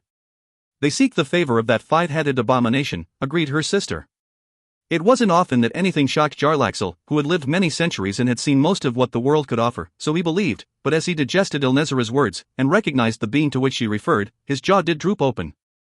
If they gather enough treasure, they believe they can bring it all back, Tazmikella explained to him, with his stunned expression. They? Our chromatic cousins, Ilnezera said with clear distaste. Jarlaxle was not very well versed in dragonkind, but he knew enough to understand the delineation. There were many different kinds and flavors of dragons in Faerun, but they fell into two distinct types, chromatic and metallic, with 5 major variations of each, black, white, blue, green, and the great red dragons for the former, bronze, brass, silver, gold and, like the sisters before him, copper, for the latter, though the drow had heard rumors of strange hybrid offspring between the 10 primary forms. It all? Jarlaxle weakly prompted. Ilnezera and Tazmikella looked at him and sighed. Tiamat? He asked in a whisper. Indeed, he could hardly speak the name. Tiamat was the hurricane, the earthquake, the volcano, the blizzard, and the poison. The goddess of dragons, who could unmake the world, or lay it all to waste, at least. Perhaps we should investigate this, sister, Ilnezera remarked. We have our lives here, Tazmikella argued. We have barely returned for this new adventure in Heliogabalus. Helgabal, Jarlaxle corrected, drawing stern looks from the both of them. But already they are suspicious, Ilnezera reminded. Frostmantle is a Weasley king, but not without his resources, you must admit. Were he to determine the truth of us, he would use every warrior at his disposal to strike at us, for if he could slay us, or even drive us from his city, then he would better fit the crown of Dragonsbane. Dragonsbane was no enemy to us. Dragonsbane tolerated us when he learned the truth, and nothing more, Ilnezera scoffed. And only because he needed us to help him keep a watchful eye on Vasa in the late years of his life. Why, he even refused your offer to bet him, but... Fool! Jarlaxle interrupted loudly, again drawing stern glances, but this time, he merely grinned and tipped his hat in honest salute to the sisters. Jarlaxle thinks himself charming, Tazmikella said, turning back to her sister. He is, said Ilnezera. He hopes to charm us now, perhaps to be rewarded for his flattery. Oh, he will be, Ilnezera replied, and she tossed a wink at the drow, who sat back and folded his hands behind his head. Except, Ilnezera went on as soon as Jarlaxle got comfortable, perhaps a bit too comfortable. Yes, her sister prompted. It is an amazing coincidence, is it not, that Jarlaxle comes back to us at precisely the moment that King Frostmantle's guards grow curious? Oh, I had not thought of that, sister, Tazmikella agreed, though of course, she had, and both swiveled their heads, very reptile-like, to regard the drow. A fortunate break for both of us, Jarlaxle said with a grin. Do tell, they said together. The fates have found for you a path out of here, and to greater adventure and more important duties, apparently, and just at a time when perhaps you should be taking leave of this miserable city and her miserable king. Oh, good fortune indeed, they both said together, with dripping sarcasm. Jarlaxle shrugged and smiled. He knew they wouldn't kill him. He hoped they would reward him. Are ye to pray the whole o' the day then? Ambergris asked her friend when she caught up to him in the garden on the flat roof of one of the side wings of the Grand Monastery. She had to ask him 4 times before he opened an eye and seemed to register that she was even there. Not prayer, he replied, coming slowly from his trance. I am meditating on the teachings of my order. Readin' your own mind, are ye? The dwarf asked, and laughed heartily. You wager on me when I am fighting, the monk reminded. Seems a good bet. I wage those battles 1,000 times in my mind for every one I fight, Afrinfir explained. I see the movements of my enemies.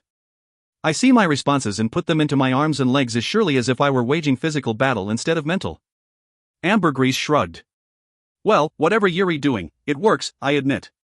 But what's it about now? Since he met with the masters, ye not been much seen. Afrinfir held up his hand to stop her, and she quieted and regarded him curiously. I prepare myself, he replied. I will depart this place when Jarlaxle returns, to take to the road with you once more. Hi-ho! Ambergris blurted and she clapped her thick hands together loudly. We'll find a road, O prophet, and adventure, don't ye doubt. Adventure, Afrinfir agreed. Ambergris looked at him curiously. Ah, but Yuri one of them robe-wearers taking a vow o' poverty, are ye? She paused and nodded, then smiled toothily. Well, good. More for Ambergris. Haha. Afrinfir closed his eyes and let her voice fade away as he fell once more into his thoughts to prepare himself for the road ahead. You are not alone, young brother, he heard in his head. The comforting thoughts of Grandmaster Kane, and the diamond pressed against his forehead glowed with warmth. Best of bad choices. The horde came on again, roaring with glee as the archers and wizards of Nezem cut them down by the score. Every day, the carnage repeated, and yet, despite the mounds of bodies blackening the fields on every side of the city, the orc ranks did not greatly thin. Indeed, now the trolls and bogblokes had joined in, and Nezem was as often pressed from the moors of the south as from the north and east. Inside the city wall, however, attrition mounted. Drizzt, Catti-brie, and the others relaxed together in the shadow of the southern gate tower during one of the few true respites. Nezem a dead town if none coming to help, Bruenor lamented. Hold until the first snows and orcs'll be running away, Athragate replied. Elisis turned to Eliant, Bruenor reminded, referring to the 8th and 9th months of the year. Another month at least, more likely 2, afore we're seeing the first o' the snows, and another month after that when the turn to winter's enough to chase the hungry dogs away. Pray for an early winter then, said Regis. Even a month might be too long for Nezem, Wulfgar added. All the priests in the city are busy with folk already wounded, day and night, and more join those ranks with every attack. More are laying down than standing up, I fear. Help will come, Bruenor said determinedly, and he looked to the north, the direction of Mithril Hall. They all knew.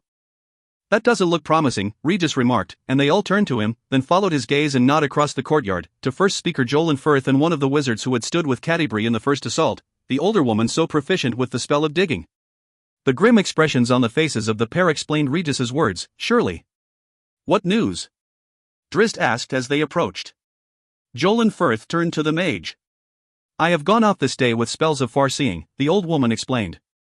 Won't be no help coming, to be sure. The dwarves remain in their holes, said the first speaker. And each with an army camped about their gates. Is there no end to the number of orcs in the world?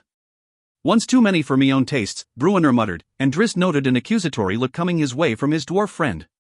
That treaty, Drizzt understood, continued to play hard on poor Bruenor in these difficult days. Silverymoon is sorely pressed, and has suffered greatly. Jolin Firth went on. And Sundabar, he paused and swallowed hard, and the companions understood the gravity of what might come next by the moisture apparent in the proud man's eyes. Sundabar has fallen, he said. The city is burning, the walls destroyed. I know not how many thousands have perished, many took refuge in the great citadel that centers the city, it is rumored. I've seen them in there, with thousands of orcs all around, just outside the place, said the old woman. They're not to get out. They will abandon the citadel in short order, no doubt, Jolin Firth explained, for the Everfire caverns below. They cannot hold long, and now that many arrows has taken the city about them, the winter will not drive the orcs away. And so the orcs will gain the citadel, Regis reasoned. Aye, and so we've a new orc fortress in our midst, said Bruenor, and he kicked at the ground. We might break out to the west, Regis offered. To the Uthgar tribes, out from under this unnatural darkness, Wulfgar added. Surrender Nezem? Jolin Firth asked, his voice full of doubt, even hints of outrage. How long can you hold?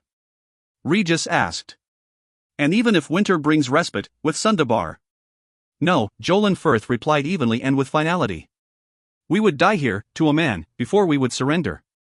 When a boot first came, the city was abandoned, Drizzt reminded. A different time, Jolin Firth immediately argued. And in that time, Silverymoon could come to our aid, and so the city would be retaken in short order. Nezem was but a town in those days, the old mage added. with barely a wall to speak of. Ah, but we didn't go and build the fortress just to run away. Well, we can't all be sitting still and hoping for snow, Bruenor decided. We got to go, elf. He looked about to his friends, and to Athrogate. We'll fight our way to Mithril Hall and help King Conrad shake off orc stench. Then we'll hit them orcs, and hard, and each town freed will add to our numbers. A fine plan, said Jolin Firth. You'll not get near to Mithril Hall if you take the whole of Nezum with you, the old woman said. In my spells, I have seen that place, too, and the orcs are thick about it. Thousands and thousands. Many march south to Silvery Moon, but many more come back from the front lines to settle about the halls of the dwarves. Nay, you'll get nowhere near those gates, and the dwarves wouldn't open them if you did. Bruenor looked to Drizzt. West, Drizzt said, to Bruenor and to Jolin Firth. It seems the only way. The first speaker was about to argue once more, his expression growing angry, when Regis interjected, we can get to Mithril Hall. All eyes turned on him, and he seemed surprised by the revelation he had just shared. You can, perhaps, in disguise, said Drizzt. Will a goblin shaman make the trek? Perhaps with a drow escort? They'd not open the doors, Bruenor and Jolin Firth said together. No, the 5 of us, Regis said, and he looked around at his friends and corrected it to 6, as he noted Athrogate. We can get there, but it won't be easy. Do you remember the orc encampment? Drizzt shrugged. He hadn't even really entered the place, but had seen it from afar. There is a boulder tumble and a deep cave, Regis explained. How deep? Drizzt asked, and he was beginning to understand. The goblin tribes and the ogres who reinforced that orc assault came to the camp through the tunnels, Regis explained. They tap into the Underdark. I know this to be true, for I was in them. Drizzt looked to Bruenor. We ain't but 50 miles from Mithril Hall, elf, he said hopefully. As a bird flies, Drizzt replied. In the winding ways of the Underdark. She's straight north, Bruenor argued. Drizzt spent a long time considering it. The Underdark was no safe journey, of course, but with his powerful friends about him, surely they could survive a 10-day in the upper tunnels. It is worth a try, Jolin Firth remarked. We might even find a back door for me kin to break out, said Bruenor. The Battlehammer boys sneak out and crush these dogs about Nezum, then Nezum comes north and helps Mithril Hall clear her gates. He looked to Jolin Firth, who nodded, but non-committally. Drizzt understood, and so too did Bruenor recognize that hesitance, likely, given the history between Mithril Hall and Nezum. If the siege of Nezum was broken, the riders would turn east, no doubt, to go to the aid of Silvery Moon. Still, their prospects here were nothing but dark, Drizzt understood. He doubted that Nezum would hold until the winter, and if Jolin Firth refused to attempt to break out to the west, and even that would likely prove disastrous, then the thousands here would surely die. We can get there, Regis said again. Drizzt looked to Catti-brie, who nodded her agreement. It is a desperate plan, the drow said. Ye got better, elf? Asked Bruenor. No, and so we go. The orc reclined against the boulder, staring up at the clouds, fantasizing about the spurting blood of some human. Ah, yes, the walls of Nezum would fall, and then the people of Nezum would fall to jagged blades. The beast came out of its trance when a deerskin boot appeared on the stone beside its ear, and then another on the other side of its head. The orc arched its back a bit to look up and behind, to see a huge man standing there, straddling its head, and with his arms up high. The orc started to leap up, but the warhammer came down faster, the barbarian chopping down as if he was splitting wood. The orc's arms shot out to the sides, fingers waggling, as Aegis Fong collapsed its chest. Its eyes bulged as if they would fly from the sockets, and its life force did fly, straight away, from the blasted corpse.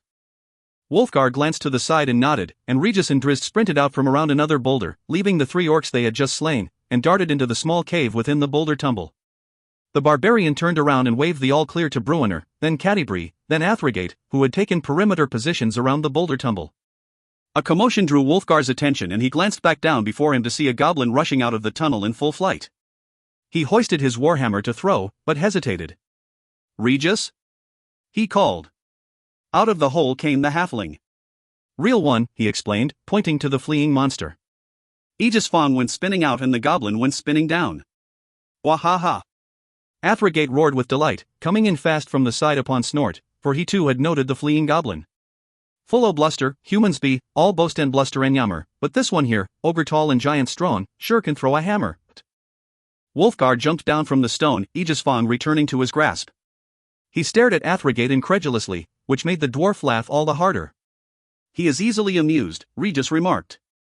Might be because I'm smarter than the rest of ye, eh? Athrogate said, walking by the pair to join Drizzt in the cave. Make your laughs where ye can, little one, because your tears'll chase ye and catch ye where they will. Regis started to respond, but held back and found himself nodding instead. A lesson worth learning, Wolfgar remarked, and tossed a wink the halfling's way, then started into the cave. A pity, then, that the dirty dwarf's songs aren't more entertaining. Bah! Athrogate snorted. Drizzt led the way down the hole into the tunnels below, and a series of large chambers that were now abandoned, but had been full of goblins and orcs very recently, judging by the debris and waste. They're probably off attacking Nezem again, Regis remarked, and the others nodded. Relentless, Catti-brie agreed. I telled ye, elf, the dwarf said to Drizzt. They've been wanting a war, and so war they're getting. He looked around, nodding, but none of the others, except perhaps Athrogate, seemed to be sharing his obvious enthusiasm at that moment. Bah, but it's the way o' things, Bruenor said. With all speed to Mithril Hall, then, said Catti-brie. The sooner we get to the dwarves, the better Nezem's chances of survival. She took an arrow from Drizzt's quiver and cast a quick spell, and the head of the missile lit up with a light as strong as a torch, and indeed, Catti-brie held it forth as if it was just that. She looked to Drizzt, they all did, and the drow nodded and moved about the chambers, peering into the tunnels to try to discern the most northerly route. They started along one, but after some hours of walking, Drizzt paused and shook his head. What do ye know? Bruenor asked. Drizzt waved the dwarf up beside him and sniffed the air. Bruenor did likewise. Deeper tunnels, Drizzt explained. This course will take us down, too far down, I fear. Bah, but you're wanting to go all the way back to find another path? Bruenor asked skeptically. That is the way of the Underdark, Drizzt explained. We will find many dead ends and many wrong turns. This will not be an easy journey, nor a quick one, likely. He pointed to the magical belt pouch Regis wore, which the party had stuffed with many days' worth of rations for just this possibility. Might be branching tunnels ahead, Athrogate added. Bruenor looked to Drizzt, who shrugged. We can't be knowin' until we look, said the orange-bearded dwarf. We could lose another day. Or save a couple. Drizzt looked to the others, who of course had no answers and could merely shrug in response. Mithril Hall's mines go deep, eh? Athrogate asked. Aye, said Bruenor. We ain't far from the surface, the black-bearded dwarf reasoned. Tunnels takin us lower more likely to find a strand o' Mithril Hall, then. He nodded into the darkness ahead, and Drizzt, too, could only shrug. Then the drow took up the lead once more, skipping ahead beyond the glow of Catti-brie's magical light, slipping along the dark tunnels. They camped in a shallow alcove to the side of that tunnel, Catti-brie dismissing her light and Drizzt and the two dwarves, all three possessed of superior low-light vision, taking turns on watch. Many times that first night did Drizzt go to the others, mostly Wolfgar and Catti-brie, to comfort them, for he knew that they were all but blind in the near darkness, and realized that must be an unsettling thing indeed. They did find side passages the next day in their hike, and many more passages off of those, and surely even the dwarves might have become lost in the maze of the upper Underdark. Not the drow, though. This was Drizzt's natural domain, the home he had known for the first decades of his life, and few had walked more Underdark corridors than he. Confident in their general direction, if not in their chances to actually find some familiar ground, he led them along, day after day. To live here, Regis whispered incredulously to Wolfgar during one of their camps. The barbarian couldn't see his halfling head shaking his head, but he knew as much from the sound of Regis's voice. It is worse when you are blind in the near darkness, Wolfgar replied. I'm not, said the halfling. My low-light vision is strong now, stronger than it was in my previous life. Yet you avoid guard duty, Wolfgar said with a snicker. I go out from the encampment each night, Drizzt knows, Regis surprised him by saying. Hunting for fungus and lichen. If we ever find a proper chamber in which to camp, I'll set up my workshop and brew some more potions. You are full of surprises, my little friend, Dot. Still, to live here, year after year, Regis said. Surely I would lose my sanity. And it is not simply the darkness, though that is pressing enough. I understand, Wolfgar answered. Whenever I think of the mountains of stone above our heads, it presses on my thoughts as surely as the weight would crush my body. Too many corners, Catti-brie added, sliding over to join in the conversation. You must always be on your guard, for every turn in the passage could bring you face to face with an enemy. A goblin or orc, an umber hulk, a displacer beast. A drow, Wolfgar added. Aye, and might be a dwarf waiting to slug ye, came another voice, Bruenor's voice. A dwarf angry and tired because his friends wouldn't shut their mouths when he was trying to sleep. True enough, Athrogate added from the other side, for Drizzt was out on watch at that time. Might be two of 'em, waha. 4 fists, Dot. The group took several side passages the next day, and had to backtrack twice when they came to a dead-ended one tunnel, and another that ended in a large chamber centered by a deep, deep hole. The next few days of travel proved much the same, with so many tunnels before them. Drizzt continued to lead, and did well to keep them from any Underdark denizens, though the upper tunnels of the Underdark were not typically rife with monsters, other than the orcs, most of whom were out with Warlord Hardisk's forces, no doubt. They lost track of time, but knew they were nearing a Tendai out from Nezem, when at last they came into regions that sparked some recognition in Bruenor. "It's the smell," he remarked to the others when they came into a series of wider tunnels, many with natural side chambers. "Smell o' home." "Then your home's smelling like orc," Athrogate replied. The others looked to the black-bearded dwarf curiously. "Aye," Bruenor agreed. "There's a bit o' that stench in the air.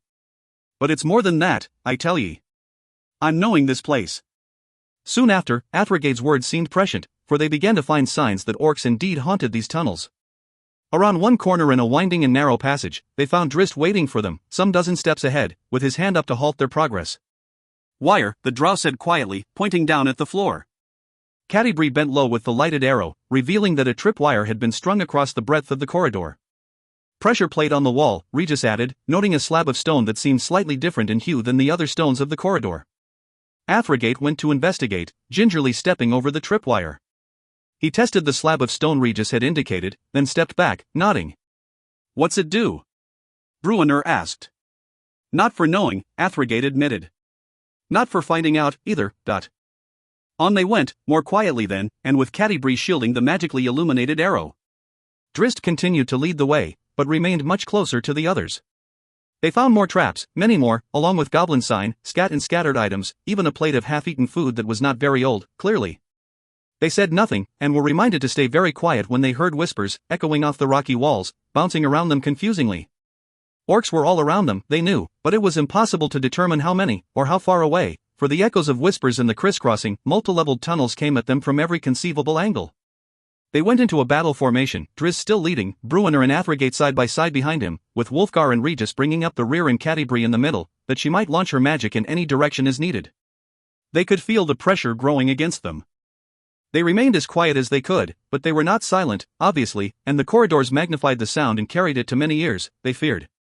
Soon after, the tunnel became a combination of natural tube and worked walls, dwarf walls, and lined with larger chambers on the right-hand wall, connecting to shorter tunnels and more chambers beyond. Bruenor's eyes lit up at the sight. "We're close," he whispered. "The western deep mines o' Mithril Hall, I tell ye." Drizzt came back to the group. "We go to the right, then?" he whispered to Bruenor. "There are many enemies that way, I fear." The dwarf considered it, trying to recall the layout. They were deep, clearly, well below the great forges of Mithril Hall, down near the lowest tunnels. There weren't many ways to get into the corridors that would lead to Mithril Hall proper from this region, he knew, and by design, keeping these areas secluded for defensive purposes. "Stay to the long tunnel another 1,000 steps, the dwarf advised. "She'll bend back to the east, I'm thinking, and there we might find our way." With a nod, Drizzt pressed ahead once more. He kept his hand near his belt pouch, expecting that he might soon need to call Genhwavar to his side. They could smell the orcs now, and no doubt, the orcs could smell them. The corridor narrowed and the party slowed.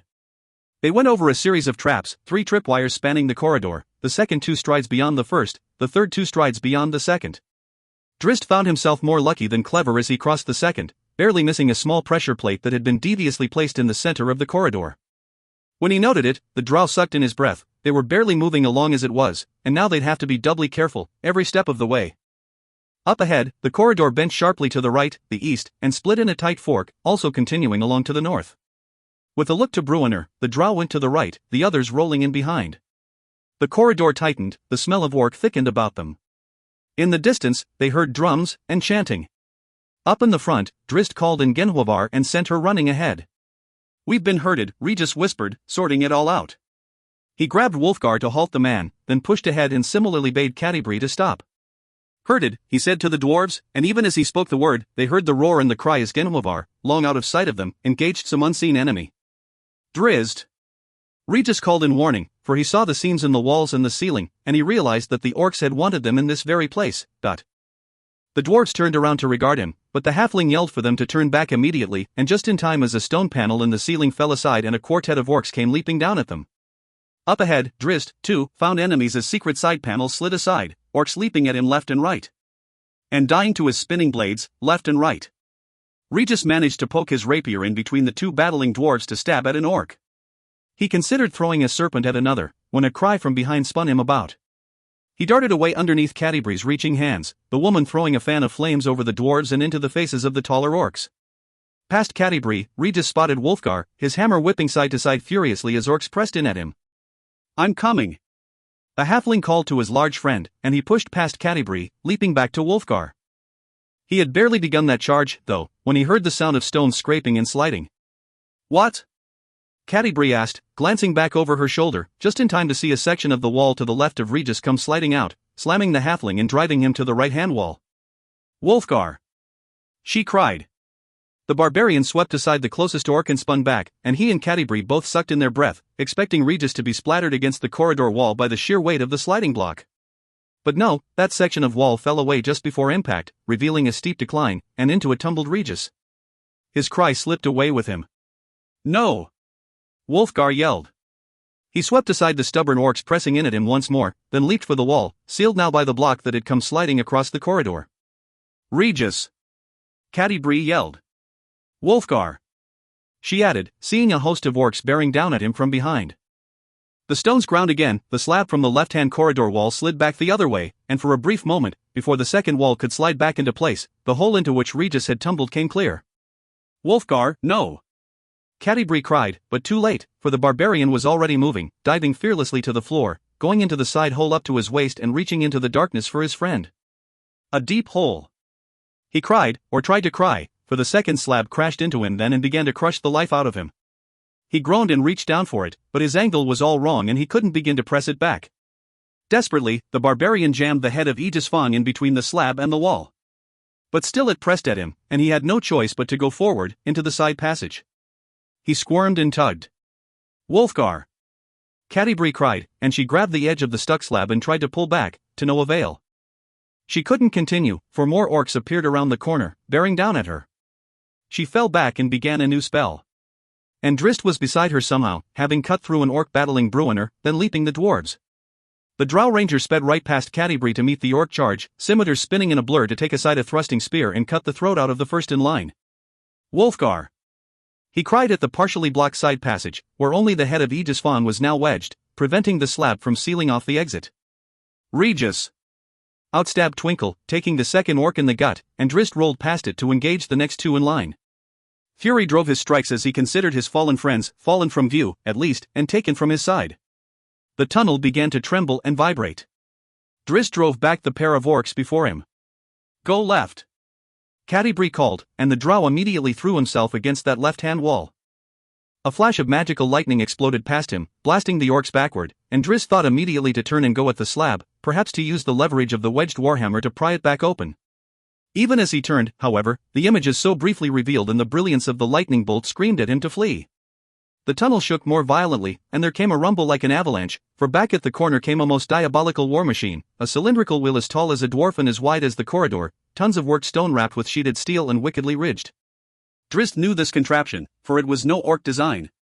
He grabbed the lighted arrow from Cadibre and flung it down the hall, in time to see the war machine mow down an orc, squishing it flat beneath its weight and chopping it apart with its ridges. Ogres pushed the monstrous contraption, many ogres, and little would stop them. "Oh run," Drist told Cadibre, and shouted it again, louder. "Juicer!" Bruenor cried when he managed to look back. They got it, Juicer. "Run!" Drist went for the warhammer, one last desperate chance to open a way to his lost friends, but even as he reached for it, it disappeared, and the slab slammed into place with a resounding thud, sealing the passage. The drow dived into a roll past it, sheathing his scimitars as he went, and he came up holding Talmaril, and so fought a retreating action, launching a line of arrows behind him to kill orcs, and hopefully, to slow the ogres and their juicer. Up in front, Bruenor and Athrogate worked wildly to clear the way, but the orcs battling them wanted no part of the coming machine of slaughter, which would not distinguish friend from foe, and they too fled with all speed. "Juicer!" Bruenor shouted repeatedly, for surely the word held powerful meaning for him. Drist understood. This was a dwarf machine, a mithril hall design, and so at least part of the complex had fallen to the orcs. "Run, you darn fools, for all your lives!" Bruenor cried. And so they did. As soon as he began his tumble, Regis kept his cool enough to twist about in such a way as to secure his rapier through the loop in his belt. He kept his magical dagger in hand, though, telepathically willing the living serpent side blades to roll down and fasten about him, to secure the weapon to his hand. He stabbed at the stone of the floor and the walls with it, hoping to hook it in a crease and somehow slow his descent. He bounced and tumbled, sometimes on a slide, other times dropping over a short ledge into a painful fall. Welts and bruises covered him, he was sure. He tasted blood in his mouth, and he had to tuck his arms and legs in tight, trying to prevent an awkward tumble that would break his bones. On sudden impulse, he reached into his magical belt pouch. How he wished he could just crawl into that extra-dimensional space at that moment, and mentally called for his potion pouch. His fingers worked fast, counting the places. His thoughts worked fast, trying to recall the order of the vials and the line of leather loops under the flap of that pouch. Over another drop he went, crying out as he flew through the blackness. He banged his head on the ceiling, then tumbled down with a groan, rolling around a bend in the descent. He brought forth a small potion vial and simply stuffed it into his mouth and cracked the glass with his bite, releasing the contents. Too late, he feared. He saw the last expanse before him, marked by fires, torchlight, at the end of a long and steep slide. He stomped his feet, left and right, trying to slow his descent, and then his left foot stuck, the potion taking effect, and he nearly tore out his knee as he awkwardly rolled up and over that anchored foot. Then he moved, the potion giving him control, and he heard something tumbling down from behind and had no choice but to climb up the side wall of this tunnel, scrambling desperately. He got to the ceiling, crouching there inverted, and now could see what awaited him at the bottom of the decline, a host of orcs in thick-limbed agrelon. He heard the crash and recognized the grunt, and tried to swing about, and even tried to grab at Wolfgar as the big man bounced and tumbled beneath him, though he surely had no chance of even slowing huge Wolfgar's crashing descent. "Oh no," he whispered as Wolfgar covered the last lengths of the slide, to pitch out through the ceiling of that lower corridor and fly down hard to the floor. The monsters fell over him, punching at him, kicking at him, swatting him with clubs. "Oh no," Regis whispered. He wanted to go to Wolfgar, but the horde was over the barbarian. Too many. Regis inched down for a better view. But there was nothing he could do. The mob moved off, dragging Wolfgar by the ankles. And the way he bounced, so limply, so lifelessly, made Regis fear that the poor man was already dead. The monsters hoisted him onto their shoulders, and cheered and danced as they made their way down the corridor, Wolfgar's battered body bouncing in tune with their running strides. "Oh no," Regis breathed. He looked back up the tunnel, then shook his head. His potion wouldn't last long enough for him to get all the way back to the upper corridor, and he had no other elixirs of this type. Nor could he leave his fallen friend. He crept down, poking his head through the hole and into the tunnel, and knew immediately that he was in the heart of a complex thick with orcs, with several in sight, and a few goblins besides. "Oh no," he whispered again. The ghost of dwarf kings passed. The tunnel shook with the thunder of the rolling juicer and the heavy footfalls of the ogres pushing it. Driz trailed the others, firing arrows at the contraption, or over the contraption, skipping them off the ceiling to put them in behind the gigantic, crushing wheel to try to slow down the determined charge of the ogres. He had scored a couple of hits, he figured from the yelps and grunts coming from behind the war machine, but he hadn't slowed it. All of the orcs between the companions and the war machine were dead now, shot down by Drizzt or splattered by the rolling contraption, juiced, as Bruenor would put it. But it hardly mattered because the enemy at that moment wasn't an orc but a cylinder of heavy stone. The drow thought of dropping the bow and drawing blades, but the expanse between the top of the rolling war machine and ceiling was too tight for him to hope to get through. He scanned the ceiling ahead, looking for a high spot where he might get over the wheel, or perhaps a slim alcove he might squeeze into, coming out behind the crushing wheel when it rambled past. The orcs and ogres had chosen their corridor of deathwell, it seemed, for Drizzt saw no such opportunities. He looked back to the closing wheel, skipped an arrow off the ceiling above it and considered the size of the opening as the flashing lightning arrow illuminated it more clearly. He had to shake his head, there was no way he could get through. But the corridor continued, long and straight and with no side passages, and even though the orcs before Bruenor and Athrogate were more interested in running away than in trying to slow the group, the juicer was gaining on them, and too quickly. They couldn't outrun it, they couldn't stop it. If Drizzt could just buy some time so that Catti-brie could cast some spell, perhaps. He shot his next arrow into the ceiling, trying to dislodge a chunk of stone to fall before the rolling crusher. Bits did fall, but the juicer turned them to pebbles as it bounced across. Faster! Faster! The drow implored his companions, for he couldn't slow the thing, and surely they were doomed. The little goblin shaman roamed the lower complex cautiously, not quite sure where he might fit in, or even if he could fit in. This was just another legion of the Many Arrows army, he came to understand, camped here outside of the tunnels of Mithril Hall as surely as their orc kin were camped outside the dwarf doors on the surface above. He found a large chamber where crude forges were working, hot fires blazing, orc blacksmiths pounding at spear tips and wicked swords. Off to the side, some ogres were being fitted with thick breastplates. He could not deny the truth, they were organized, methodical, and determined. Dozens of tunnels spiderwebbed out of the forge room, and from many, the goblin shaman heard the rhythmic sound of picks hitting stone. The goblins and orcs were mining, and smelting, and fashioning their weapons. Surely they couldn't match Bruenner's kin in such endeavors, but orcs were clever creatures when it came to making implements of pain. On went the halfling-turned-goblin, through a door and along the complex. He passed many common rooms with scores of beds, rows and rows of weapons set on racks, a dining hall, even a great auditorium or chapel of some sort, filled with benches set in a semicircle around a raised stage, and with a large fire pit breaking the semicircle in half. The halfling-turned-goblin swallowed hard when he considered that stage, with a blood-stained table on the lip of it and several large posts set in place behind it, each hung with heavy shackles. He thought of prisoners' carnival in the old city of Luskan, where magistrates brought forth the criminals captured in the city and exacted cruel punishment, torture, and horrible death upon them, to the cheers of hundreds of onlookers. If humans were capable of such viciousness, what might these orcs do? He moved to the stage, curious, and noted the piles of slop on the dirty stone floor. Entrails, brains, pools of blood. Gagging, he rushed out of the chamber, scouting the area, looking for something, anything. Run! Run! Drizzt implored the others, for the rambling juicer was then barely 5 strides behind him, and closing fast. He heard a horn blow, a note so discordant that he immediately thought that it must be some instrument of the ugly orcs, and indeed sounded more like a belch than a melodic note. The cry of me king jogged his memory, though, and the drow recalled the source of that belching note and what it foretold. Drizzt stumbled past the spectre of Thibbledorf Pwent, who stood with hands on hips staring at the approaching calamity. 5 steps later, the fleeing Drizzt saw the juicer plow into Pwent. Or rather, plow through Pwent. Or rather, plow through the fog Pwent became. The spectre trapped in Bruenner's horn had retained some of his vampiric properties, so it seemed. And yes, Pwent became corporal once more on the other side of the rolling calamity. Drizzt knew, and the others knew, and surely, the ogres knew. Keep your runnin', Bruenner shouted. He'll not be holding them for long. Drizzt sprinted up beside Catti-brie and caught her by the arm. A spell, he bade her, and the pair stopped and turned back. Run on! Bruenner scolded them. Something, anything, Drizzt said to the woman. Catti-brie searched her memory, counting on her fingers as she considered the enchantments at her disposal this day, and what spells she had available that might help. The fighting behind the juicer wheel sounded intense now, with ogres roaring and grunting and squealing, and the occasional me king coming forth from the battle-raging dwarf spectre. Catti-brie nodded and turned back to fully face the now distant juicer. She began to cast. Behind the wheel, the sound of battle stopped, and almost immediately, the fog of the defeated dwarf spectre drifted up and over the juicer wheel, flying back for the magical horn. A heartbeat later, the heavy wheel creaked and began to roll once more, very slowly now as the ogres tried to gain momentum. Quickly, Drizzt implored her. Catti-brie closed her eyes and brought her ruby ring up to her lips, whispering her enchantment into it, asking the plane of fire for more strength and clarity. Her line of fire began at her feet and rolled back down the hallway the way she had come. She put the fiery source line right near to the right-hand wall, the roiling flames reaching out across the corridor from there.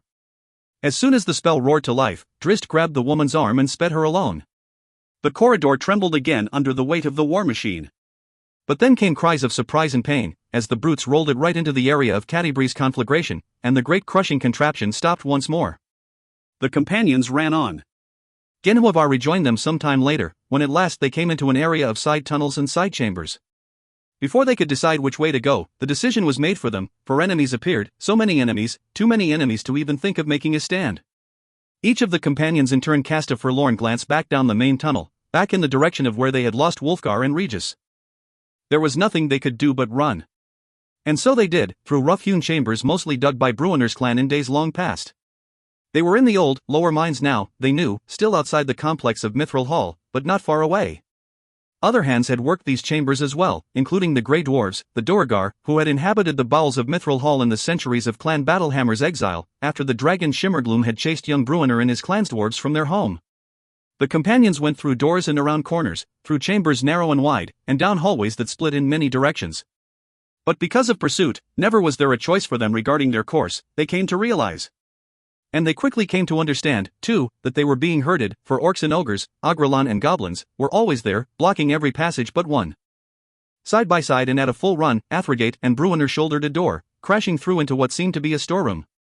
Ancient mining implements sat on a rusted old rack against one wall, and pegs lined the other wall. 3 doors were in the room, each heavily reinforced with rusted metal beams.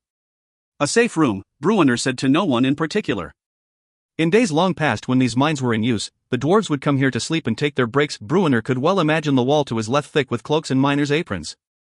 In the event of a cave-in, this room would likely stand strong, a sanctuary. But it was no sanctuary for the friends at that time, with monsters so close on their heels.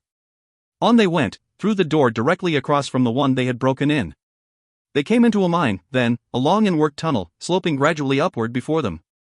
Run! Run, we're there! Bruenor cried, picking up his pace. There were no side passages to be seen now, just a single metal door at the top of the tunnel ahead. Bruenor burst through it and roared in apparent victory. All four in Genwabar scrambled in and Drizzt slammed the door shut, and good luck was with them, for while the door had not been barred before them, there was indeed a locking bar leaning against the wall beside it. Athrogate already had the bar in hand, and he and Drizzt were quick to secure the door. Old iron carts, or carts, sat scattered about this chamber, a pair sitting on rails that ran under the room's other, higher door. "Ah, me haul and me boys," Bruenor said, moving for that closed door. "We'll be back, ye dog orcs, and we'll find me boy and Rumblebelly." Through the second door was a short passage, sloping up steeply. On the far wall hung crank winches, come-alongs, with piles of heavy, rusted chain on the floor beneath them. The rails continued up the expanse, to what once had been the portal to the main complex of Mithril Hall's mines. But now those rails ran into a solid wall, an iron wall. "They sealed it," Bruenor mumbled, hiking up the incline to the blocked exit. He put his hand up against the metal. "By Moradin's Harriars, they shut them orcs out, and so shut us out." He turned back to his friends, his crestfallen expression aptly reflecting the mood, and at that very moment, came the first resounding crash as a heavy hammer slammed the barred metal door in the room behind them. "We got nowhere to run, elf," Bruenor said.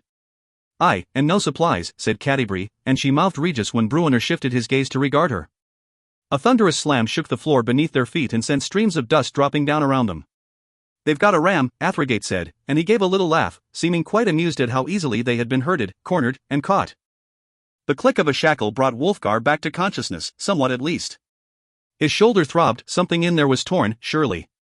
One shin was broken and would not support him, and the other leg, too, was battered, so much so that he really couldn't support his weight. And so he hung to the limit of the chains, the metal shackles tearing at his wrists. Eventually they would eat right through and one of his hands would fall off, he suspected, and then he'd hang for a bit from the remaining hand, until that one, too, was sawed away. Then he'd fall in a heap to the floor, and who could guess what tortures would be exacted upon him? He couldn't see out of one eye, so swollen was the side of his face, and it took him a long while to finally manage to crack the other blood-crusted eyelid open. And then he winced, though it hurt him greatly to even move his face. He was in a large and shadowy area, about midway along one of the longer walls in the rectangular chamber. Torches were set about the walls haphazardly, leaving vast swaths of the place in darkness. It was a two-tiered chamber, with a higher floor running the length of the longer side walls, and the main middle swath of the room down lower. Far down to the left, in the middle of the shorter wall, loomed a dark tunnel opening. Tables and shackling posts and racks of unpleasant-looking implements were scattered about, some with the rotted remains of some unfortunate still strapped in place.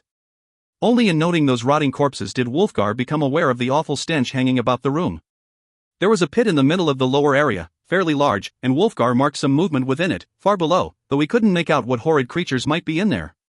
Wulfgar saw that his weren't the only shackles set into the stone along the wall he was chained to, and he wasn't the only prisoner. In fact, he was one of many. He noted several dwarves, hanging from the ground, battered and wretched, too short to put their feet on the floor, and a few humans as well, all sprinkled in between many shackled goblins, also too short for the shackles, and so hanging like the dwarves. It seemed to Wulfgar that many of the prisoners were long dead. An ugly brute roamed the room, a pair of sniveling goblins following its every move. Too short to be an ogre, too wide to be an orc, Wulfgar recognized it as an ogrelon. He had battled a few of those brutes in his day, and thought them to be the stupidest and most vicious of creatures, a most horrible blend of the worst traits of the orc and ogre parents, with the viciousness of the former and the intelligence of the latter. The ogrelon grabbed something under a tarp on a cart far down to Wulfgar's left, near the tunnel opening. Hardly considering its cargo, which it was holding by the ankle, Wulfgar soon realized, the brute lumbered down the middle of the room. A torn and battered orc carcass came out from under the tarp, to fall with a splat onto the stone floor. It dragged behind the ogrelon, and led a long line of entrails behind it, smearing the floor with blood and bile. The brutal torturer walked right up to the edge of the pit in the center of the floor and swung the goblin in. Barely had it crashed down when Wulfgar heard the ravenous sounds of monstrous beasts, biting and gnawing and slurping. The goblins trailing their torturer boss seemed especially pleased with this, hopping and laughing excitedly. One grabbed up the trailing entrails and began dancing about, then almost went flying into the pit as one of the monsters within gave a great tug, or perhaps it was slurping the stringy thing into its mouth. The goblin let go at the last moment, flopping to the floor, and its ugly little companion laughed crazily. Wolfgar didn't know what to make of any of this.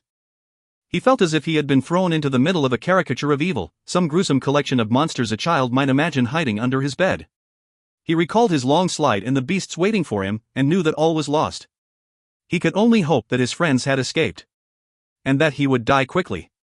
He started to nod off again, perhaps he did indeed, for he could not be sure of how much time had passed, when he was brought back to alertness by the sound of the brutish Ogrelon leaping up to the raised floor right beside him. The brute sniffed at him and growled, then moved down the other way, past a dwarf, then a goblin. It stopped before another dwarf, and poked at the poor bearded fellow. The dwarf kicked out with a dirty and bare foot, hitting the Ogrelon, but to little if any effect. Down snapped the Ogrelon's hand, grabbing the dwarf by the ankle and lifting the foot once more. How the poor fellow squirmed and tried to kick out with his other foot, but the Ogrelon turned into the dwarf, moving too close for the poor fellow to have any real effect. With the strength of its ogre heritage, the jailer yanked the leg up, and the dwarf squirmed and groaned in pain. The jailer looked the poor prisoner in the face, then bit off the dwarf's toes. And how the poor fellow screamed, and the Ogrelon, chewing away, giggled with amusement and moved along the line. 2 goblins and a dwarf were selected, their chains lifted over the hooks above with a long pole that looked much like a fireplace poker. The Ogrelon tugged them along, the goblins trailing with whips cracking. One of the goblin prisoners, whining, resisted, and with frightful strength, the Ogrelon jailer lifted its arm and snapped it down, and the chain rolled with tremendous force, cracking up and jerking the goblin wildly as it snapped like a heavy whip.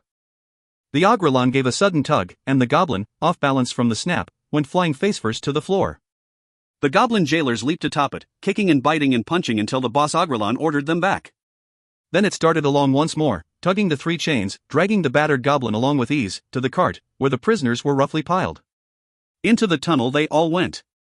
Wolfgar slumped down. He almost envied the 3 prisoners who were being taken, no doubt, to a horrid and torturous death. His turn at whatever macabre carnival lay at the other end of that tunnel would come sooner or later, and the sooner the better, he figured. When they get through, we've got to make a run, Bruenor explained to the others, his sentence interrupted by a resounding boom and an earthquake-like shudder about the room as the monsters drove their ram into the heavy door. Cut through elf, and we'll break clear, the dwarf added. Stay together or split apart? Drizzt asked, and Catti-brie looked at him with a horrified expression. Together, she answered before Bruenor could. Ah, but the elf's got a better chance o' findin' our friends, Bruenor argued. Another booming impact shook the room, and strangely, another came immediately after it, though much less profound. And, the trio realized a moment later, the second crash had come from the other direction. The 3 ran out of the cart room into the higher chamber, to see Athrogate standing before the iron wall, his morning stars spinning all around. He came around with a left-handed swing, the heavy glass steel ball smashing into the iron, to no apparent effect. Save your strength, ye dope. Bruenor yelled, but Athrogate went at it again, and again with his left, and then a second and third time in rapid succession. Bruenor led the others up the incline. Ye ain't to break through an iron wall, the dwarf declared, but his voice trailed off as he came to realize that the section of the wall before Athrogate had changed in hue. Wahaha! Athrogate roared and spun around to face the others. Ain't I, then? He swung the ball of his left-hand weapon in his spin before them. Crocker! He explained. Another tremendous boom shook the room. Behind Drizzt Ginhwavar's ears went flat. They're breaking through, the drow warned. Wahaha! Athrogate roared all the louder, and now he presented the Morningstar in his right hand, letting the friends see the ball, which appeared wet. Anne? Whacker, he and Drizzt said together, the drow, smiling now, catching on. Athrogate went into a spin. Drizzt tugged Catti-brie back, and not a moment too soon. When Athrogate bashed Whacker's head into the iron wall, right where Cracker had prepared the metal, there came an explosion that sounded as loud as the ogre-man ram behind them, shaking the chamber and sending great chunks of rusted metal flying around. Cracker would coat with a peculiar substance, the essence of the rust monster, and, not to be outdone, its sister flail, Whacker, could exude oil of impact from its metal nubs. In went Cracker again, driving its metal-destroying goo deeper into the wounded wall. In went Whacker right behind, the next coat of oil of impact exploding mightily under the weight of the blow. After a third round, Athrogate's swing drove right through the metal, blasting a fair-sized hole. Back in the other room, the ram hit again. Ginhwavar roared and a monster squealed in agony. They've got it open enough to grab at the bar, Drizzt warned, and he leaped back the other way, Talmaril in hand, and began launching a line of arrows at the small opening around the edge of the battered door. "Stay with me," Athrogate yelled back, and in went Cracker, with Whacker right behind, widening the hole in the iron wall. Keep your faith in Athrogate. But out of that hole in the iron wall came a crossbow quarrel, skipping off the seam of the iron wall and nearly clipping Athrogate as it flew past. "Hey now!" he roared, falling away. "No, ye dolts!" Bruenor yelled, using the Delzoun language of the dwarves. "No goblins. It's meself, and Yuri knowin' me." Who's that now?" came a cautious reply, and within the shadows beyond the hole, Bruenor noted some movement. "Yourself's a battlehammer?" asked another voice, full of incredulity. "Aye, and soon to be dead," Bruenor cried back, figuring he hadn't the time to explain. "And sooner to be dead if Yuri to shoot me." A jumble of noise and movement came from the other side of that iron wall, with hammers coming up to bang wider the hole Athrogate's powerful weapons had created, and to dull the sharp edges of the break. Then a tarp came through, dwarf hand reaching about to quickly smooth it. Come on, come on!" the dwarf called from beyond. Athrogate tossed his weapons through and leaped for the hole, reaching his arms in. On the other side, dwarves took his hands and tugged him through, and barely had his heavy boots disappeared into the hole when Bruenor shoved Catti in right behind. "Come on, elf," he called to Drizzt. "Don't wait for me," Drizzt replied. "Hey, ye battlehammer, get in here!" yelled a dwarf from the other side. With a glance and growl back the other way, Bruenor realized that the best thing he could do for Drizzt was to clear the way. So when he went rolling through into the hallway beyond, and he hopped to his feet and moved the others out of the way. "Elf coming," he explained. "Drow!" shouted one of the battlehammer dwarves, and he lifted his crossbow. Bruenor grabbed it immediately and drove it down. "Drizzt du Erden!" Bruenor yelled at them all. "Friend o' Mithril Hall!" Drizzt came up with a running dive, gracefully rolling through Athrogate's hole, and turning right over as he did, to come up to his feet, bow in hand, and swinging right back around. "Gwen!" he yelled, and he let fly a series of arrows. "They're through!" He fell back then, to the side, and the panther sprang through the hole. And how the poor, confused dwarves fell away. "She's a friend, too," Bruenor assured them, and he grasped the cat's muscled neck and gave a rough shake to prove his point. Drizzt went right back to the hole, Talmaril singing its song of death as his line of lightning arrows drove back the orcs and ogres. "Plates and stones," one of the battlehammer dwarves bellowed to his companions. "Get it patched to 4, we're thick with monsters." The dwarves went into a frenzy then, running all around, seemingly haphazard to an untrained onlooker. Bruenor knew better, though, for they were working in brilliant coordination, some rushing back to collect hammers and rivets, others going for steel plates they could bolt to the wall, still others returning with heavy stones to bolster the repair.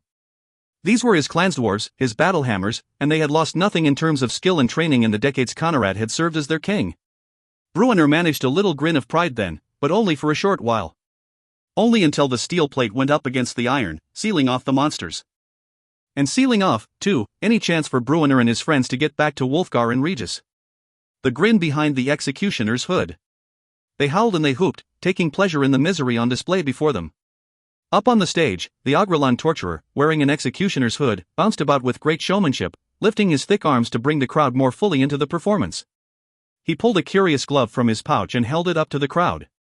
Regis, posing as a goblin among the gathering, thought it something Thibbledorf might have worn, for a single barbed spike protruded from the back of the garment. With seductive deliberation, bringing a hush from the crowd, the Agrelon slipped the glove over his fat-fingered hand, then snickered and turned to the nearest prisoner, an unfortunate goblin hanging 2 feet from the floor, shackled to a post. The Agrelon waved the spike right before the goblin's face, and the creature squirmed about and turned its head, whimpering pitifully. The Agrelon laughed, as did the crowd. The brute moved, a very short punch, but a very accurate one, and the spike went into the goblin's eye.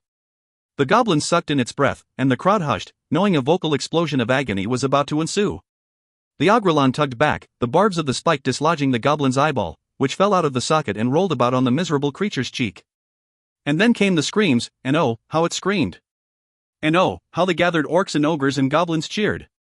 Regis joined in, despite his revulsion, because he suspected, and rightly so, that a couple of the 4 miserable creatures up there on that stage had gotten themselves in the path of the sadistic Agrelon for offenses less than not properly cheering.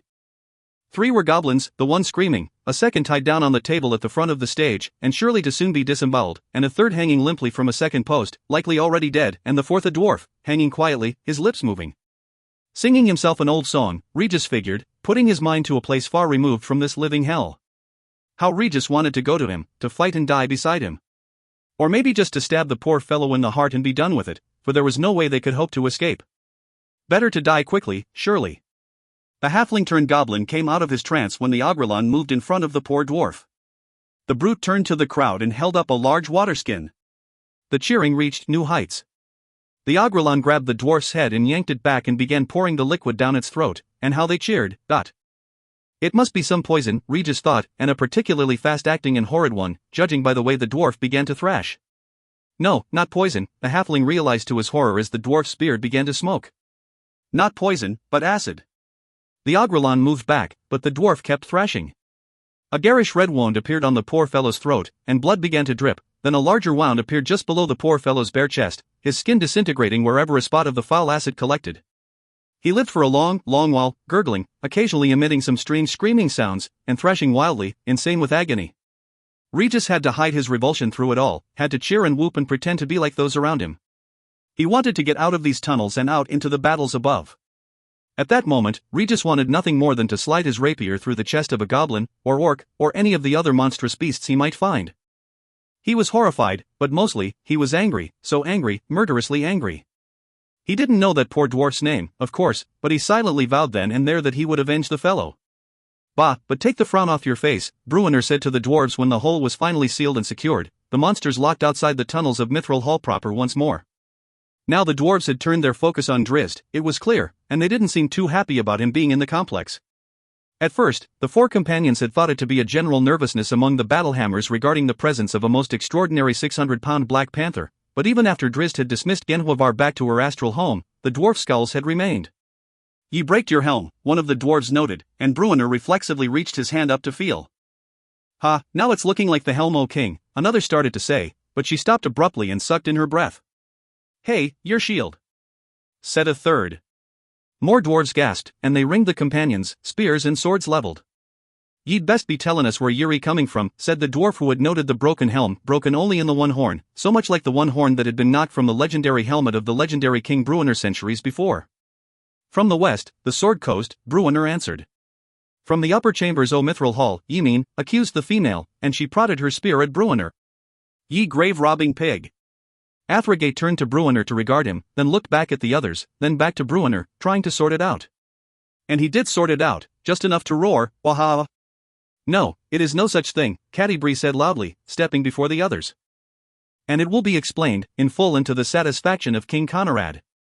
Aye, that it will be, or the four o' ye will be finding more trouble than ye can know, said the first, who was apparently the commander of this patrol group. Now, ye give me that helm and shield, he ordered Bruenor, and then his eyes went wide and he gasped out, and that axe. Oh, but ye took it from me dead king's cold hands. Are ye old enough to remember the dead king? Bruenor asked him. I fought in the Abood War, the dwarf shot back. Under Benak Bronanville hisself. Bruenor smiled and took off the helm, then moved closer to the dwarf, and more into the light. Then Yuri knowin' me, he said. Unless your memory's dead past a few years gone.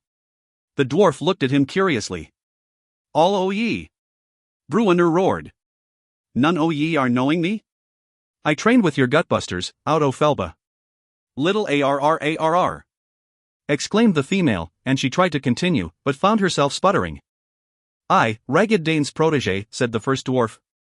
What are ye doing back, little one, and where'd ye get that battle gear? Your reputation didn't name ye as a thief. No thief, Bruenor said. Nay, ne'er that. Ye take us to your King Conrad and ye'll be knowing the truth, I promise ye. Bah, but Yuri sorcerers, all o' ye, sneakin' in to kill Conrad, the female warrior said accusingly, and she prodded her spear at Bruenor once more. Bruenor snorted at her.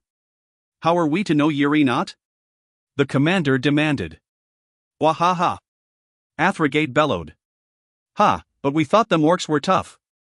Ye know me as Little Arrrr, Reginald Roundtree o' Citadel Felbar, friend to Mithril Hall, honorary gutbuster, Bruenor declared. And but I've got another name, I'm admitting, but one that names me as friend to Mithril Hall is sure as the one yourself's re-knowing.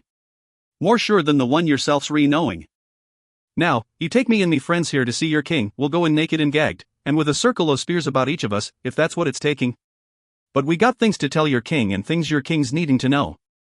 Ye give over your weapons, the female demanded. Aye, agreed the leader. Bruenor looked to Drizzt, who shrugged, then to Athragate, who laughed all the harder, and surprisingly, the black-bearded dwarf was the first to turn over his prized flails. Don't ye be licking them, he said to the dwarf who took them. One'll rot your teeth, t'other'll give ye a surprise next time ye chomp down on a mutton bone, don't ye doubt. Bruenor handed his axe to the commander, then slipped off his shield, or started to, but he paused and pulled a flagon of beer out from it, drawing curious looks from all around. Damn good shield, he said with a wink, handing it over. That helm, too, the dwarf demanded. Nah, not that, Bruenor said. Bah, but let him keep it, the female said. She slung Tolmaril over one shoulder, Drizzt's scimitar belt over the other. If we find another fight, you will want to get those back to me quickly, Drizzt said to her, and she nodded, for she had just seen the drow put that devastating bow to action, driving back the orcs from the breached iron wall. Off they went, through the lower mines of Mithril Hall and eventually into the great undercity of the Dwarven complex. Athragate took in the sights with interest and relief, simply glad to be away from the outer tunnels. He had been in Mithril Hall before, several decades past, acting as a spy and secret emissary for Jarlaxle to coax Drizzt and the others out. For the other three companions, the journey through Mithril Hall was much more than mere relief at being free of the monsters. Bruenor recalled his last visit to the place, only a few years previously, when he had been known as Little Arrorr.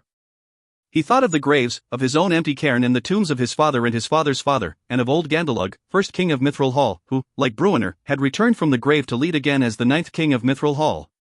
He looked to his beloved daughter as he considered two other cairns, hers and the one for Regis. How would Catti-brie feel when she looked upon her own grave, he wondered, for he had looked upon his own, his real one, in the upper audience hall of Gauntlgrim, and the sight of it had profoundly affected him. And oh, the grave of Regis. And now it might be needed again, he knew.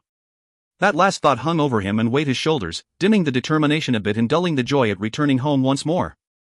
Not just for Bruenor, but for Drizzt and Catti-brie, too, and even Athragate's step fell a bit heavier. They had left two beloved and valued companions behind. Trust in them, Drizzt whispered when they moved through the Undercity, to the tunnels leading to the audience chamber of King Conrad Bron Anvil. He said no more, he didn't have to, for the others understood who he was referring to. And yes, they all knew, they had to trust in Regis and Wulfgar. Those two had tumbled out of the passageway and fallen far from the fight, at least. It was not time for the other companions of the hall to surrender hope. He flitted in and out of consciousness, unaware of the passage of time. Every time he woke up, Wulfgar was surprised that he was still alive. Sometimes it was a scream that brought him back, sometimes a loud metallic banging from the pit in the center of the rectangular room. He didn't know what beast was in there, but it was clearly powerful, monstrously so. The whole of the room would shake with its slamming. So it was now, and Wulfgar managed to turn his gaze enough to see the Agrelon torturer, trailed by a pair of goblins, walking away from that pit. Considering the blood and guts on the floor before the lip of the pit, Wulfgar guessed that the brutal Agrelon had fed another tortured soul to its monstrous pet. An orc dressed in shaman's robes entered the room and rushed over to talk to the Agrelon. Wulfgar couldn't hear what they were saying, and wouldn't have understood the language anyway, but for some reason, he had a bad feeling about this, one that only grew worse when the orc pointed up at him and started his way, the other three in tow. Who are your friends? The orc demanded, slapping him across the face. The drow, the dwarves, the woman wizard? Who are they?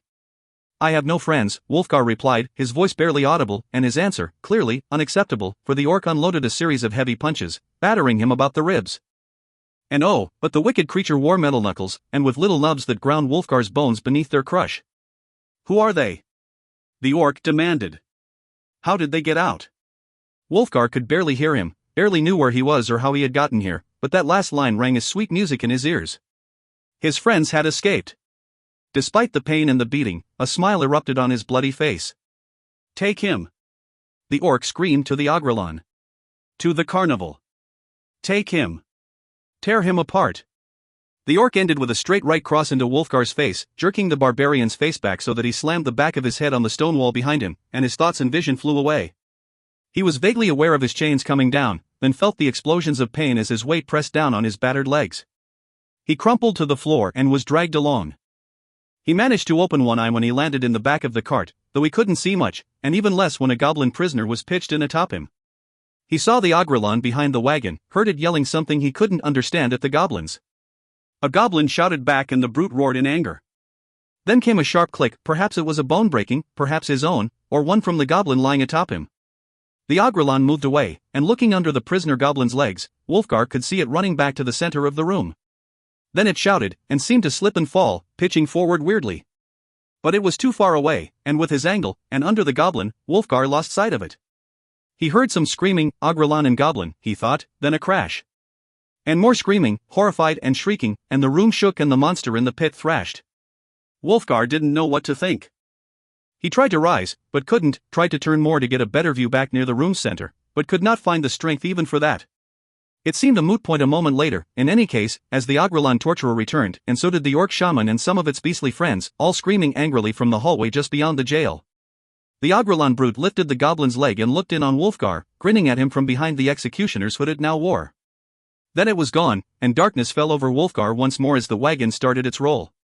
My friend, the torturer. He cupped his hands about his face to block out the reflection of the high sun. Inside, all seemed normal about the curiosity shop, except of course that the door was locked and the place was empty.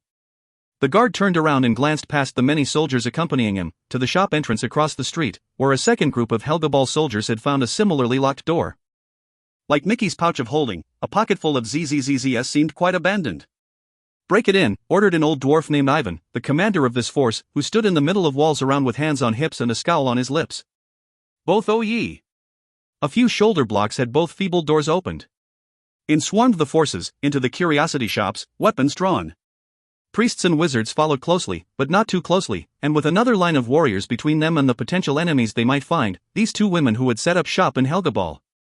These two women rumored to be much more than simple humans.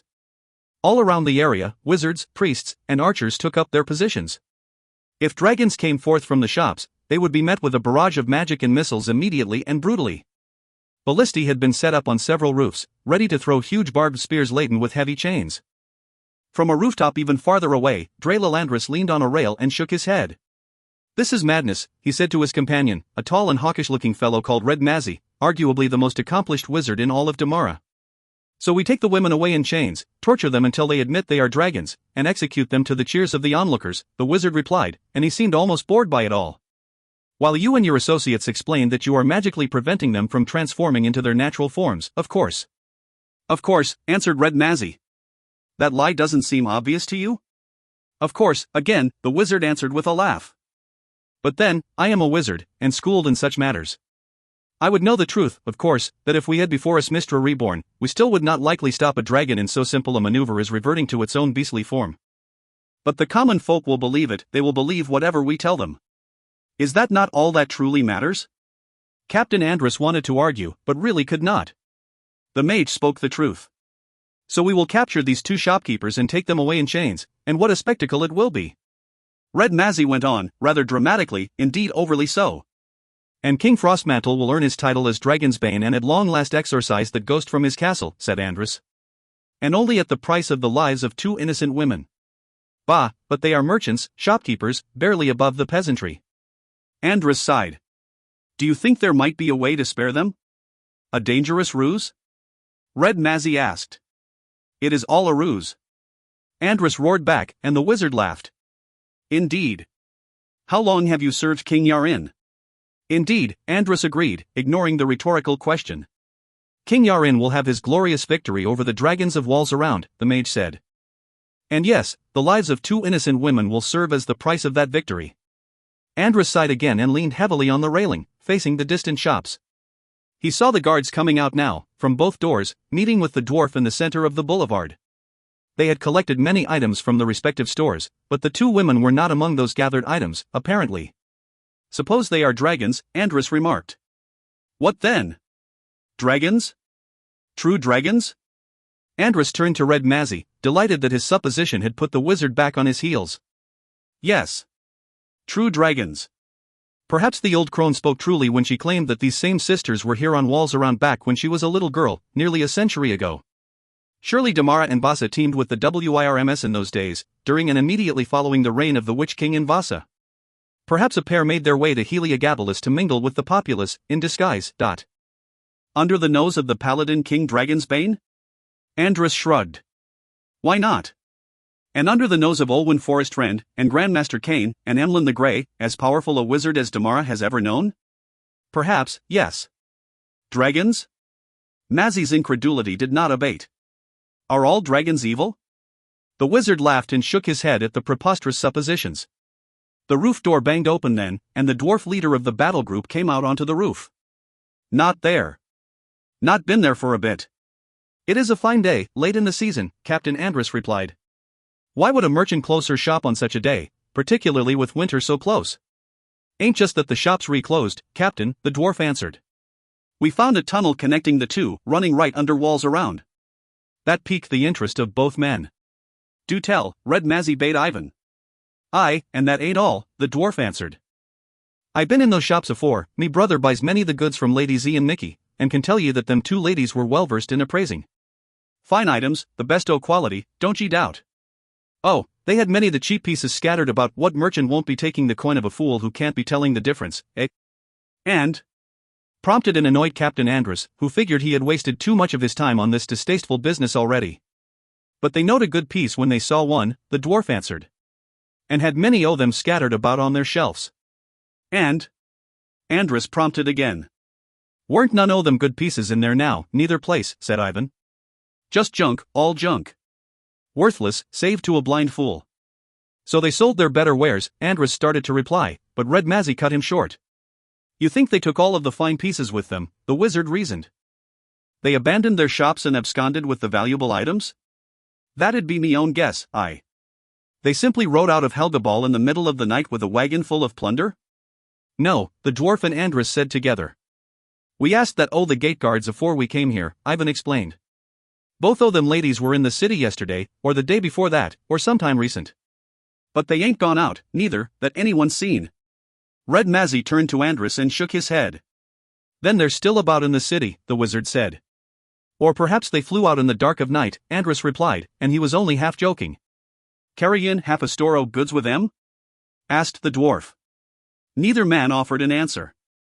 Search the town, all of the town, Captain Andrus ordered, and the dwarf heaved a long sigh.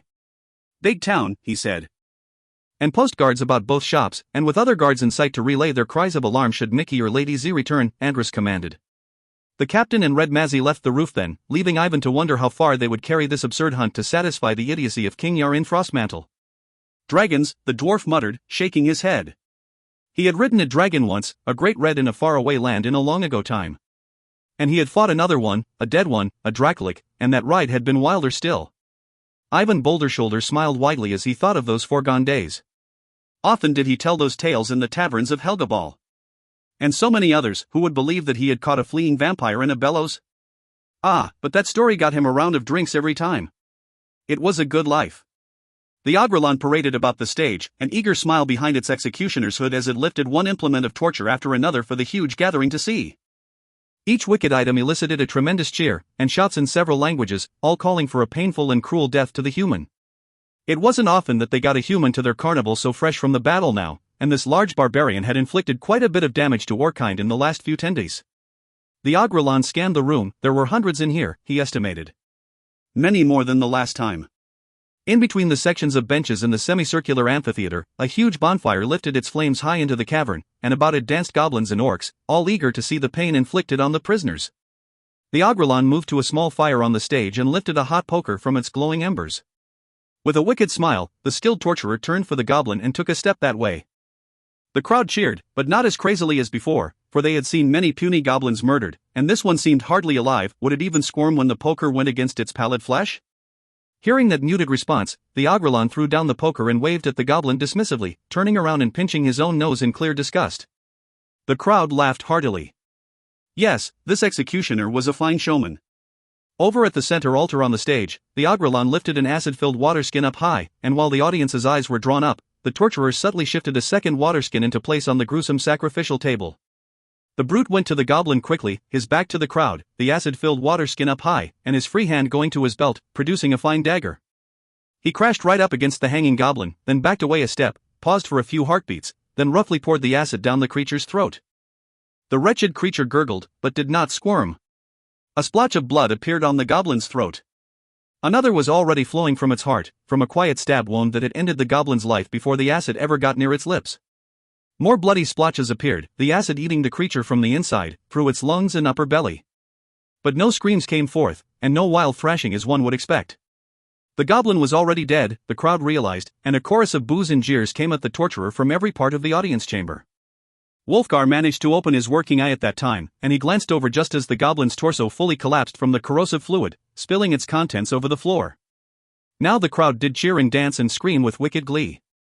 Wolfgar watched the torturer rush back to the table and grab up another water skin. The brute held it up and half the crowd cheered, but the other half, thinking such a tactic would create too quick a kill, screamed for the agrelon to stop. The acid was supposed to be the finale, after all. The agrelon did not stop or even slow, however, but spun around and charged at Wolfgar. Wolfgar's eye widened with horror. He had to fight it. Up came his legs, one, at least, for the other was too swollen and pained for him to lift. He twisted and thrashed about in his shackles, but he could not pull his arms free. The agrelon slapped aside his leg and came up right against him, one bloody hand to his throat, the other lifting the water skin to his lips. Desperately, the barbarian turned his head, as much as he was ready to die, as much as he preferred death to this horrible imprisonment. In that moment of truth, his instincts made him fight, and fight for all his life. The water skin chased him about, he snapped his head back the other way, but some liquid got into his mouth. He tried to spit it out, but the water skin was back to his lips, blocking his attempted spit and pouring more liquid. Some slipped down his throat, and he felt warmth. "Scream, you fool," the agrelon whispered in his ear, and in a voice that was strangely familiar. The brute stepped back. It took Wolfgar a moment to register what might be happening here. There was blood on his lip and on his throat, but it was not his. The agrelon torturer had put it there with his bloody hands. His bloody hands and his familiar voice. So Wolfgar screamed, and he thrashed. He gave the audience the show it so dearly craved. The water skin came back to his lips, and he pretended to try to get away from it, but no, he was quickly caught, and he drank deeply. The torturer's free hand, holding a small implement, went up to the shackle as the agrelon pushed him closer, as if to hug Wolfgar and stop him from turning away. "Don't pull your hand free," came the instruction, and Wolfgar felt one shackle loosen as skilled fingers deftly picked the crude lock. "Grab the chain, keep your hand up high." The agrelon pulled away and swung about. "And keep screaming," he said above the roar of the crowd. And so Wolfgar did, screamed and thrashed as if in horrid, burning agony. In truth, he felt his bones knitting, his wounds closing, his eyes clearing. He had consumed half the water skin, several powerful potions of healing. He almost felt as if his legs could hold him upright once more. A moment later, he knew they would. The agrelon torturer paraded about the room, holding the water skin, rousing the orcs and goblins. The barbarian cried in feigned agony. The gathered orcs and goblins, ogres and agrelon, cheered wildly and spat curses, and threw small stones at the hanging barbarian warrior. "Go slack," the agrelon and the executioners had quietly demanded as he passed the prisoner on one of his parades, and Wolfgar fell to the length of his chains, now seeming overwhelmed, spent. The crowd booed. The agrelon leaped against the man and moved as if to bite his ear, telling him to scream again, and so he did. "You'll know when," the torturer promised, moving back and lifting the water skin once again to Wolfgar's lips, draining its healing contents down his throat, while his free hand went up to pick the second shackle. Wolfgar screamed wildly, and the crowd followed with cheers of equal intensity. The barbarian noted a slight nod from the torturer, and so he fell slack again, holding himself by the chains above the shackles, his legs apparently useless beneath him. The crowd grew quiet, orc-kind glancing all around, wondering, obviously, if the show had ended. But the agrelon executioner's smile defeated that notion, and the brute reached under its filthy robe, brought forth a small vial, and held it up for all to see. The nearest creatures leaned forward in anticipation, not sure what to make of the item. Was this some new torture liquid, perhaps? Acid or poison, or maybe something to revive and partially repair the fallen human, that he could be tortured again for their pleasure? But no, it wasn't for him, they came to realize when the agrelon started to turn, but swung back and hurled the small bottle out from the stage. It soared out over the heads of the closest onlookers, past 100 curious gazes, and crashed into the base of the bonfire, where the oil of impact promptly exploded, launching flaming logs and kindling, gouts of flame and stinging sparks, all around the back of the hall. "Now!" The executioner, who was not an executioner, implored his barbarian friend, and Wolfgar put his feet under him and leaped away from the wall, his shackles falling free. The agrelon executioner lifted his hand again, displaying a cluster of small ceramic balls, though few in the confused and crazed and outraged audience noted the newest presentation. Goblins screamed and orcs gasped, and few had sorted things out enough to make a move. But some did, including an ogre near to the stage, who leaped up in one powerful movement. Out went the executioner's hand, ceramic pellets flying in a wide spread, and those balls hit and shattered, their concealed contents radiating light, magical light, divine, brilliant light. The last of the ceramic balls hit the floor right in front of the approaching ogre, who growled in protest and hunched back, shielding its eyes, which had not seen such light in months. "Follow! Run!" The agrelon called to Wolfgar, and the barbarian did indeed. But he paused after only a couple of steps, noting the crowd, dodging a spear that was flying his way, and focusing on one large orc in particular.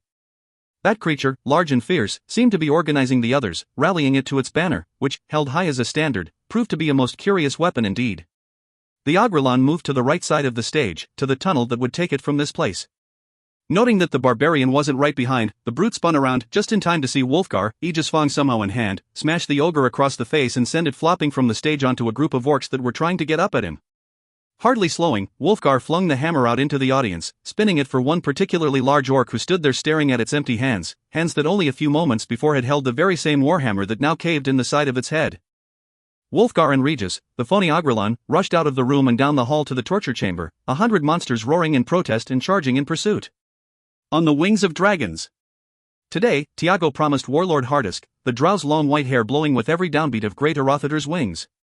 The ancient white dragon hovered above them, above the courtyard before the huge metal gates of the citadel of Sundabar. Tiago looked up the side of the citadel, to the many ropes reaching out from it to the gigantic tree trunk Arothiter held in his powerful hindclaws. Indeed, now, the drow assured the warlord, and he moved Hardisk aside and looked up to, and called up to the dragon. With a shriek that had orcs and goblins covering their ears for miles around, Arothiter dived down and away from the citadel, and when the ropes tugged, the dragon let go. The gigantic log, which sped down and swung in at the end of those many tethers, slammed full force into the doors of the keep.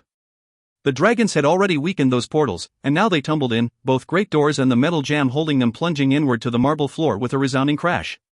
In poured the goblin fodder, and behind them, Hardisk's elite orc warriors, brandishing fine swords. But the place was empty, as they had expected. The humans, dwarves, and their allies have fled, came the reports, filtering back out from every possible location within the massive structure. Seal every exit from those granaries, Hardisk ordered, nodding and unsurprised, for this had been predicted. Firehelm's cowardly folk had fled to the Everfire caverns below the granaries that lay beneath the great citadel. Construct heavy doors within the tunnels, guard chambers all around. And heavier doors still at the granary entrances. Beside him, Tiago Benra nodded his approval. They had anticipated this flight, and Hardisk, of course, had declared that he would chase after the fleeing Sundabar citizenry. But Tiago had offered a different course, this course, to secure the city, to seal the Underdark routes fully and claim the great citadel of Sundabar for many arrows. We will have the whole of the winter, Tiago had explained to Hardisk, and so he and his fellow drow explained again at the first meeting within the citadel. Let us block any return by Firehelm's minions. Let us rebuild the walls of Sundabar. The orc warlord nodded, but still didn't seem overly thrilled with the idea. Let us rebuild the walls of Hardisk Keep, Tiago offered, and Hardisk seemed more amenable to the idea. So it was, and so it went, with goblins and orcs working furiously to repair the walls and blasted structures of proud Sundabar for their own filthy uses. In short days, the plan was going along splendidly, better than the drow could have hoped. This was the third city of Lurur, behind Silvery Moon, which was also under heavy siege, and Everlund, sitting nervously just to the south. Conquering Sundabar so efficiently allows us to hold the siege, Tiago explained to his fellow Dark Elves, Ravel and Tioesun, and to Dumuel and Hardisk and the great Orcs advisors. From here, we can easily resupply and reinforce our hordes about Silverymun's gates throughout the deepest of the winter snows. There will be no reprieve for Lurur. None, Warlord Hardisk agreed, slamming his fist down hard on the oaken table, the same table King Firehelm and his commanders had often used, and from the same throne Firehelm had sat upon, and Frosthelm before him, and Great King Helm before him. It is unfortunate that so many escaped, Ravel Zorlarin put in, and Tiago shot him an angry look. We could have put them to use in rebuilding Warlord Hardisk's city, the wizard explained. Our victory is no less complete, Tiago insisted. In short months, we have trapped the dwarves in their 3 holes. We have slain King Brahm of Adbar and taken his head to Dark Arrow Keep. He marched about the table now, growing more animated with every word. We have thrown aside the line of Abood, for the greater glory of Grumshan is chosen, Warlord Hardisk. That brought cheers from the orcs. Nezim is caught and held, Silvery Moon besieged and helpless, and Sundabar has fallen. Already fallen. Victory, Warlord Hardisk growled, and the other orcs echoed. All of Lurur is doomed, Tiago told them. Soon after the spring melt, the only city above ground to remain in the hands of our enemies will be Everlund, and they will beg for mercy. They will find no mercy, said Hardisk, and the orcs cheered more wildly. Ravel cast a sidelong glance at Tiago at that, however, for they had discussed this very matter privately. Menzoberranzan's goals were not directly aligned with those of Warlord Hardisk. He wanted war, wanted blood, and there would never be enough to satisfy the brutal warlord.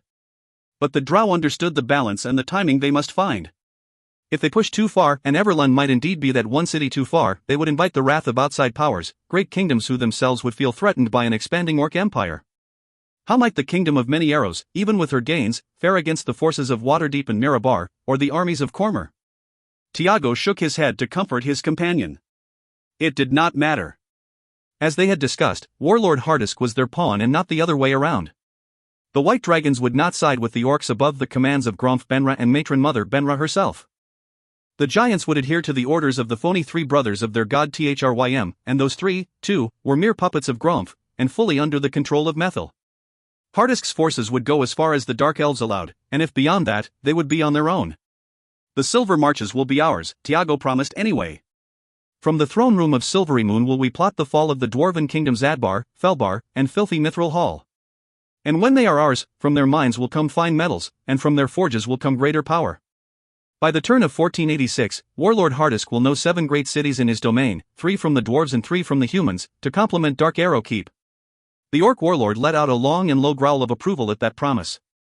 But only, Tiago warned, if we strictly adhere to the designs my war-skilled brethren have lain before us, but... Warlord Hardisk narrowed his yellow eyes at that not-so-subtle reminder of who was directing this war. The very next day, Tiago's proclamation was put to a great test, as Drow couriers arrived from the west into Hardisk Keep, the new city of orcs.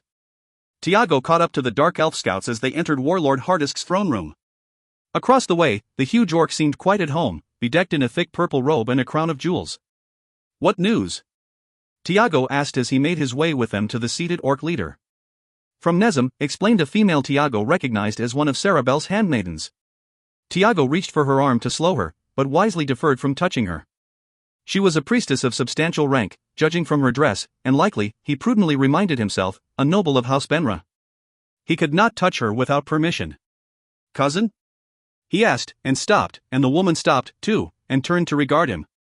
You are Duerden now, and not Benra, she reminded. I am always Benra, he dared to respond, and he stiffened his jaw with resolve. I serve the Matron Mother first, Matron Darthier second. The smile on the female's face told him he had passed the test. What news from Nezem? He quietly asked. Pray tell me before we inform the orc. From Saribel, the priestess explained. Nezem holds strong, and has found mighty heroes among her ranks. We were warned that it was a stout town, not in use to battle. What is the delay? Warlord Hardisk shouted from the other end of the hall, but Tiago held up his hand to bid patience from the brute. Hardisk, of course, immediately sent his soldiers to gather the pair. A drow is named among those heroes, the priestess quickly and quietly explained. One with purple eyes, who rides a unicorn and throws lightning from his mighty bow. Tiago found it hard to draw breath. Drizzt? He whispered as the orcs gathered him and the priestess up and hustled them to stand before Warlord Hardisk. The priestess grinned at him, all the answer he needed. What news? Hardisk demanded. Fine news, Tiago said before the priestess could speak. He could hardly get the words out, for he was trembling with excitement. Nezem is near to surrender, Warlord. My wife Saribel has softened their walls. Before the first snows, Nezem, too, will be ours. Hardisk slammed his fist upon the arm of his throne, his eyes shining hungrily. I wish to stomp them under my own boots, he growled, seeming more angry than pleased. And so you shall, Tiago assured him. You and I, the dragons will take us there. We will see the fall of a second Lurewar city before the first snows descend upon the land. Later that same day, Hardisk and Tiago stood in the courtyard before the citadel, the old White Death, Orothader, crouched on the cobblestones before them. Plunder, you promised, and so there is, the dragon warned, seeming less than pleased by Tiago's demands that they fly far to the west. Jewels and gems are here, in this place, and they are mine. Warlord Hardisk narrowed his yellow eyes and turned a baleful glare over Tiago. Indeed, they are, great Wirm of the north, the drow answered, ignoring the brutish orc.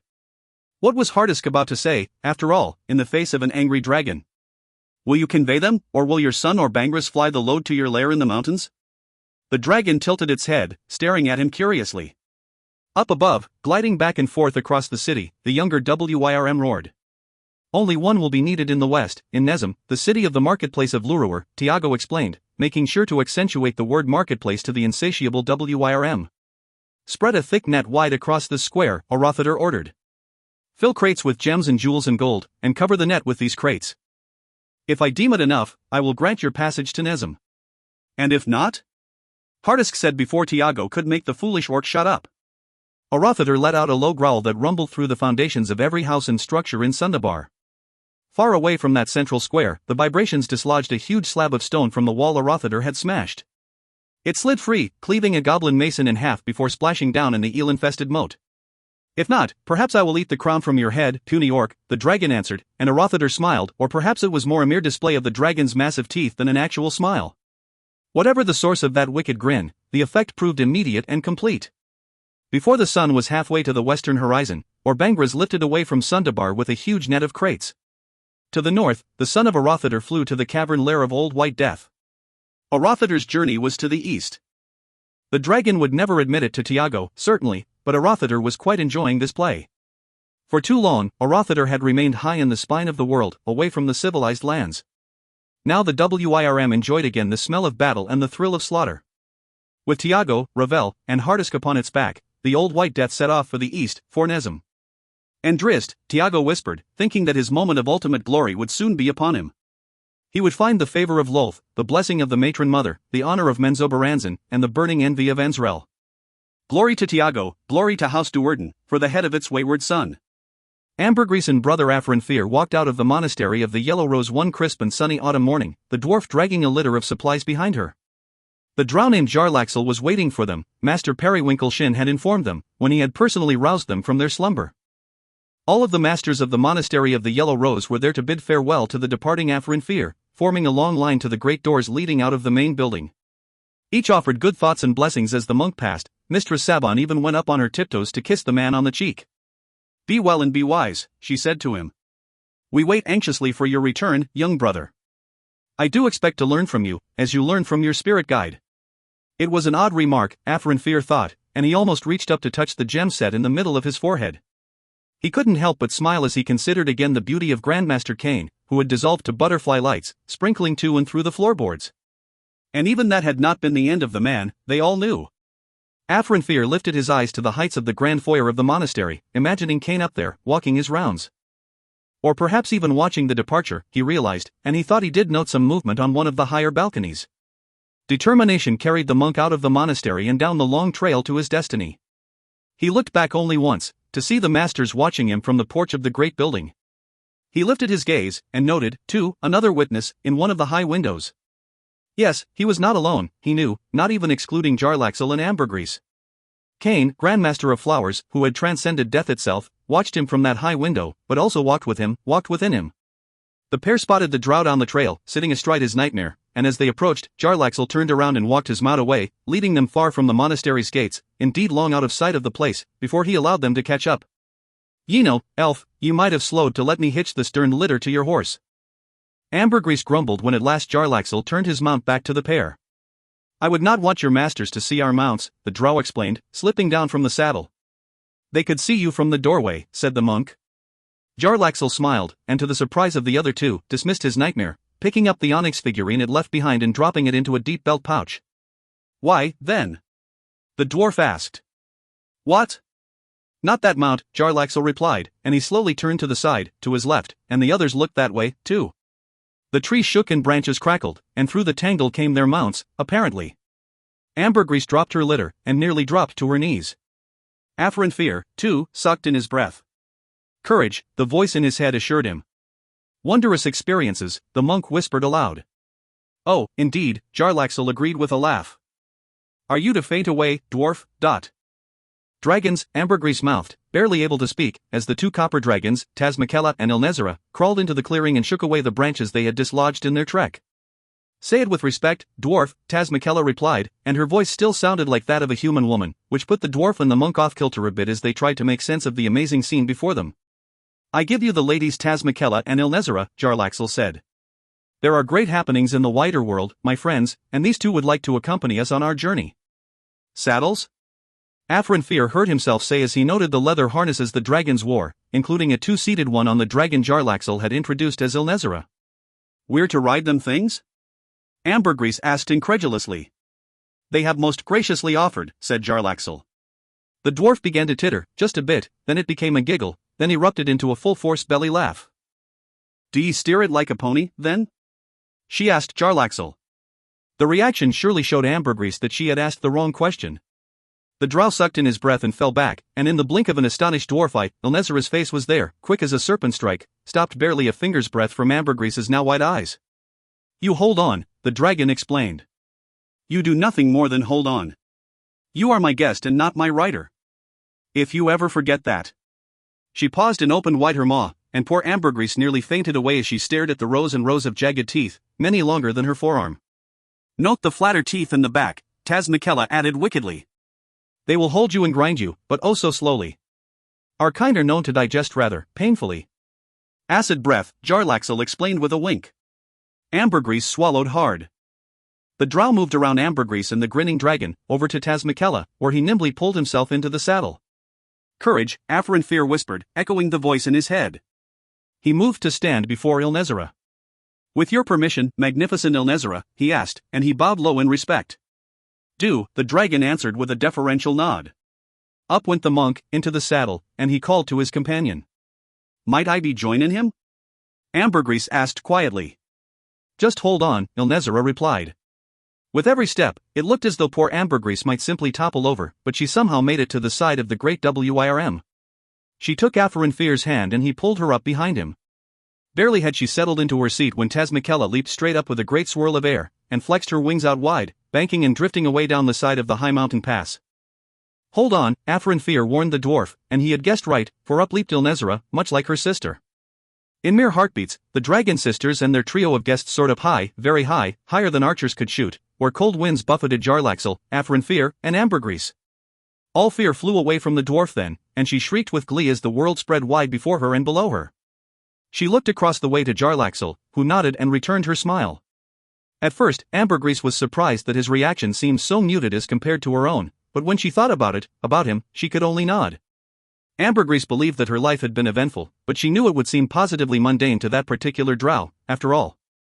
In fact, few in the realms had seen, bartered, battled, befriended, or copulated with a more impressive array of powerful beings and monsters than Jarlaxle. Afrin Fear remained quiet, but was no less elated than the dwarf behind him. So many wondrous things would he experience, he knew, not the least of which being the insights he would find from the spirit of Cain. His heart sang to him, and he knew beyond doubt that the adventures he had known already paled in comparison. And this road had only just begun. From the courtyard of Hardest Keep, Dumuel and Tioesan watched the trio fly away on the back of a Rothater. "It is a brilliant adventure, is it not?" Tioesan asked, wrapping his arm about his daughter's slender and strong shoulders.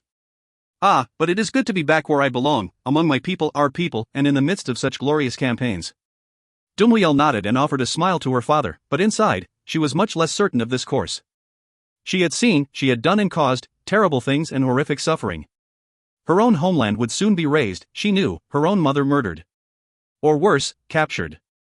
She thought of her brother, whom she had murdered. These changes in her life, so abrupt, so stark, so brutal. Her doubts only lasted a few moments, however, as a wave of ecstasy coursed through her body.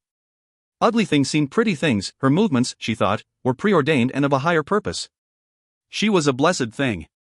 Without even thinking of the movement, Little Doe put a hand to the hilt of her fabulous, sentient sword. Her fabulous, evil sword. On and on came the waves of monsters, goblins and orcs and ogres throwing themselves against the walls of the battered town. Even without the 5 heroes who had set off to find help from Mithril Hall, the defenders of the city fought valiantly and repelled the attackers. But more monsters came on and more died. Giants milled about the back ranks of the monstrous force, heaving their boulders against and over the wall. From the south came the trolls and bog blokes. "Fight on!" Jolin Firth rallied his charges. "Every arrow is a goblin dead. Hi-ho!" And the hardy warriors of Nezem cheered back at him and set the next arrows to their bowstrings, and indeed, more monstrous corpses piled outside of Nezem's strong wall. Along the south wall, a blue-robed wizard ran the length of the archer line, enchanting their arrows with magically flaming tips. Trolls didn't like fire. Neither did bog blokes, monsters the folk of Nezem often referred to as self-delivering kindling. An hour into the attack, the enemy dead piled thick. 2 hours into the attack, the defenders continued to rally. 3 hours into the attack, the wall was breached, but the riders of Nezem were to the spot in short order, running down the monsters, chasing them back out or slaughtering them within the city. 4 hours into the attack, the weary defenders held on, though the mages had little magic left to throw, the clerics had healed all that they could heal, and the archers' fingers bled, rubbed more than raw. But still they held, and still Jolin Firth wrote about the ways of the town, rallying his warriors, telling them that this would be their most glorious day. And indeed, they seemed to be holding, and Nezim commanders even whispered that perhaps they could quickly recover and then break out against their battered enemy when this assault was through, and drive the orcs from their fields. For a brief moment, the defenders knew hope. It fell from on high, barely a speck against the roiling blackness of the darkening, tumbling. Soon after, it began to make a whistling sound, falling so fast that the air screamed about it. The rock, and it was a rock, a huge rock, a rock the size of a giant, landed atop Jolin Firth's own keep, crushing down with such force that it shattered the roof and plunged through, the sheer weight and force of the explosion blowing out the walls of the building as the rock crashed down to the ground. A few were killed, many more wounded, but that alone could not have turned the battle. However, the source of the falling stone surely could, and surely did. It, too, came down from on high, folding its leathery wings in a great stoop that had the cheeks and lips of its rider flapping in the press of wind, and had his white hair flying out behind him with such force that it seemed as if he would be a bald drow by the time he and Arathader reached the ground. The old white death had come, unfolding its wings at the last moment and leveling out to sweep above the city, low enough for the dragon's killing claws to tear some defenders from the wall as it passed, low enough for the dragon to breathe its killing frost over a group of riders as they huddled near the breach, trying to hold back the monstrous hordes. The defenders of Nezim saw the dragon and knew their doom had come. The attackers of Nezim saw the dragon and knew they could not lose. On the monsters charged again, ferociously, and now the giants joined in the assault, a score of the behemoths coming on in a group from the west, confident that the city's wizards had exhausted their killing fiery magic. Barely 5 long strides from the wall, the giant legion pulled up as one and hurled their boulders, each stone slamming the wall right near the previous, and under that concentrated attack, the center of Nezim's western wall buckled and tumbled. The dragon rushed past south to north along that same expanse, at just that time, its murderous breath scattering defenders, widening the breach. In poured the monsters, the goblins and orcs and armored ogres, and behind them came the giants, staying close in their group, rocks in hand. Jolin Firth led the riders of Nezim to the newest breach, trampling goblins, battling ogres. But down came Arathader and Tiago astride the WIRM, and the horses reared in terror, and even fled before the power of the dragon. No training and no rider, no matter how skilled, could stop them in their terror. And so the brilliant coordination of the city defense was shattered. And so did Nezim die. A pair of burly ORCs dragged Giselle across the courtyard and unceremoniously dropped her in the mud at the base of the dais that had been constructed to seat the 2 dark elves, who had proclaimed themselves as Duke and Duchess of Nezim. One was a high priestess of Lady Lolth, so the whispers said, and the other, the dragon rider, with his starry sword and a strange shield that could widen for full protection in contract to mere buckler size on command. To the side of the stage, Jolin Firth stood chained to a post, barely alive. To the other side, a huge pile of bodies, many of whom Giselle had known as friends. "You are a rider of Nezim?" The male drow asked, though it took Giselle a few moments to decipher his words, given his strong accent. "I am Giselle," she started to say, but the orc beside her kicked her in the ribs. "You are a rider of Nezim?" The drow asked again. "Yes," she answered through gritted teeth. "Where is the drow?" Giselle looked at him curiously. "The drow who fought for Nezim," the dragon rider clarified. Giselle stared at him dumbfounded, her thoughts spinning. "Drizzt Do'Urden?" he asked. "Who?" she asked, or started to ask, but the orc bent low and chopped its fist across her face, dropping her down to the mud. The orc grabbed her by the back of the head and began rubbing her face in the muck. It tugged her head back and face slammed her down, once and then again, until the drow finally said, "Enough." "Drizzt Do'Urden?" he asked the mud-spitting Giselle again. "I do not know," she started to reply, but the orc grabbed her roughly once more. "No, the drow called and the orc held." "That will not make her answer," the drow prompted, but then he smiled wickedly.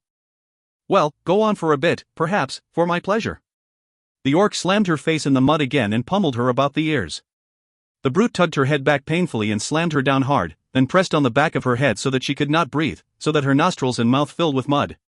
She flailed desperately and tried to reach back to break the hold, but she could not, and she was sure she would die. But then the orc relented, yanking her head back so that she was looking at the drow couple once more. "You still do not know the answer to my question, I am sure," the male drow said.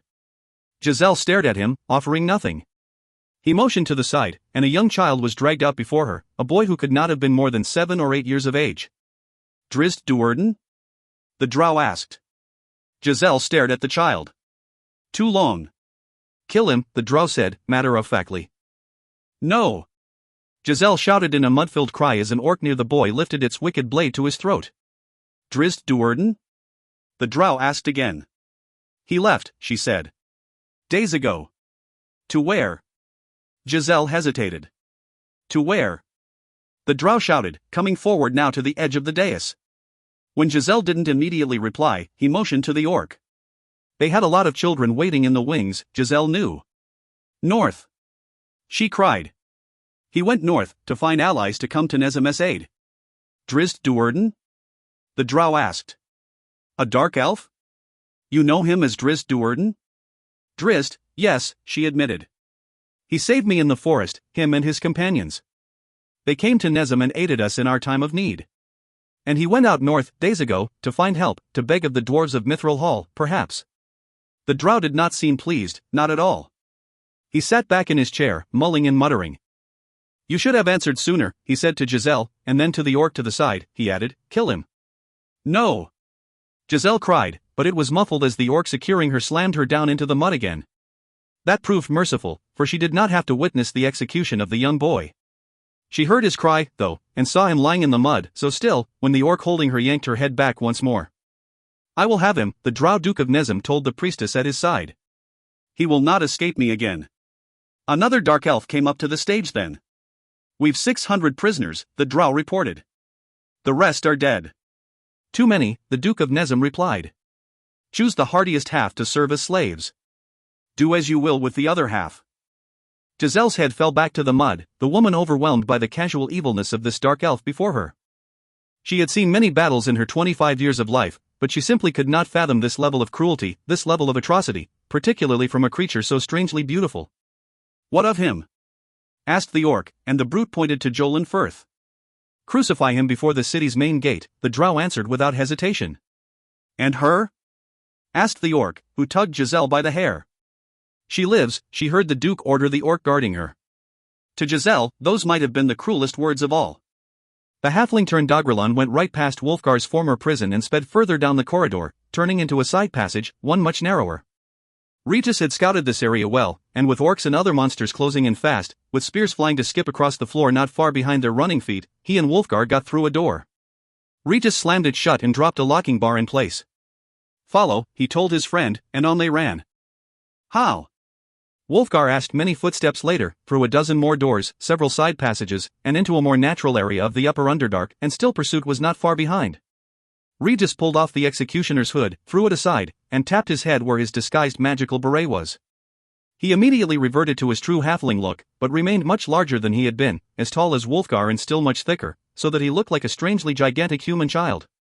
You may have to pull me along, the giant halfling said. The potion, he grimaced, and there came a popping sound in his hip, another in one shoulder, as the magical effects of the potion began to wear away. Regis? Wulfgar asked, grabbing him to steady him, for indeed it seemed as if the halfling would pitch over headlong to the floor. I hate this potion, Regis stuttered, and he even bit his lip as his face twisted. Then he pitched away from Wulfgar, stumbling to the side as he tried to take a step with a shortened leg. Behind them, a goblin shrieked, There! There! Wulfgar, though still unsteady himself, his wounds not fully healed, hoisted the halfling right over his shoulder and awkwardly charged along. Regis continued to squirm and twist strangely. It doesn't grow or shrink all at once, the halfling gasped. Wulfgar pulled the halfling from his shoulder and held him out at arm's length. The barbarian's face screwed up in shock as the halfling twisted weirdly. Half of Regis seemed too small, or the other half too big, Wulfgar couldn't sort it out. Keep running, Regis stammered. Left, door. Wulfgar leaped ahead and several strides down, shouldered the door the halfling had indicated, then rushed down a long and winding passageway. With the door long out of sight, they heard the flopping feet of goblin pursuit, and Wulfgar looked back over his shoulder, expecting to see a spear already flying his way. I can run now, Regis said, his voice returning to normal. Wulfgar set him down and hustled him along. I hate that potion. Then why use it? Because I'm a bit too short to be a proper Ogrelon torturer, the halfling explained. And I feared that if my disguise was not proper, I would not have struck terror into the heart of Wulfgar. Terror, Wulfgar echoed with a laugh. You are full of surprises, my friend. The orcs agree, said Regis. He tugged Wulfgar's arm as they passed another side passage, and down that one they ran. Soon after, they went under an archway, exiting into a wider, sloping and more natural tunnel. Wulfgar looked to Regis, but the halfling was beyond the area he had scouted. To the left, the tunnel deepened, a fairly steep decline. Right, then, Wulfgar reasoned, seeing the halfling's perplexed expression. We are quite deep enough. I can barely see as it is. That direction might bring us right back to the goblins, Regis warned, but Wolfgar shrugged, willing to take the chance. To the right they went, climbing steadily, but barely had they gone 100 strides and around one long corner when they came upon a mob of monsters, orcs and agrelon, too many to fight. And so the chase was on anew. In a few moments, the pair passed the side passage again, and didn't dare turn back for fear of getting caught between the two groups. Down they ran, and the glowing lichens grew sparser and the tunnel dimmer. I am running blind, Wolfgar warned, and he was only exaggerating a little bit, Regis feared. The big man was slowing. But they couldn't stop and they couldn't turn back. Regis pulled him down another side tunnel, this one running level at least, and glowing a bit more, comparatively, with illuminating lichen. Perhaps the orcs would run past, perhaps the agrelons would throw up their fat hands in frustration and turn about. They sped along, Regis looking back as much as forward. He turned back at the last instant, and a good thing he did. Wolfgar! He cried, grabbing the man's arm and dropping to the stone. Still Wolfgar pulled him along for another stride, skidding to a stop as he started to look down at his friend. Started to look down, but did not continue, for even in the nearly non-existent light, Wolfgar understood Regis's cry. The tunnel ended right at Wolfgar's toes, and in a deep, deep drop. They stood on the edge of a vast cavern, its floor far below. They heard the monstrous pursuit, closing fast. Regis glanced all around. Always an answer, he whispered, more to himself than to Wolfgar. Aha! He cried when he looked past Wolfgar, to the left, to a small ledge that went only a few steps along the rim of the chamber. Go, he bade the man. Stay against the wall. Wolfgar stared that way doubtfully, barely discerning the ledge, but understanding that it only went a stride or two. Not far behind, an orc spotted them and screamed. It won't work, Wolfgar insisted. We are seen. Go, Regis told him and shoved him. Just go. It only travels a short way, Wolfgar protested. Better to fight them. That's all we need, Regis implored him. Just go. With no options before him, Wolfgar eased his way along the narrow ledge. Barely 5 feet along it, he had nowhere left to go. He looked back to Regis, to see his friend standing in the larger corridor. An orc cried out, and the voice was not far at all. Regis growled back at it. I will kill you. The halfling sidled onto the ledge beside Wolfgar, his back to the wall. This is how I killed the agrelon torturer, he explained to the confused barbarian, and he held up a vial of some sort. Regis winked, and as the footfalls of the pursuit closed in, the halfling peeked around the corner, came up straight, took a deep breath, then casually tossed the vial back into the main passageway. The glass shattered when it hit the stone floor, and Wolfgar noted a sudden and brief shimmer. What? He started to ask, but was interrupted by the surprised shout of an orc, followed by the sound of a heavy tumble and more voices calling out in surprise. The orc slid right past Regis, pitching from the ledge and over the cliff. And behind it came the others, all in a tangle, clawing futilely at the floor, but unable to break their unexpected slides. One stabbed hard with a dagger, and in the dim illumination, Wolfgar noted a shower of tiny sparkles. But even that scrape didn't slow the creature enough to prevent it from pitching over the ledge. Over they went, first the orc, then another, and a third wrestling with an agrelon. And more behind them, slipping and falling, sliding and flying out into the open cavern. The chamber before them echoed with screams, and the sickening sounds of flesh and bone crashing down to unyielding stone.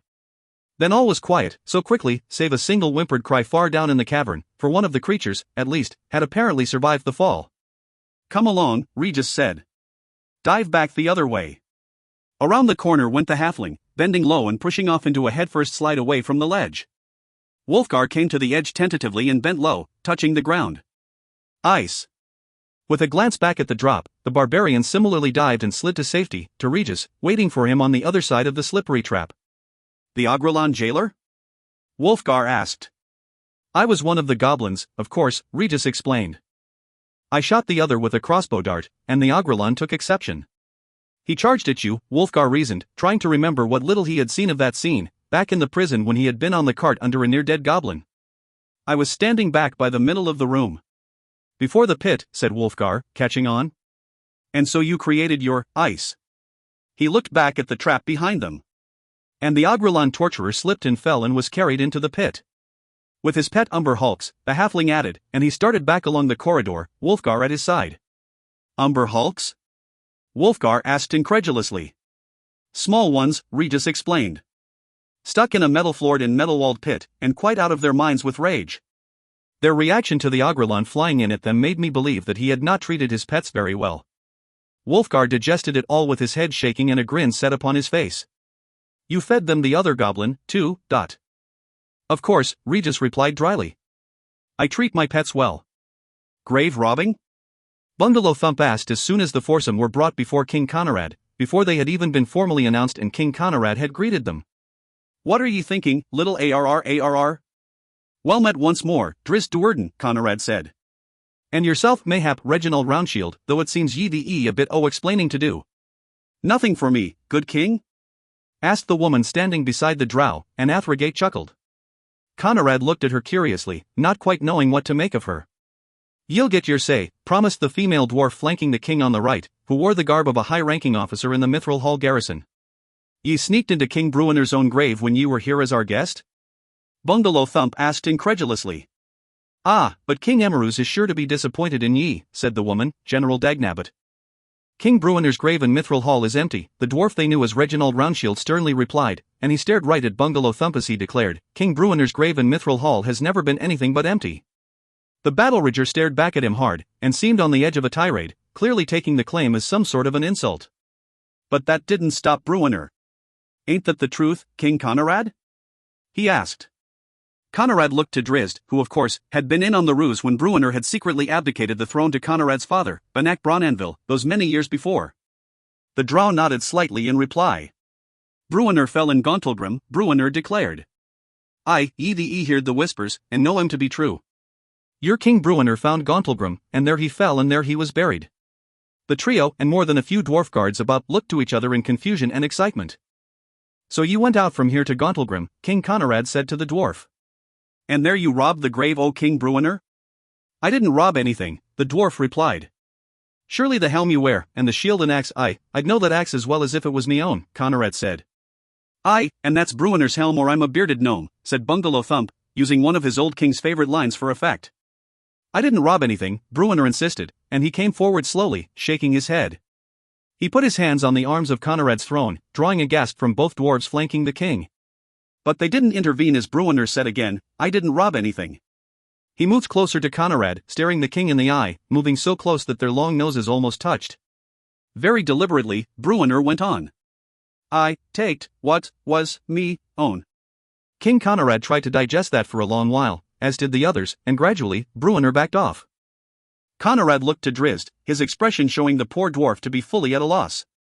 The drow nodded again, slowly and deliberately. Ye seen it before, Bruenner insisted. When I give me throne to Gandalug. King Conrad clearly didn't know what to make of any of this. He looked to Bruenner, then to Drizzt, and back to the dwarf. Wahaha! Athrogate roared at the show. Clarity finally came to the dwarf king when he settled his gaze once more on the woman. He had looked into Bruenner's eyes, and yes, that had sparked some recognition, but now, in that context, looking at the woman, King Conrad knew. In his heart, he knew the truth. Catti-brie, he mouthed, barely able to push the words past the lump in his throat. The woman smiled. By the gods' hairy arses, the stupefied Bungalow Thump muttered, and General Dagnabbit gasped. Exhausted, Wolfgar and Regis sat against some corridor wall in some area they did not know, and with tons and tons of rock hanging over their heads, for they had traveled much lower in the unending maze of the Underdark. Soon after the halfling's deadly trap at the ledge, they had encountered yet another band of stubborn enemies, and had run on for what seemed like hours. Finally, in a mossy cavern, they had found a reprieve, but it would not last long, they knew, and determined enemies were not far away. I pray that you have many more tricks, Wolfgar said. So do I, the halfling answered. And many more potions. Few, Regis answered. So few. If we find a safe spot, I will try to brew some more, perhaps. Is there a safe spot to be found in any of these dark places? The halfling didn't answer, but he did tap the barbarian's arm, and handed over a large piece of salted meat. They had rations, at least, and enough for a party much larger, for Regis had carried almost all of them for the group in his magical, weightless pouch. Do you think the others escaped?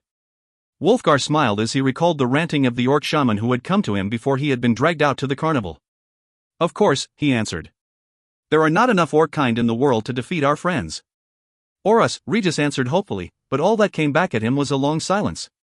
And indeed, sitting in a tunnel, lost in the Underdark and with hordes of monsters hunting them, his optimism seemed quite out of place.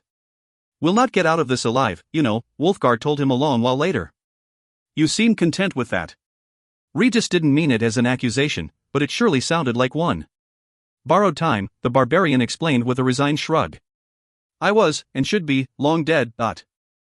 Regis managed to smile. There was truth to Wulfgar's words, of course, but the halfling wasn't sure he could agree with the sentiment. He thought of his second life, of Dorgardo of the Grinning Ponies, and mostly of Donola Topolino. He imagined the potential adventures, the grand love he had yet ahead of him, the life he might have known. Maybe we'll find our way, he said, his voice thick with lament. Wulfgar dropped a comforting hand on his shoulder.